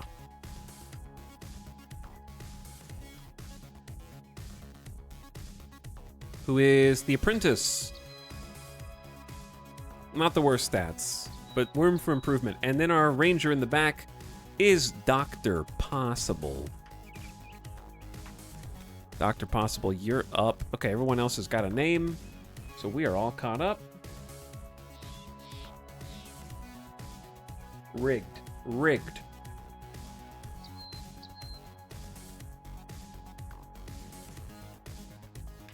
Let's go. What's your origin? I think this is just a standard company origin. Bog standard. And we're playing on the normal difficulty or whatever. You know, the one that says normal, but it's actually really hard. Like the middle difficulties.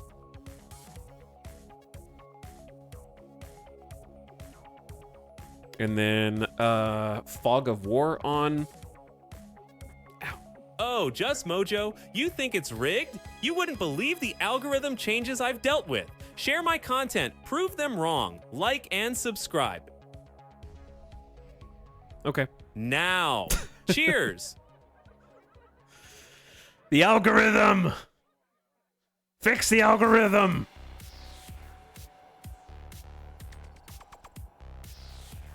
Like and subscribe and share my content. Let's do a 2-skull because we got a little weaker.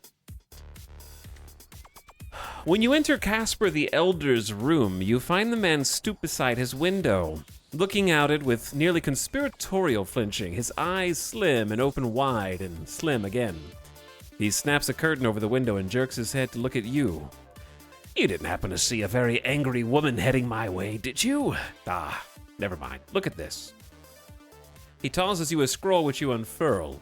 There's a crude drawing of what looks like a man hunched over an ant or some insect. You can't really tell. Caspar the Elder claps his hands. Local farmers are reporting missing livestock. All they found were footprints large enough for a man to lay a coffin in. It sounds like hearsay and rumor mongering to me. Could be rivals trying to hide their misdoings, but I'll leave you to it. Search the surrounding lands and see what you find. If you come upon an actual giant, I think you know what to do. We can help for the right price. 210 crowns up front, 850 when the job's done. Let's go. Oh, we have to fight Unholds again? I wasn't paying attention.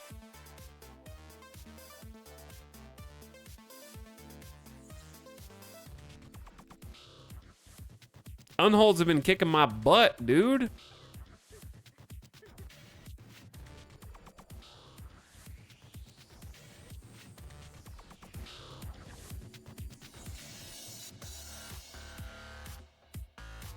Here's the thing, if we're all full repaired, which I don't think we are yet, because our QT is still fixing. If we're all full repaired and there's only like 2 of them, we could probably do it. 3's gonna be a little rough.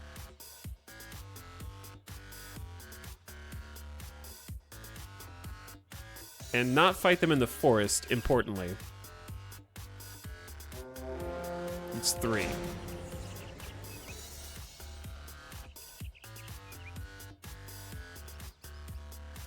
Okay, well, let's go back and hire another dude.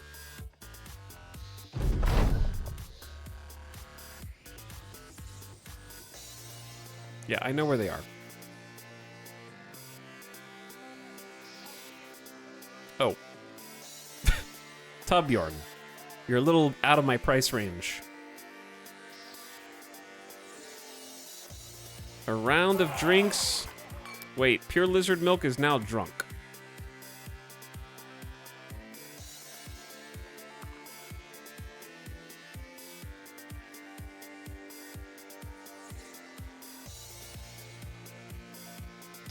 Minus 25% melee skill, range skill, melee defense, range defense, and initiative will be gone by tomorrow. 50% chance to be followed by a hangover. He is a drunkard. Someone in chat told me to do that. And I listened to them. Well, I haven't save scummed yet, but I'm not above doing it once.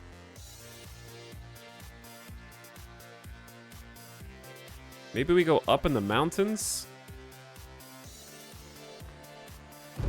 and then fight them. I have to make sure I fight them. They don't catch me by surprise.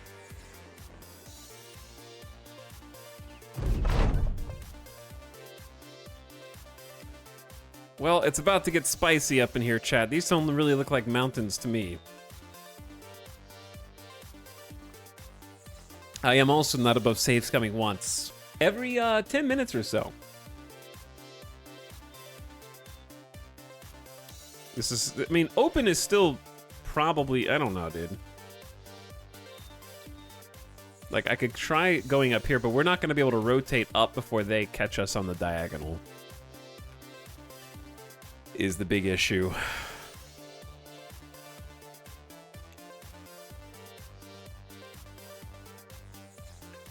It's probably better, like, I don't even know if it's worth taking a shot, because they're just going to heal the shot.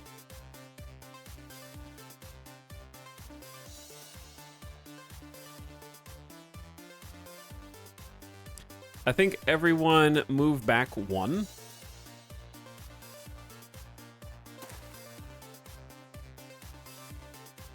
It's gonna have to be more. Well, yeah, everyone move back one.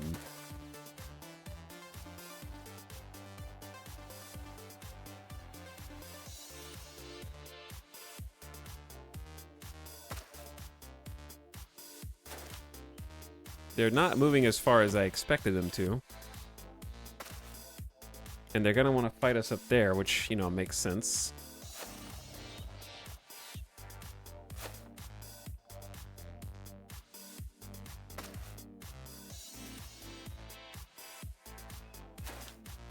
Okay, the question is, yeah, I think we just have to throw down a spear wall. It's gonna cost 30 fatigue. We'll get 15 back, but it is the time. 'Tis the season. I don't think he can hit us if he moves 3. I don't know how expensive unhold attacks are, but if he moves here, that should cost 2, 4, 6 AP, and he'll have 3 left. And he can, like, stun one of us, but there's nothing I can really do about that.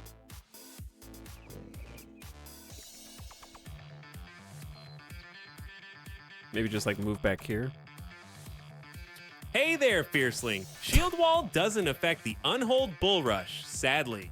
Those big lugs just plow right through. Don't forget to like and subscribe to my channel for more gaming tips. Cheers!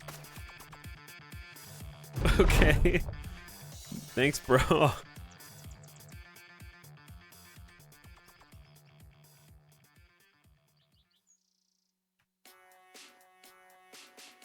I don't know, dude. We kind of have to just, like...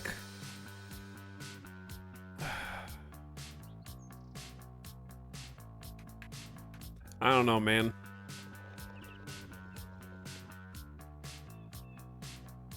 We're gonna be a little screwed. I don't think this was the play. I don't know if it's too late to change the play. The actual play is to shift everybody down here away from this high ground so they can't use the high ground against us and throw us around it. But I don't know if he's going to make it to us this turn and start attacking. So if I shift these guys down, these guys might get stuck. Is what I'm struggling with right now. But if I move everybody up there, then it gets super chaotic.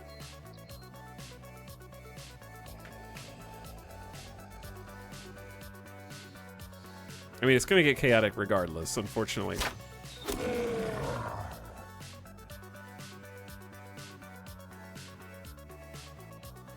I do think that moving the Rangers up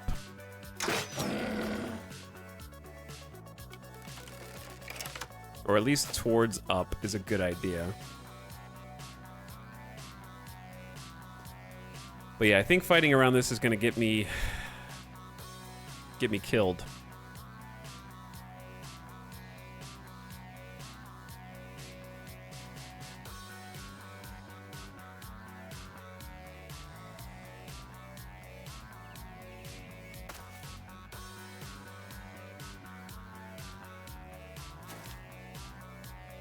I don't even know if do I need the spear wall here?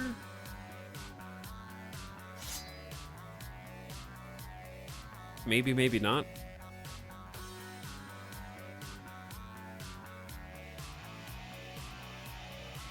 I don't know if these guys by themselves are... We kind of need to focus down one unhold.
What was that? That was only a 36? Wait, wait, are you drunk?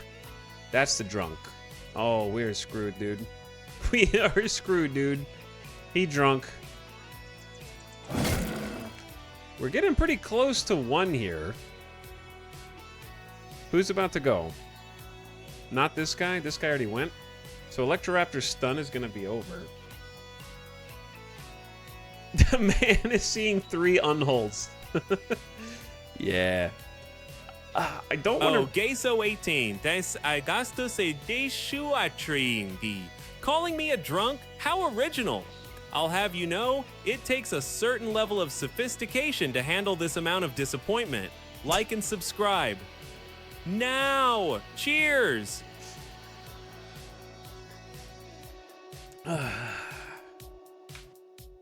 Okay. My question is,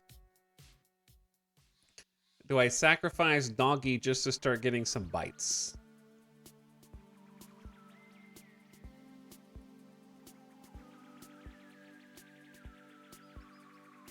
They're both going to do a roundhouse attack is the problem. We need to start getting some bites in, and we're getting close to finishing this dude off. It's a little damage. All right, spoons. I think we just go for raw damage here, dude. Ooh. Crushed fingy.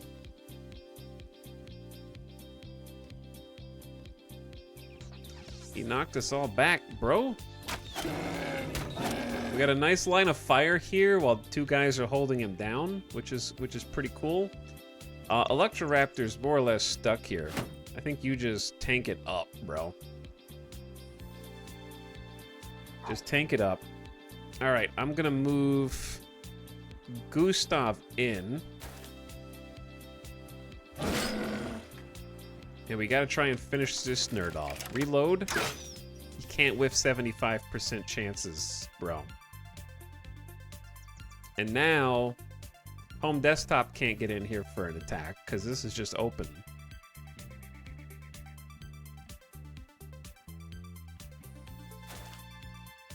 Reposition, I guess.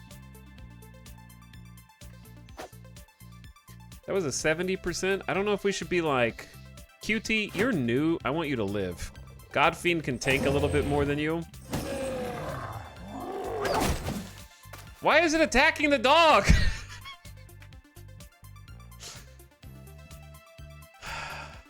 Oh, dude, he's not gonna hit anything. Useless backliner, bro.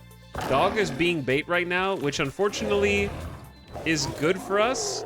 Ooh, the double dodge. It's actually super lucky.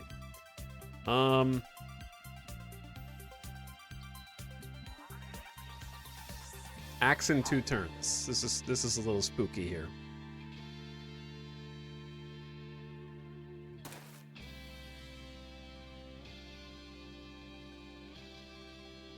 I think he's gonna like do something here to knock people around, so I'm scared to move spoons because I can't get to him cleanly. However, I can swap places and then go. But he healed. Ow. Chaos! Wait, why is he in friendly fire?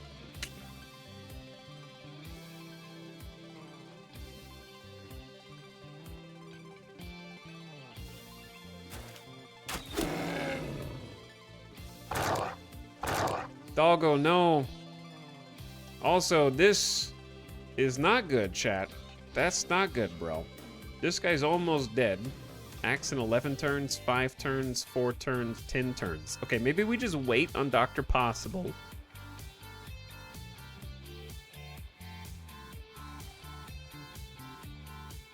And we wait on home desktop. Oh, no! Ah, so sad. So sad.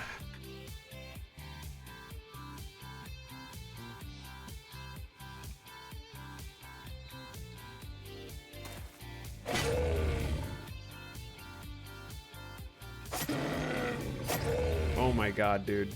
We can't get him. Missed 82% chances to hit. Wonderful. And then pure lizard milk is just gonna get destroyed. Yeah, cool. I love it.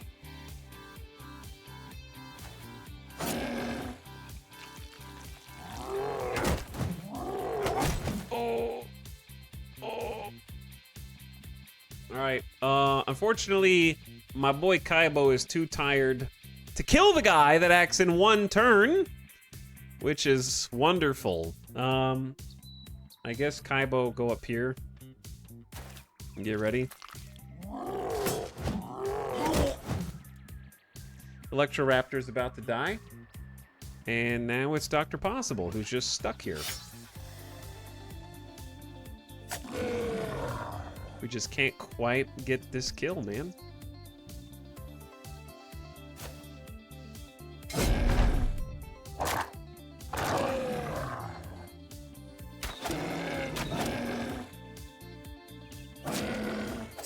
I'll do it myself, says Dr. Possible. How are you not dead, dude? Literally, how are you not dead?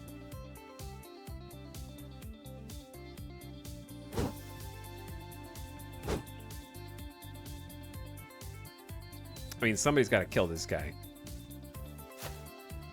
Oh my god.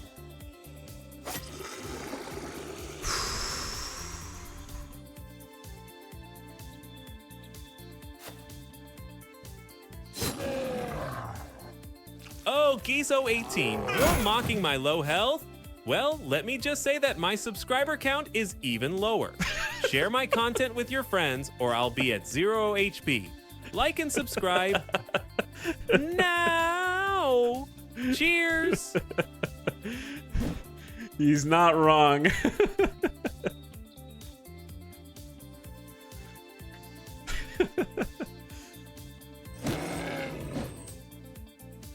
Okay, Kaibo is about to die in a sec.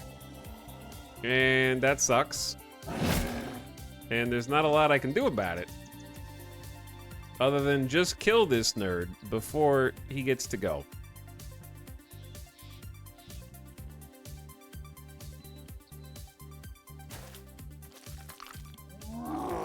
Good dodge.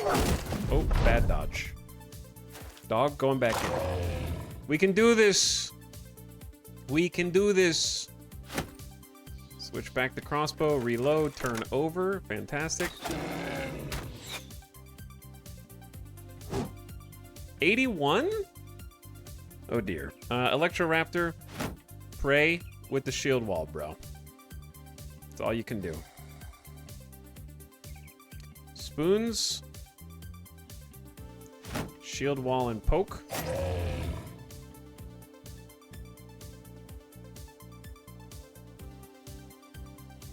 Electroraptor, shield wall. We must strengthen our brothers. Kaibo. Oh, and Electroraptor, the militiaman, is dead. On a 38% chance to hit. You rolled a 2. You rolled a 2.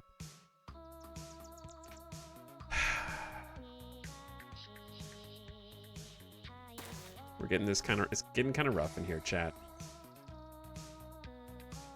Getting kind of rough because Kaibo's about to die next. Oh, why did I go back in? He doesn't have any stamina. Don't worry about it.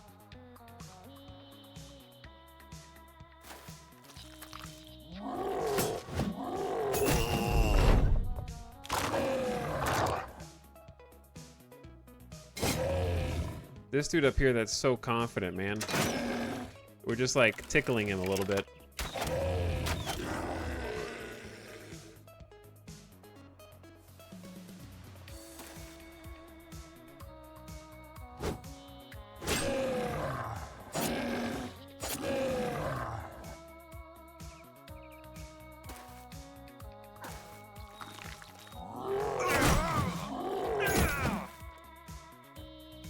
This is a GG, chat. This is a GG. You just killed Kaibo. Yeah, that's kind of what it looks like, isn't it? That is sort of what it looks like, I think. One could say that. I thought that he had I didn't realize he was that low on fatigue. I didn't do it on purpose. I just didn't look at his fatigue first.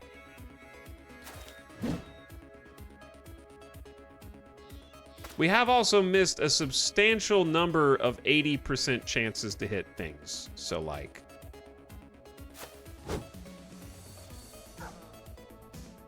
that's stamina's too low as well. But we have to...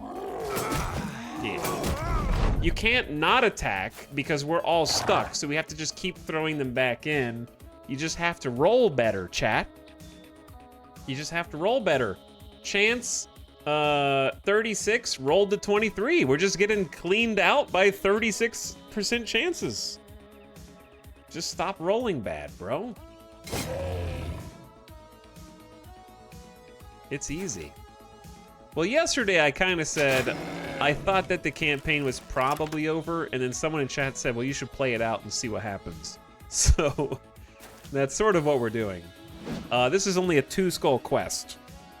Okay, so it's not like it's that crazy of a quest. Obviously, we know that 3 unholds are this. We just can't kill them now. This dude is just basically unkillable.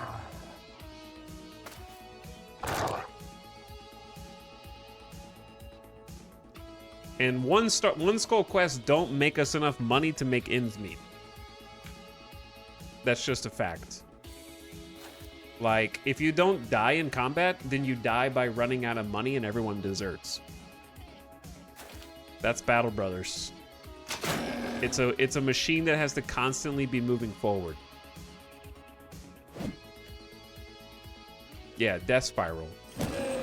Basically Death Spiral. This is definitely a Death Spiral. Honestly, it was going pretty well until it wasn't.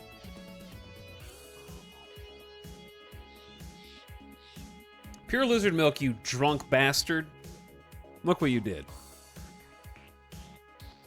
3 down, 2 dead.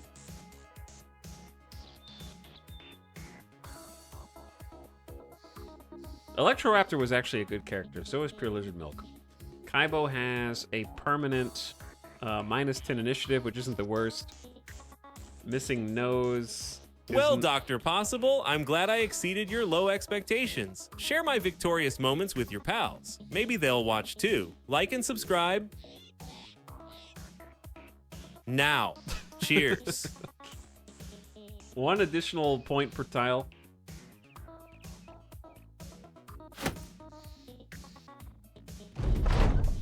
With the last of the unhold slain, you round up the men. Spoon's self-defender is found jumping on one's belly and seems disappointed when you tell him to quit it and get down.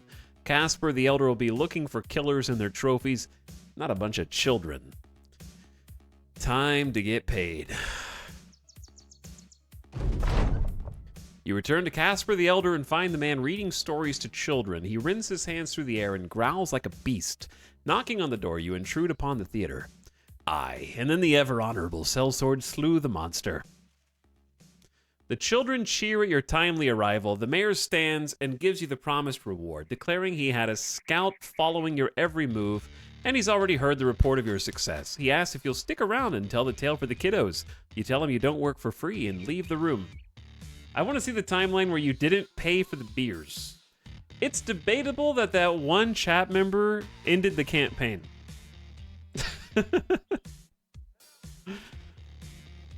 Like, and there is a world in which I don't have 25% lower accuracy for my axeman, and we kill the bottom unhold faster. Because we were sort of holding our own against the bottom unhold pretty well. Drunken Domino, Butterfly Effect. And then we could rotate up and support the other, because we killed one of the 2 unholds fairly quickly. And then it was after we killed the first one, the other 2 started wreaking havoc. This is actually the most unholds I've fought in a single campaign. This is the 3rd unhold battle. And we are not even close to being able to do a 3-skull quest. We are broken, bruised, battered. We lost... well, Kaibo actually didn't die, but we lost a backline axeman. Ever since we stepped damn foot on that ship and we found these new lands. Yeah, like I got 1,800 bucks, but like we're just at a phase where we can't have level 1 recruits. Like more than 2. We can have like 2 level 1 recruits that we rotate in, but we need to be pretty solid vets at this point. And the best we've got is level 6 KJ, level 5 desktop, level 4, level 5, level 6, level 4, level 6. So like that's good, but we just lost... What level? Who just died? Pure Lizard Milk, 22 battles, 18 kills. Electroraptor was also a promising upstart who was level 3. And yeah, the guy with the perma injury on movement is useless, yeah. Which is Spoons. 1 additional action point per tile moved and minus 20% initiative. Sell the 11k armor. It's only worth like 2k to vendors. 1895.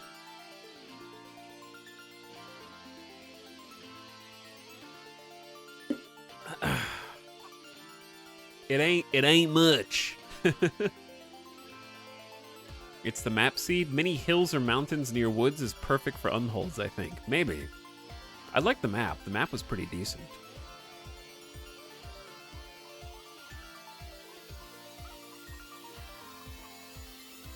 But yeah. I'm pretty sure this company is dead, chat. The mercenaries tried to get you to stay, but you felt it was time to retire from fighting altogether. Last you heard, the mercenaries' new commander was fooled into a horrible contract. The money wasn't right, and the battle itself went south in a real hurry. The company completely broke apart not long after this misstep. With you from the start, KJ was as loyal as he was talented. He stayed with the company for a time before eventually leaving to forge out a path for himself. The other day, you received a letter from the mercenary stating he had started his own company and was in dire need of help. Unfortunately, the message was dated to nearly a full year ago. When you investigated the existence of his company, you learned it had been completely annihilated in a battle between nobles. Having fled the mercenaries, Dr. Possible, the anatomist, continued his studies elsewhere. He was admonished by his peers for venturing out in such an uncouth manner and found himself suffering in intellectual mediocrity. Some years later, he made a small contribution to the study of beetles, after which he promptly threw himself off a seaside cliff, donating his brain to the rocks and his body to the ocean. Now you sit in the basement of a tavern, sleeping amongst vagrants and vagabonds who've no coin to afford a room just for themselves. You want to get back into mercenary work, but with no coin, you'll have to work from the bottom up, probably soldiering beneath some incompetent commander.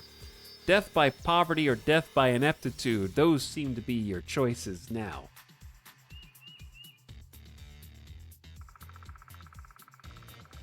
$116 points.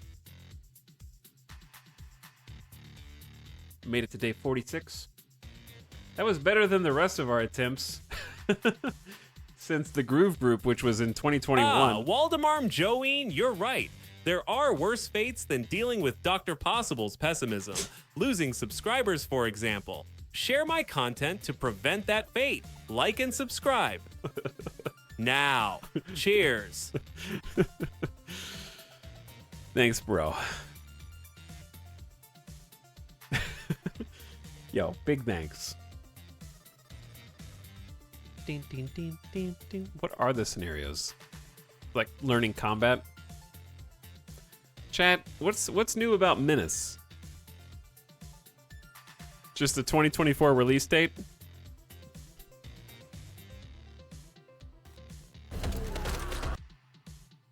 Let's watch the trailer again.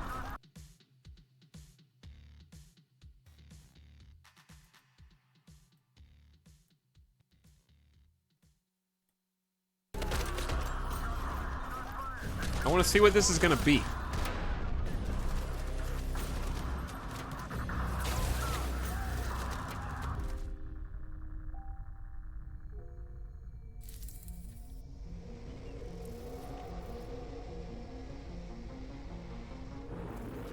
Hooded Horse publishes a lot of cool games.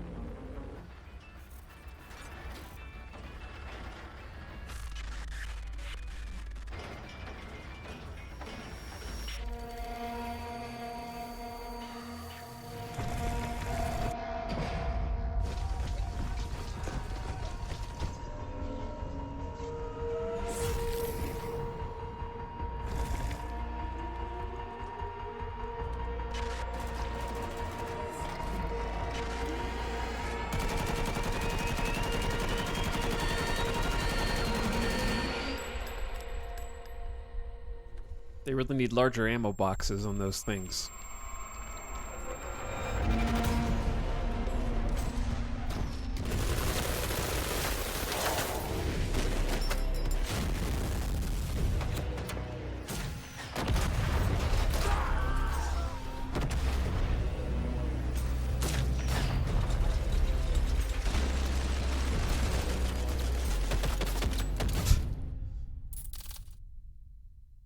I can't tell if it's an RTS or a turn-based game with no HUD. I feel like it's a turn-based game, would be my guess, based on the movement of the units. I mean, I guess it says turn-based.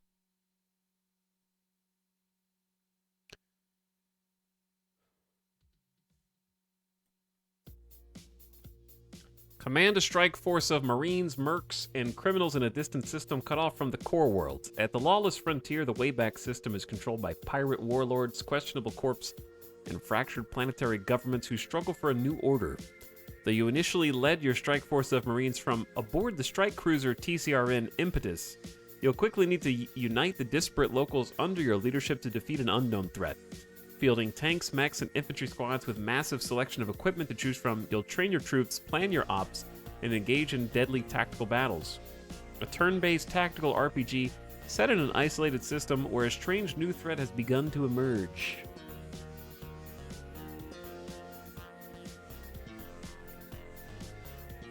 Your Republic Marine Corps strike force has made its way over to bring the frontier back into the fold, but what was supposed to be a simple pacification mission revealed a threat that puts the entire system at risk. Your approach is yours to determine. A distress call rolls in, calling you from planet to planet. You can decide which to respond to, what resources to employ, and when to engage based on your readiness level. Your choices will determine how the local faction feel about your presence, with a direct impact on your relations with them and what favors they're willing to do for you.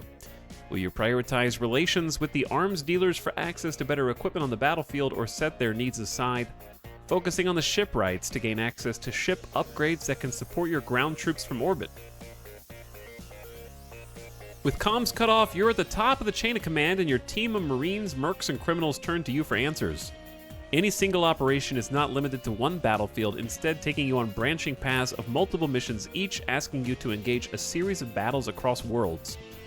Make strategic decisions as you progress through an op, choosing between the missions available to you. Will you first take out enemy air defenses that keep you from landing tanks, or will you press directly into the enemy to rescue a group of hostages and gain the trust of the locals? Proceed mission by mission to complete the operation and ultimately further your grand campaign, but beware, every decision has serious consequences, not just for the operation at hand, but the system itself. The strike cruiser TCRN Impetus acts as your base of operations, not only ferrying you between missions, but providing both orbital support and a place for R&R. Invest in upgrading and customizing your mobile HQ to best synergize with your approach on the battlefield, seeking out opportunities from among local allies to gain the upper hand. Without access to your standard issue naval arsenal, you'll have to rely on local black market dealers and the spoils of war to equip your squads. From the jerry-rigged war machines of the pirate factions to the refined high-end arms of the local mercenaries, each engagement isn't just an opportunity to bring the fractured system under control, but to acquire new equipment to accomplish your missions. Okay, they wrote more than I expected them to write. Decisions have consequences.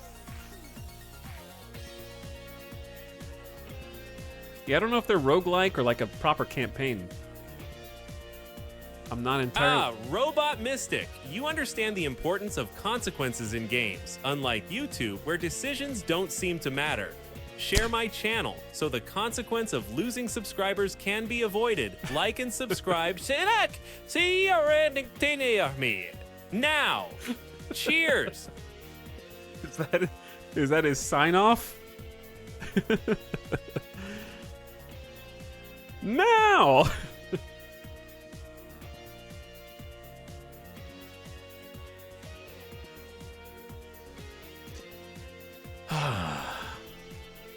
Oh, Waldemarm Joeen, thank you for the tier 1 gift sub. Finally, some love from a subscriber. Share my channel like Waldemar shares subs. Like and subscribe now.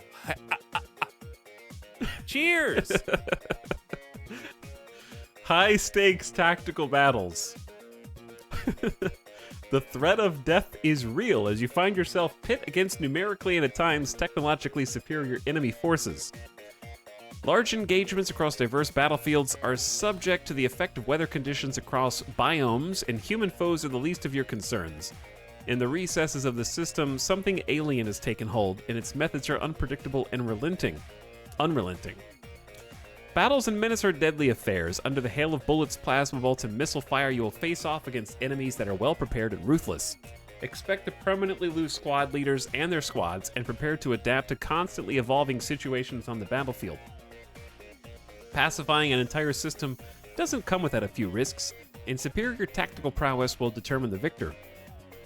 Use flanking maneuvers to make your way around cover, or use heavy ordnance to flush enemies out of firing positions. Rush cover to cover. So there is cover. There's a cover system. As you plot pincer attacks, opening fire to suppress enemy squads and pin them while working to destroy cover they might run to. A tactical approach is essential. Stay on your toes, though you can plan around intel gathered from mission briefings. Plans never survive first contact with the enemy. Okay, so your weapons have efficient ranges. Their damage may decrease over distance. Different types of armor. Rounds cause a suppression mechanic. With heavy fire, more likely to pin an enemy down.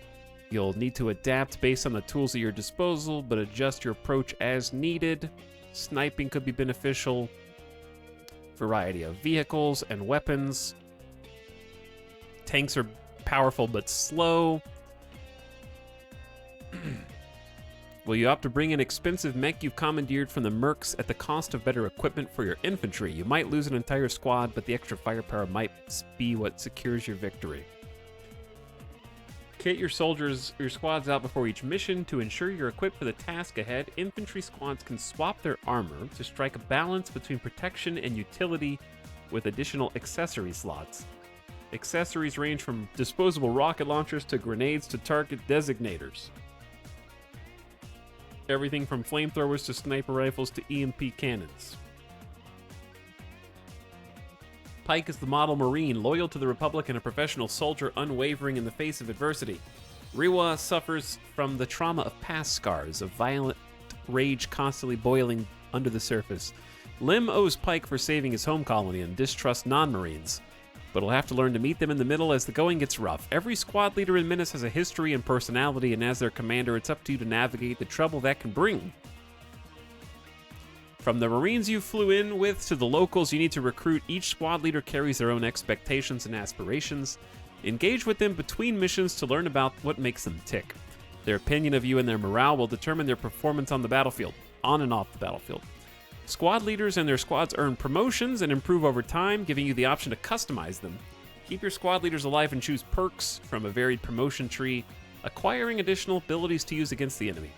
Each playthrough features a selection of characters from a massive pool. Learn how individual backstories are tied together and prepare to navigate the unique combination of each run. Stories unfold in unexpected ways as your squad leaders push from engagement to engagement. Watch them crumble under pressure from a cataclysmic threat and do your best to train them to fight against the menace. Endless replayability. With procedurally generated multi-mission ops and battle maps alongside a big selection of characters and countless equipment options, every run plays different from the last.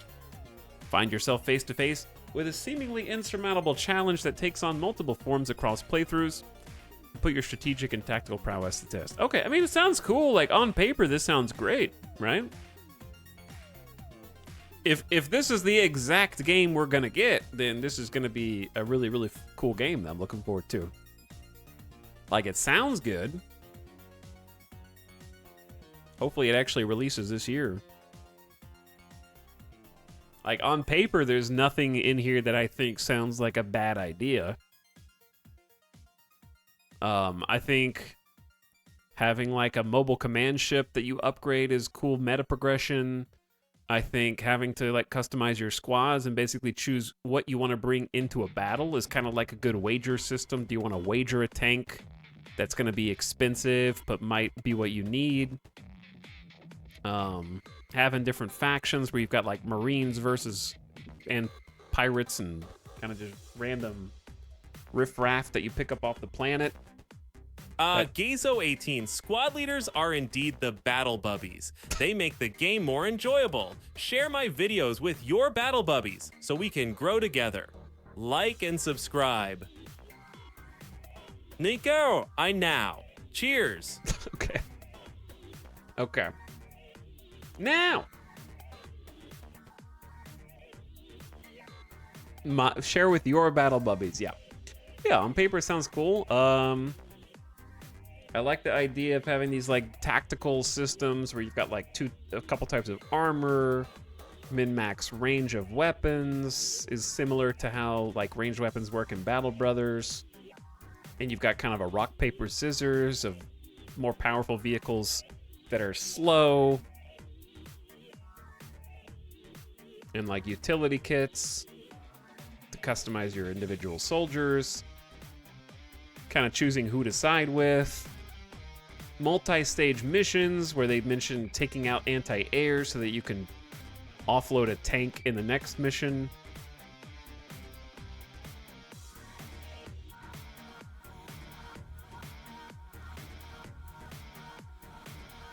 I think the designs look pretty cool. It'll be interesting to see how like squad base versus individual base goes. I assume they'll lose squad members like in Civilization as their health goes down or something. We got some prone boys over here too. I like mechs. I also like mechs, but I don't really like Battletech. So I'm hoping for something that's better than Battletech. I know that's a controversial opinion to have, but I never really vibed with the Battletech turn-based. And this looks better at first glance.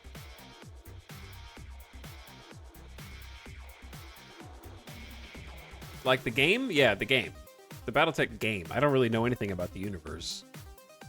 I think it was like a Paradox published game. But no, this all sounds really cool. I'm dare I say. Well, Masahiko Kobe, you've been here for 76 months. You're a true legend. Share my channel with your fellow legendary subscribers so we can conquer YouTube. Like and subscribe. Okay. I will do that. Now, cheers. Damn it.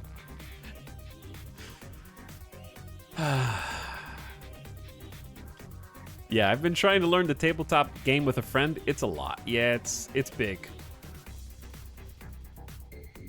Battletech was a little too much like the classic tabletop game. Felt dated.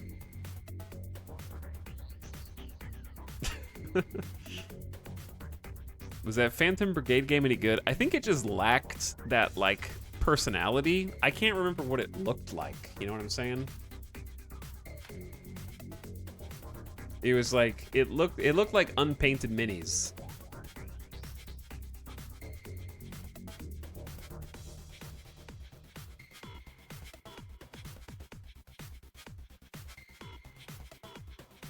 But I heard a couple of people play this and kind of say it was okay.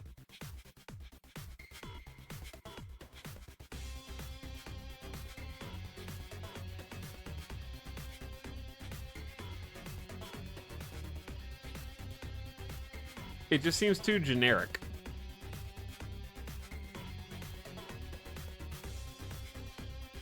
Which is weird to say. Because, like, in motion, it doesn't look bad. Like, I don't think it looks bad.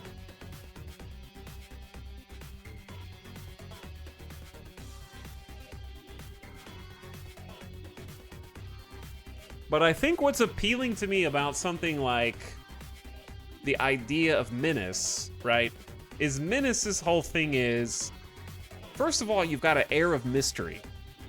They won't even tell you what the menace is, other than there's, like, something, like, they hint at the end, right? Like, these guys, right? There's clearly some kind of bio-organic growth or mutation enemy that's being, like, experimented on. But then you've got... There was something else. I don't remember where it is. I don't remember what part of the trailer it was. This. Right? It, like, cuts away. But, like, there's something actually, like, huge that you're gonna... Like, if you don't get to fight this in the game, or this isn't the menace, then false advertising. You know what I mean? Like, it'd be cool to have a bunch of little dudes, little squads on the ground, and then have them be fighting some gigantic screen-filling terror that's stomping around, too. And you're just, like, pounding artillery and dropping bombs and everything else. Like, that would be cool. Oh, Missar Fox Real, less than 3 to you too. Thank you for your 30 minutos, true months of support. Let's keep spreading the love by sharing my content. Like and subscribe. Now, cheers. Like, Tuber Etal sometimes gets lost, and then he finds his way back. I feel like Etal Chad gets lost and never comes back, and he gets stuck there for a long time. I bet it's the voice. I think I just need to redo the recording for Etal Chad and change him up. Keep the personality the same, but like just change his voice. So I'll work on that this weekend. Try to give him a new voice. Anyway, what I'm trying to say was, I think what makes Menace more appealing to me is that it has sort of like a campaign in mind, right? The premise is simple. It's you are some Marines going to pacify a distant world, and you find more than you bargained for, and you get cut off from the chain of command. Simple premise, but it's effective, right? I understand why I'm here, what I'm doing, and also it segues into some interesting gameplay mechanics where it's like you have a ship or a cruiser, I don't know what kind of ship it is, but you got a ship, and that's your base of operations. You take that to do missions, and that's where you get organized, and you can also upgrade it. So we've got a sense of continuity. We got a sense of what leads me mission to mission. We have something that glues all the mission structure together. And I understand the premise of taking my squads and upgrading them over time to fight against the menace that is revealing itself over the course of the game, right? That checks out. I can get emotionally invested in that because I understand the stakes. Whereas when I look at like Phantom Brigade to me seems like it's selling itself on a cool gameplay quirk first, and like a why are you doing it is kind of like just because, you know? So for me, it comes from like a place of I need to be able to suspend my disbelief in the world that is being set up and understand the continuity of what I'm starting in when I push new campaign. And I don't even know if there is a campaign, right?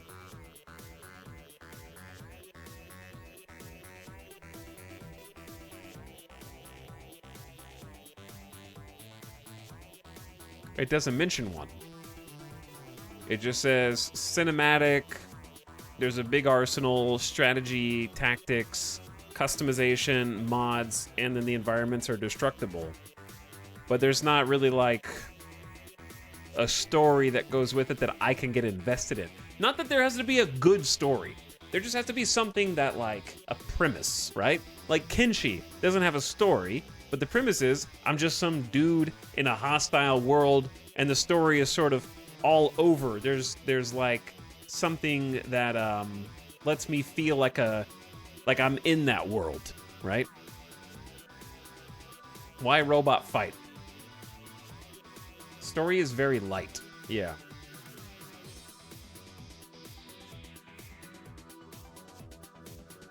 I guess ambiance would be the right word. Theme. And I understand that there is a demand for gameplay first video games, and I think that you always need a solid foundation of good gameplay.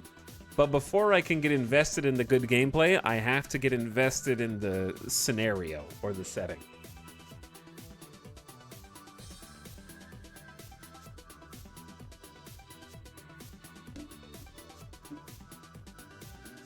I guess. I don't know. Not always, but most of the time.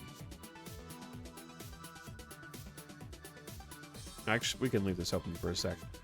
So I don't know. Phantom Brigade just didn't grab me.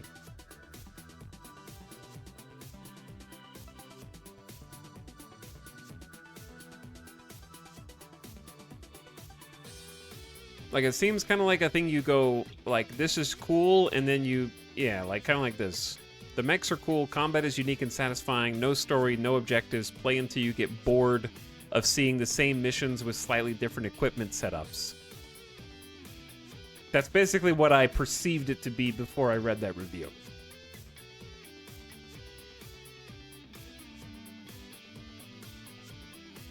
Like, you just play until you get bored, and that's okay. Like, that's how we used to play games, but it's not enough anymore to be a memorable experience.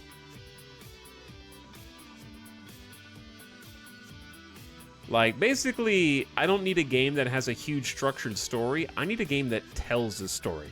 For example, Battle Brothers, whether you win or lose, you're getting a story because you're getting this, like, evolving tragedy of what's happened to your mercenaries, right? It's not because there's some overarching plot that connects everything. It's because you can get emotionally invested in what is happening to you and the characters that you're caretaking. Which is how it seems with... it seems like that's the angle they're going for with Menace as well, right? Like, you get involved. Your squad leaders have personalities and aspirations. Even if it's just like a blurb like it is in Battle Brothers, something that lets you forge an attachment with them. Oh, GSO18, some warriors are just too stubborn to quit. Unlike some of my subscribers, share my channel and inspire them to fight on. Like and subscribe. Now, cheers!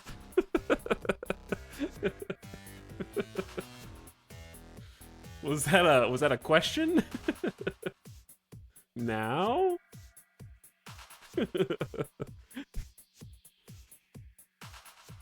Anyway, it's on my wish list. I'm looking forward to it. I hope it's good. Sounds good. On paper's good. I'm already like invested enough to get, you know, I'm excited for it to launch. It sounds cool. I hope it actually does launch 2024. But they are called Overhyped Studios, you know. So they're sort of wearing their name on their sleeve to some extent.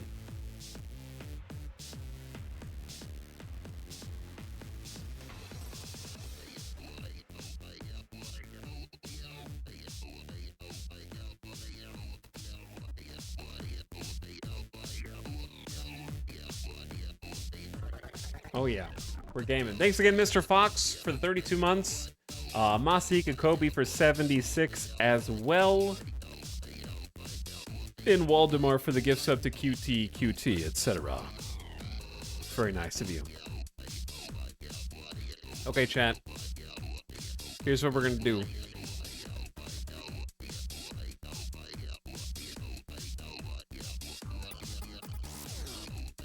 We're gonna go slightly rogue. Well, Acetek09, if you don't like and subscribe, I'll just be here lamenting my dwindling subscriber count. But it's never too late to hit that button, like and subscribe. Now, cheers! It's never too late.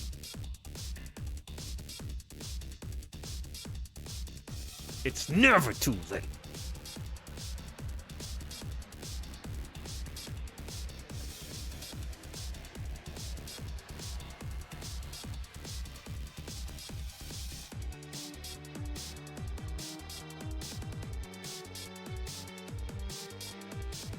Chat. It's time for you to become a marble. You gotta become a marble.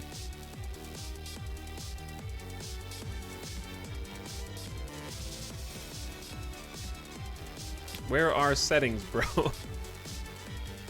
Why is there music on this? Okay. Where are the settings? Hold on.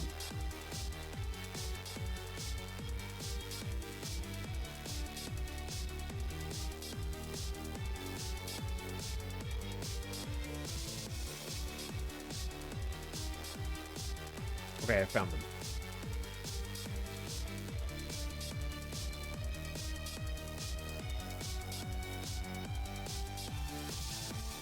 Send them over. It's time to be a marble. We're gonna do a Grand Prix. We're gonna do a 5-race Grand Prix. We're gonna do all these in reverse. We're gonna do the Sprint, Vols Lab, Marble Adventure, Gurg Splashtastic Sea Venture, and Marble Diner.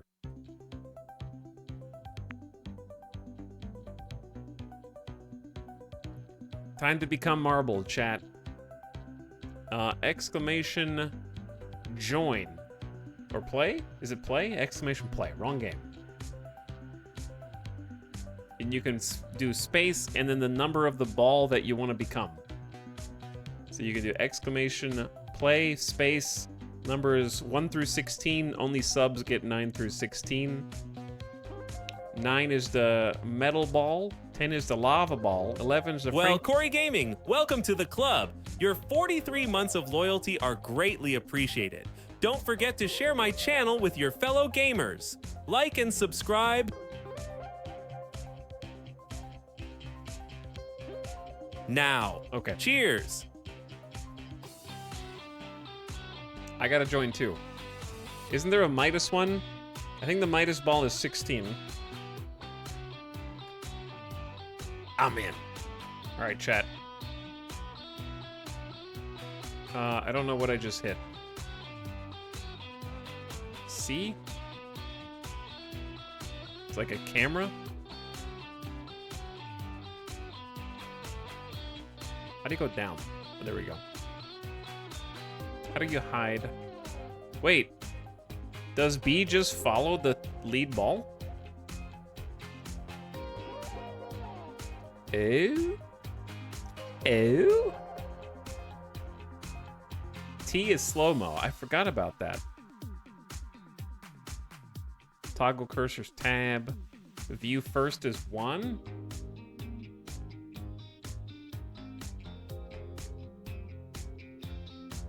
All right. Gamers, are you in? Can we get 100 balls? 6 more balls? Can we get 100 balls? You lazy chatters! Wake up! It's Friday.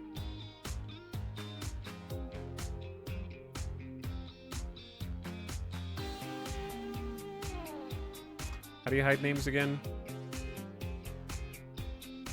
I don't remember how I opened this.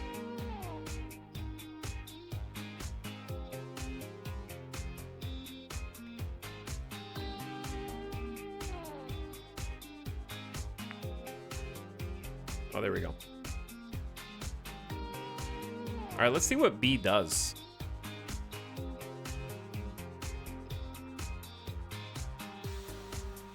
I'm going. Let's see what B does.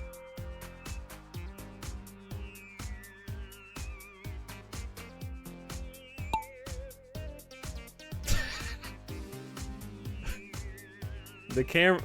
What is the camera doing? Also, what is it? What is number 1? Why do you guys all have 1? Wait, can you do the boost? Exclamation boost? Is that your boost?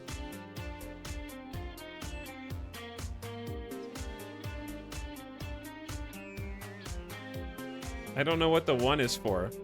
Oh, this is just a literal sprint. This is called the sprint. It's just 1 straightaway.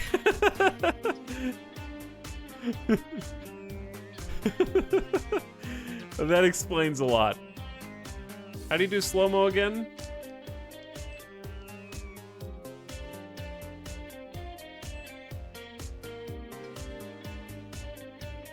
T? There they go.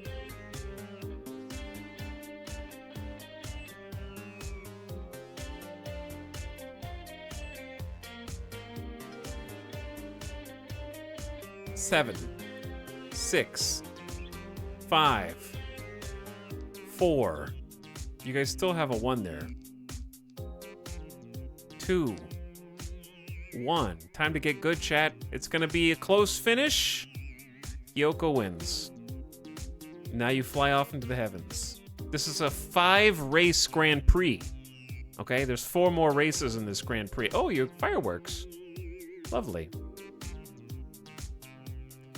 Basically, if you are Sir Loot-a-lot, you suck. You're last. Sorry. Classy Doge, you were second to last. Exotic Seal, Trinsic, and Gigi gets good. You need to get good right now.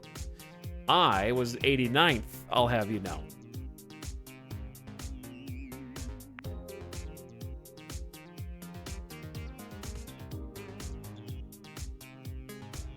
Okay, Vol's Lap. This one looks spicy. It has a cutscene at the beginning. And beakers. You gotta rejoin. You guys are all gonna start in the little cup.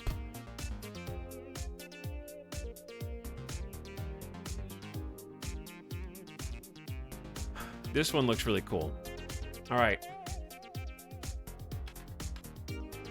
Well, you guys are joining. Give me 1 sec. Very, very fast pee break. Exclamation, play, and then the number.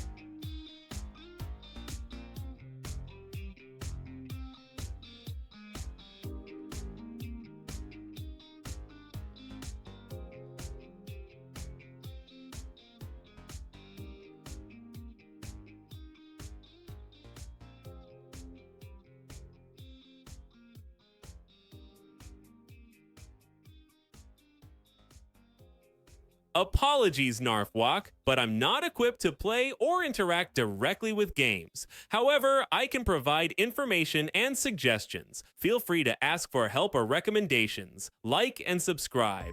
Oknito sexusunid. Dinenye mainu so artix. Cheers.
Chat, I was muted the whole time, but all I was saying was, you guys suck, and I'm just kidding. I was trying to let Tuber Etau speak.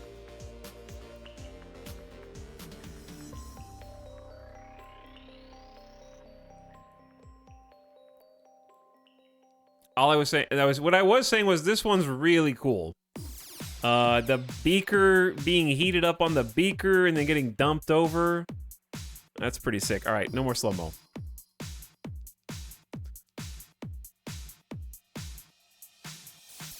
Getting a little bouncy here. Some of you guys might not make it. Yeah, this is kind of a challenge, actually. Boom, boom, boom, boom. Did I just get wrecked?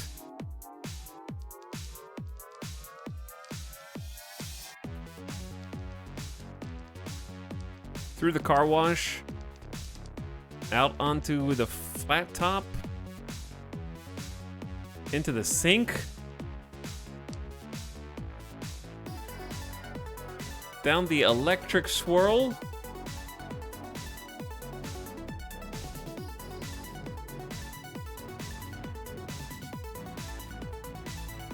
gotta go over another bouncy hot zone.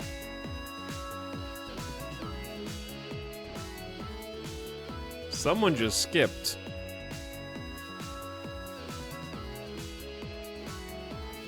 SCP with a commanding lead. Can they close it out?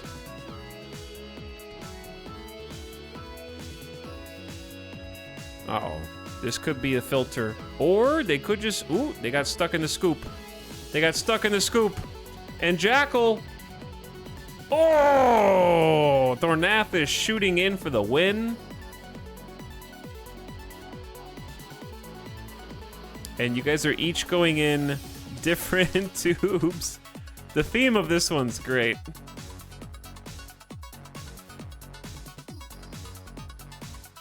Do you have to land in one of the tubes to win? I guess, maybe?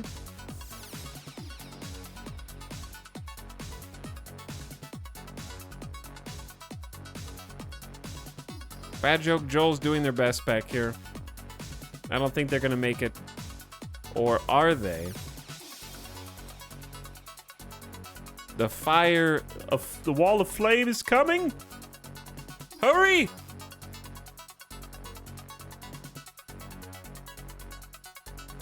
Uh-oh.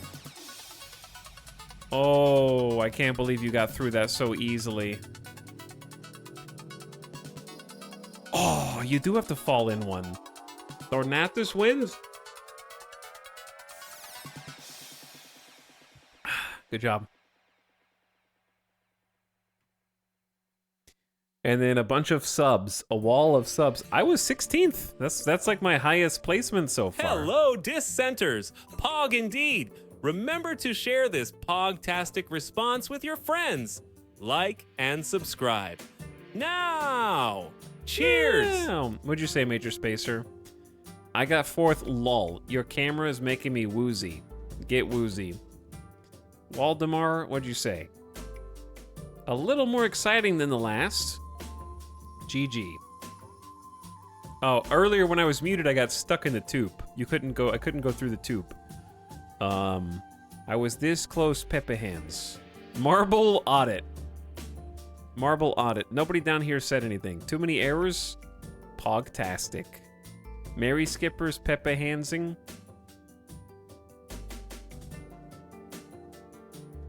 I got reverse first. I mean, that's better than all these guys did.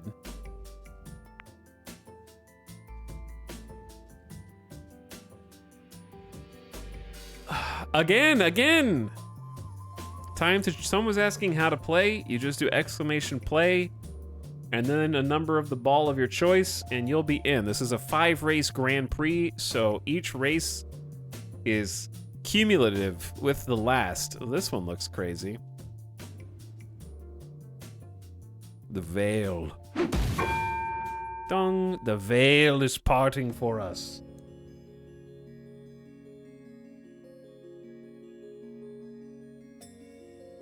Cool floor.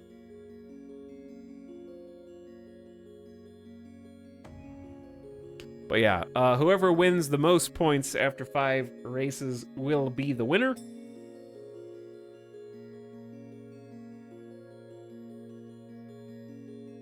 Though it's not too late to be a winner yourselves.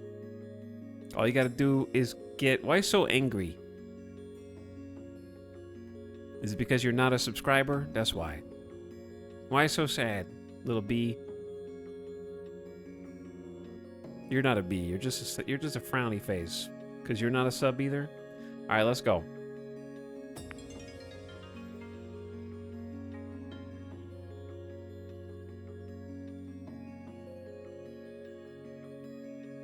Is there a gnat in front of me? Something just flew in front of me, I thought. Away you go! Through the cosmos.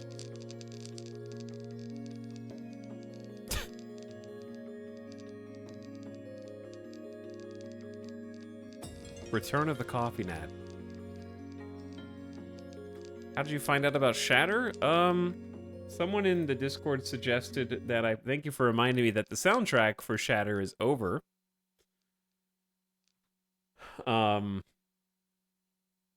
However, we can continue listening to this, I guess. Is there something flying in front of my face, or am I... What are you guys getting bonked on here? Is it this? I'm sorry, why did someone explode? What is going on? Are there mines?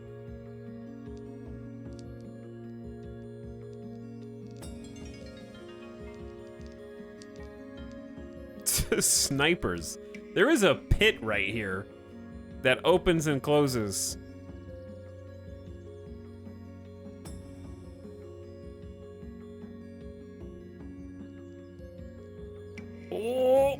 Oh, someone's gone. And, oh, bunch of people gone.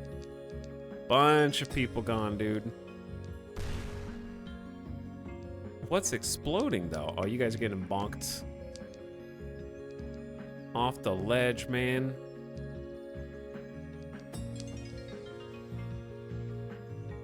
Oh, there... Wait, is it this? Yeah, okay. Yeah, that... There's a... Being in first is dangerous on this map.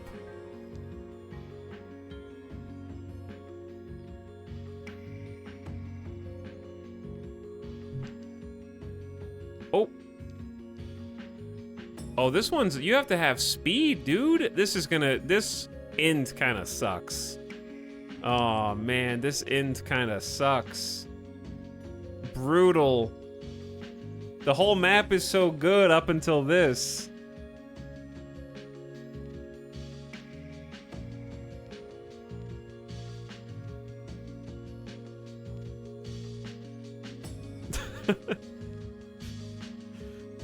It's like 5 people finished. Wow, only 5 people score points.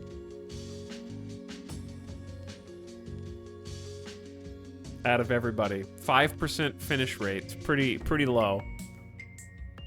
Oh my god, I won my first game. Good job.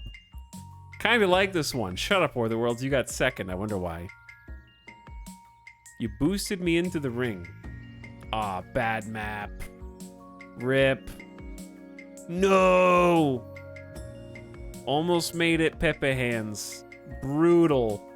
Harsh. So close. I think it's hilarious. Lol, lol, brutal, hardcore. That's rough. Frickin' died. Ass. Okay. Tell me how you really feel.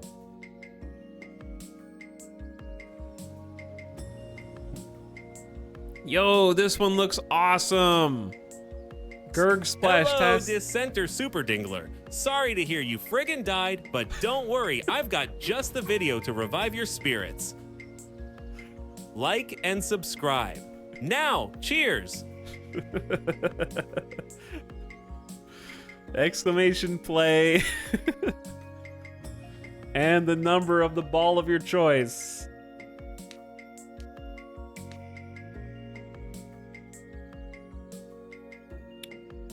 Tell us your top 5 favorite TV YouTubers. Okay, let's do top 3. Let's see what Tuber Etal's top 3 YouTubers are.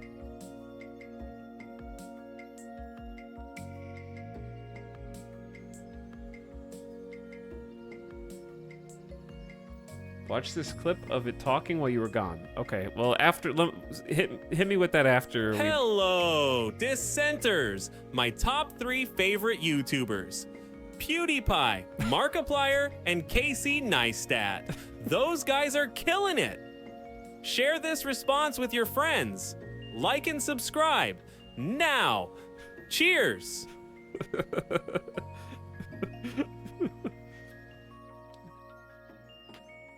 Your favorite YouTuber isn't you?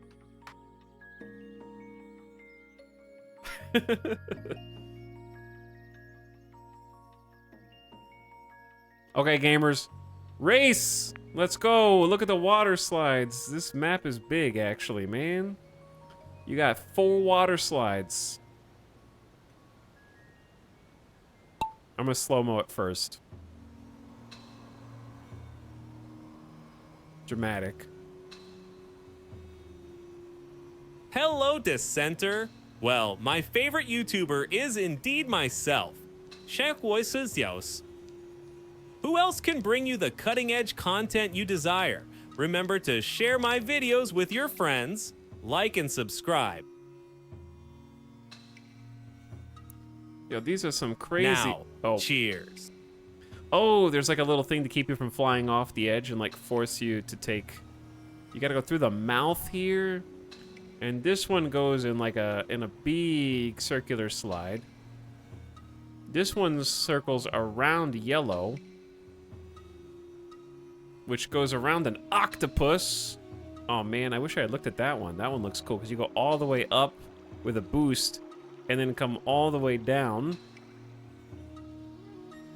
And then you straight drop through pink.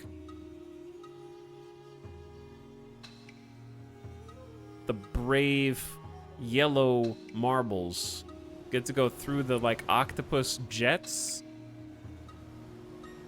And then big around and then into the pool at the end. Is this the end?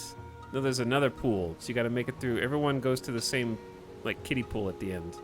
Whereas the green goes up a big, differently shaped plate bowl? A bowl? Let's call it a bowl.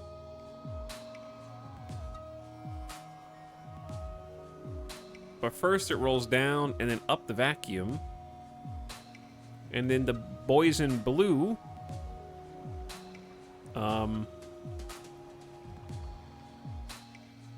oh, they go into the mouth of the shark.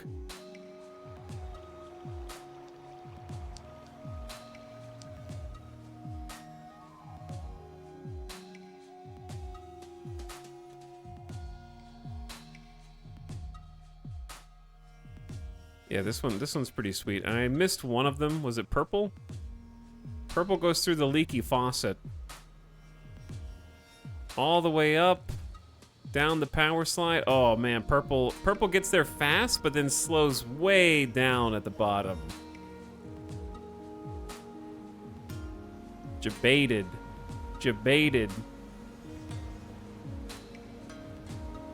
Everybody gets dumped into the pool. Green seems to take the longest. Wait. Did you guys fall into the lazy river over here? What are you guys doing? The lifeguard is watching and they can see you two over there smooching next to the pool.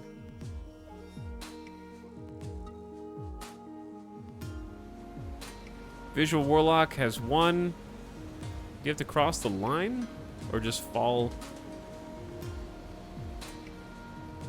I don't know where the line actually is, but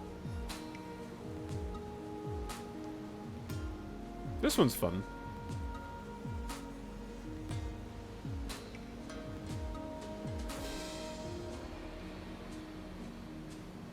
And then they explode against the edge of the wall. Bro, I was number 5. Now you're not. Now Mr. Sharps is number 5.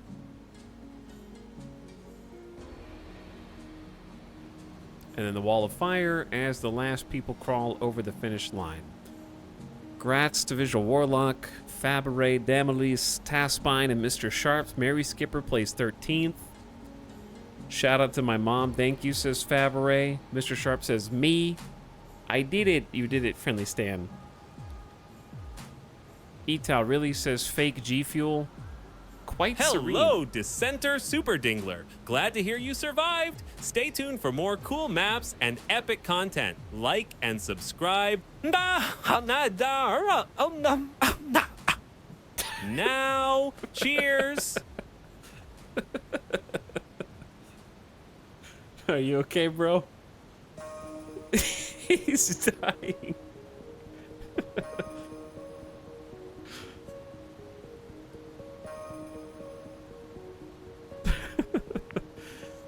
All right, one lap of marble Freudian slip about laughing.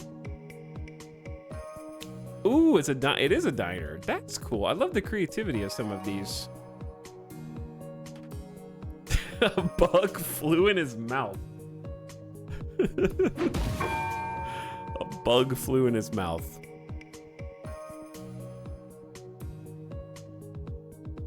I feel like, oh, we've done this one a long time ago in the past. It was a while ago, yeah.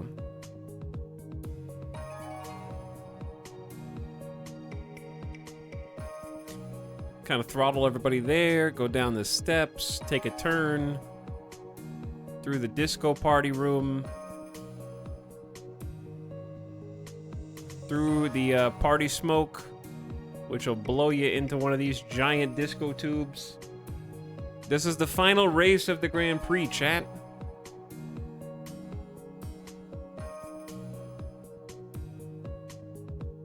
Be cool if you actually went through the diner.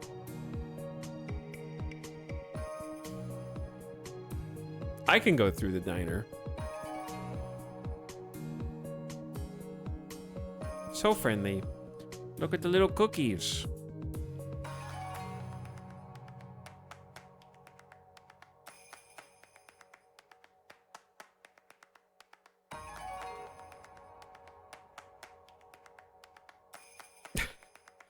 Banana.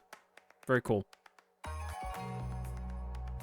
And lots of orbs out here. Okay, gamers. Ready to go? Exclamation play. This is your last call. Last call. Last race.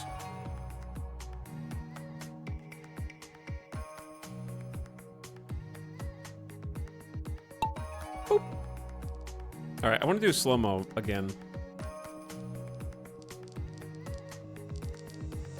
So I can actually watch the physics of these, because they go down the plinko pachinko real fast, it feels like. All right. Yeah, they do. They just go. Some of you guys. Ooh, ooh, ooh, ooh, ooh. People that can go around this are gonna succeed.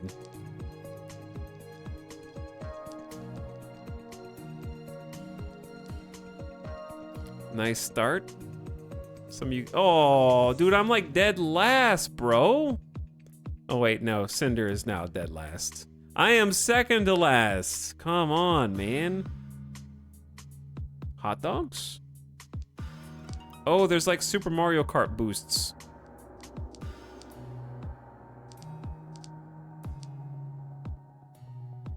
Some of you guys might lose it over the rail here.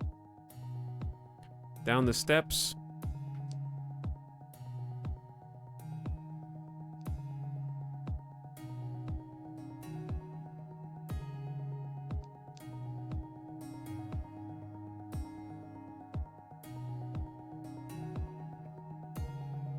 Chat, I don't know what this song is. No, I do. Okay, we're good. This is the last one I can listen to on the soundtrack, though. I'm McFreakin' losing it. That's not how it goes. The Dark. It's nice. Yeah, it's nice. I kind of just want to listen to this song on repeat. For now. because it goes with the slow-mo real nice. Like, I want to listen to this song with like a montage of cool slow-mo marbles. How does this move?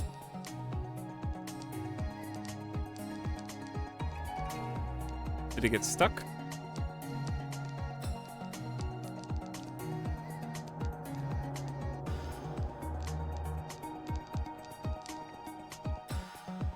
Meanwhile, over here, this is going to be a fun one too.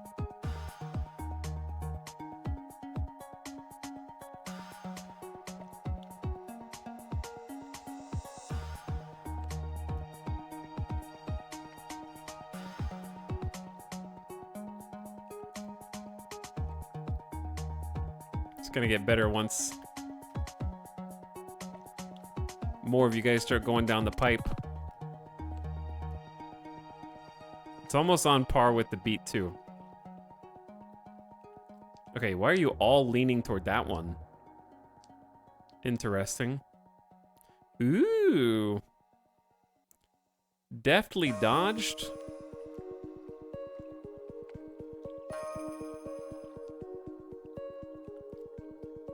No one even went down the other path. Interesting. Hello, Dissenter Waldemar Mjoin. Thank you for the boost. Your support means the world to me. Stay tuned for more epic content. Like and subscribe. Some of you guys cheated, man. You just went straight on through. Now, cheers. Oh, sorry.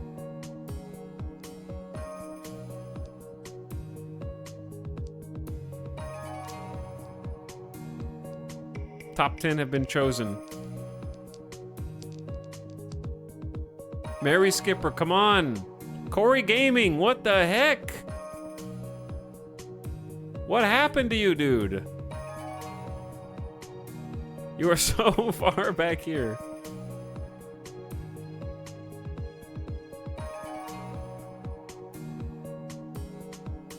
Corey stopped at the diner for a BLT. Mary Skipper and Corey are back here. Probably gonna die. Oh, and gone. Pew. Kano is outrunning the flame. Good job. GG, chat. Ace Tech 14th.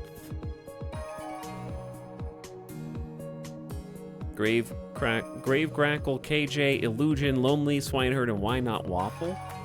People clap. Hi, Mom. Etal Pump It. Another people clap.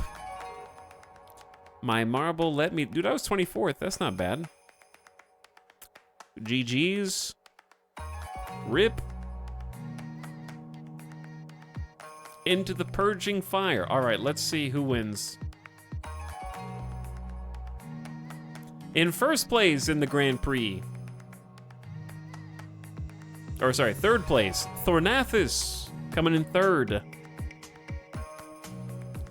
War of the Worlds placing second. And in first, not Norwegian. Then what are you? GG. Well played. Nicely done. Here's the actual placings. So you can look for yourself. Bro!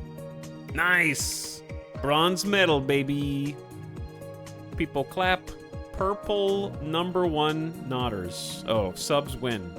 Rigged. I did all right. Not bad. People clap. Where are the mods? I'm 38. I represented us.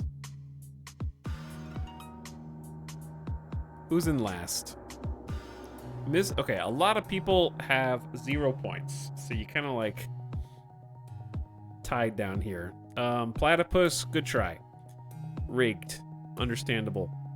I missed the first 2 races. Etal hurt. That makes sense.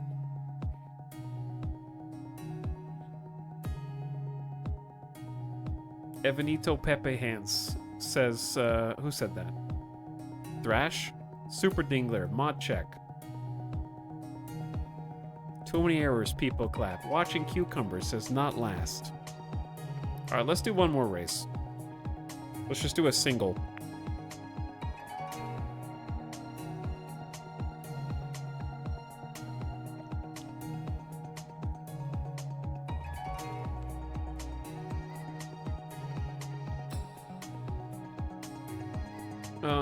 Where should we go?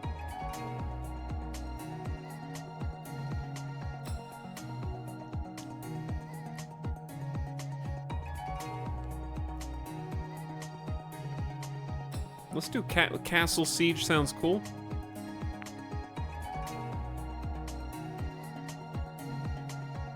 Monkus. All right, join up. This is a winner take all. Single race.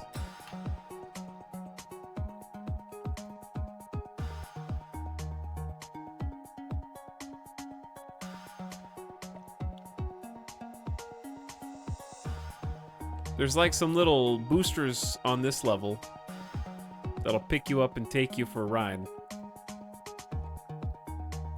Bowser's Castle, kinda, yeah, kinda. All right, exclamation play, and then the number of the ball you want to be. Something, something, this one's for all the marbles. Corey Gaming, thank you for 43 months with the join resub. Ace Tech, also for the tier 2. What up, Ace Tech? Thanks for 65, dude. I appreciate this sub from you as well. All right, let's do it. Line them up, let's go.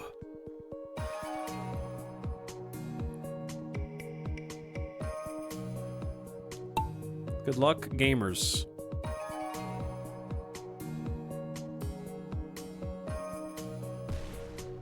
Okay, I don't know what that was.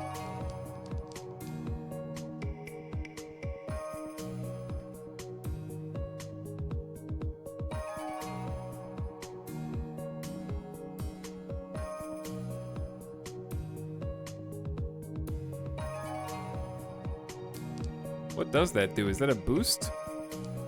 Hello, Dissenter Chillin' Sicilian. Thank you for the boost. I appreciate your support more than you know. Get ready for even more amazing content. Like and subscribe. And now, cheers.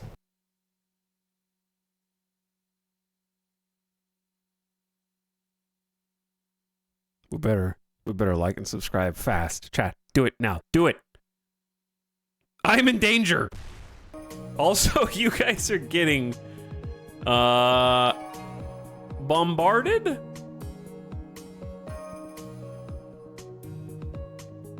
Megwar is cheating? Question mark?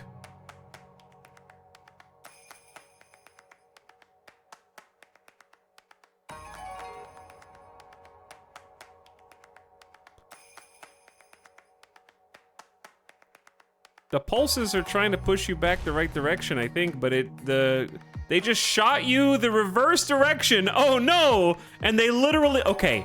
How did you collide with Moonling? There's no one else here. How did you hit the only other person? Oh. That's why this one. Hello, Dissenters. Shout out to Kyoko Get Down for the generous tier 1 sub gift. Thank you for supporting the channel. Share this exciting news with your friends.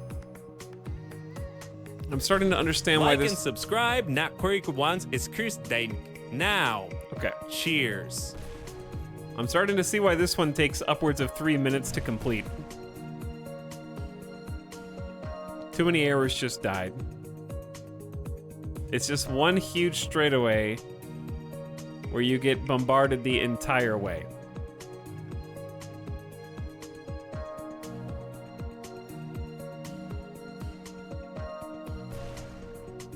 And you have to somehow sneak on by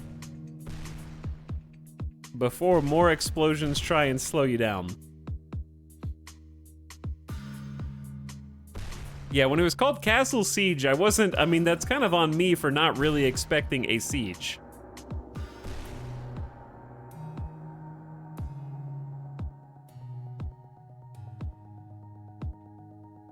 Hello, Dissenters. Here's the rest Big of you. thanks to Komsky for the tier 1 sub gift. Your support is truly appreciated. Let's keep the community strong and thriving. Like and subscribe. Now, cheers. Rip Kano. Brand Mevin's taken first, but maybe getting pushed back. Ooh. Jormois sneaking into first and stealing the win. Just shot in there. We've got a confirmed winner. Rip Kano and Thornathus dead. Yeet.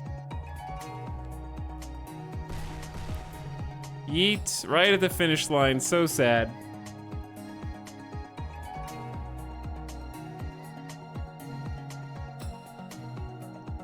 Number 1 and then dead. It can happen to you.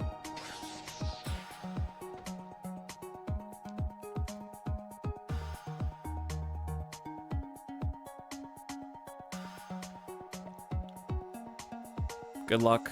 Those of you who are now racing the firewall.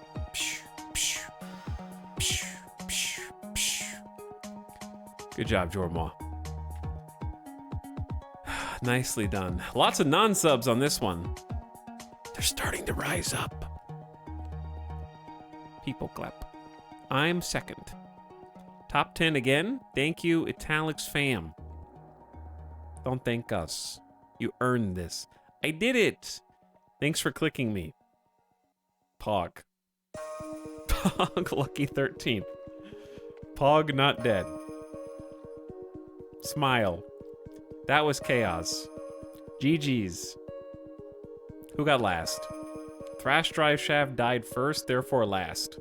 Mary Skipper's dead. I got 80th, but I still finished. Oh yeah. All right. Boop. Kind of listened to that song a few times in a row. It was a good song, though. It was a good song. It was chill. It was chill. All right, GG's chat.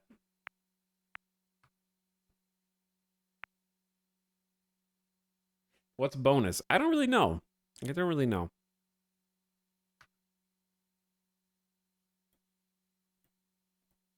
GG's chat. That was fun. That was fun. Thank for marbles. Hey, thanks for playing. We'll do a few community games from the subathon today. Check them out. I think it's a good place to wrap it up. Because King of the Castle went well. So that was nice. Congrats to the Barons again for winning from earlier. Nope. There we go. And then, as I push every music button, Battle Brothers went terribly. And that campaign is now concluded.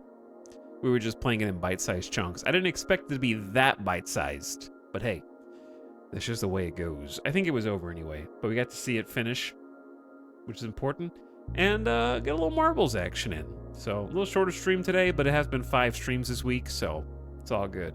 Still looking for new stuff to do. We'll hopefully try some new things next week. Probably the next stream will be Monday, but there's a non-zero chance there'll be a stream tomorrow, so keep your eyes peeled for that. If there's a stream tomorrow, it's probably going to be Tarkov. It would just be like Saturday Tarkov, which I'm actually, I don't know. I'd say it's 50-50 actually. It's 50-50. I might just chill. Just take it easy. Take it easy. But I'm gonna keep looking for some new stuff to do. For streams to kind of dig into. Try to find something fun. But I had fun today. Hopefully you guys did too. Like, I'm ready for a game I can just get lost in for like 12 hours and be like, whoa, where did the time go? There's games that I think are fun that just can't keep me losing time for 8 to 12 hours. Battle Brothers is one of those games, so I kind of enjoy just playing that a couple hours at a time. Because it's like, I like it, but I can't play it for 10 straight hours. Aren't we all? To some extent, yeah.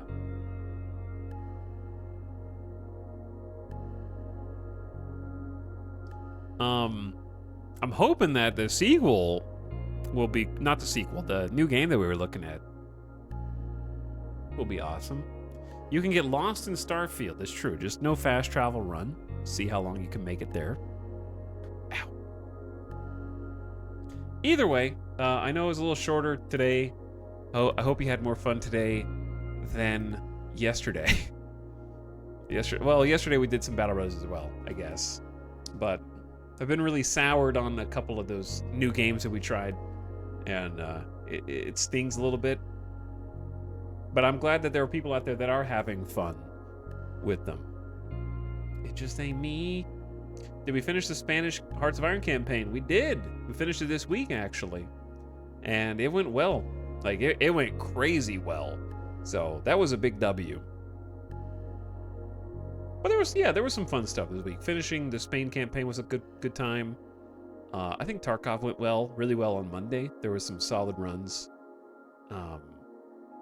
Enshrouded was a fun 9-hour stream. This is still a good length stream. I enjoyed checking out something new. Even if it made me Hello, yearn. Dissenter Waldemar Muian. Congrats on conquering America. That's epic. Keep up the great work and let's continue the conquest together. Like and subscribe. Now, Okay. cheers. Just checking. I'm just checking, dude. All right, gamers. I am going to send you guys on an adventure. On a raid. Okay? I am going to send you off on a raid. We're going to go raid someone we haven't raided before. So I need you to put on your best behavior, make a good introduction, and 2, I need you to make a strong introduction, okay?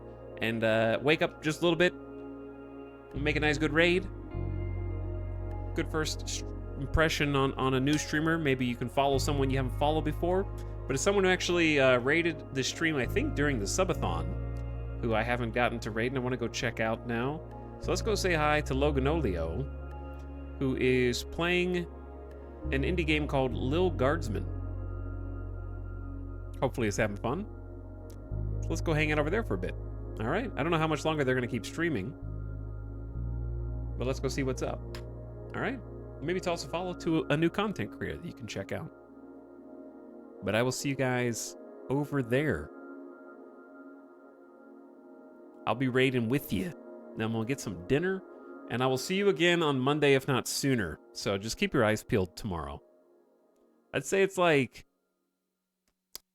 40 or 50% chance of stream tomorrow. But don't count on it. But maybe. Maybe.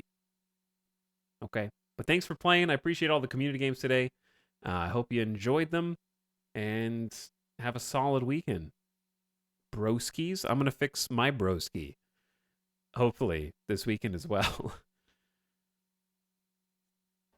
Say goodnight to stream. I don't know if he'll say it before the raid timer ticks in. I'll give him a second so that Tuber Etal can say goodnight. He's thinking. Think faster. You're running out of time, Tuber. Hello, Dischanters! It's time to wrap up the stream. Thank you all for joining, and remember to He's not catch the gonna finish. highlights on the channel. There's Good more. night, and see you next time. He's too slow. Like and subscribe. Now, cheers!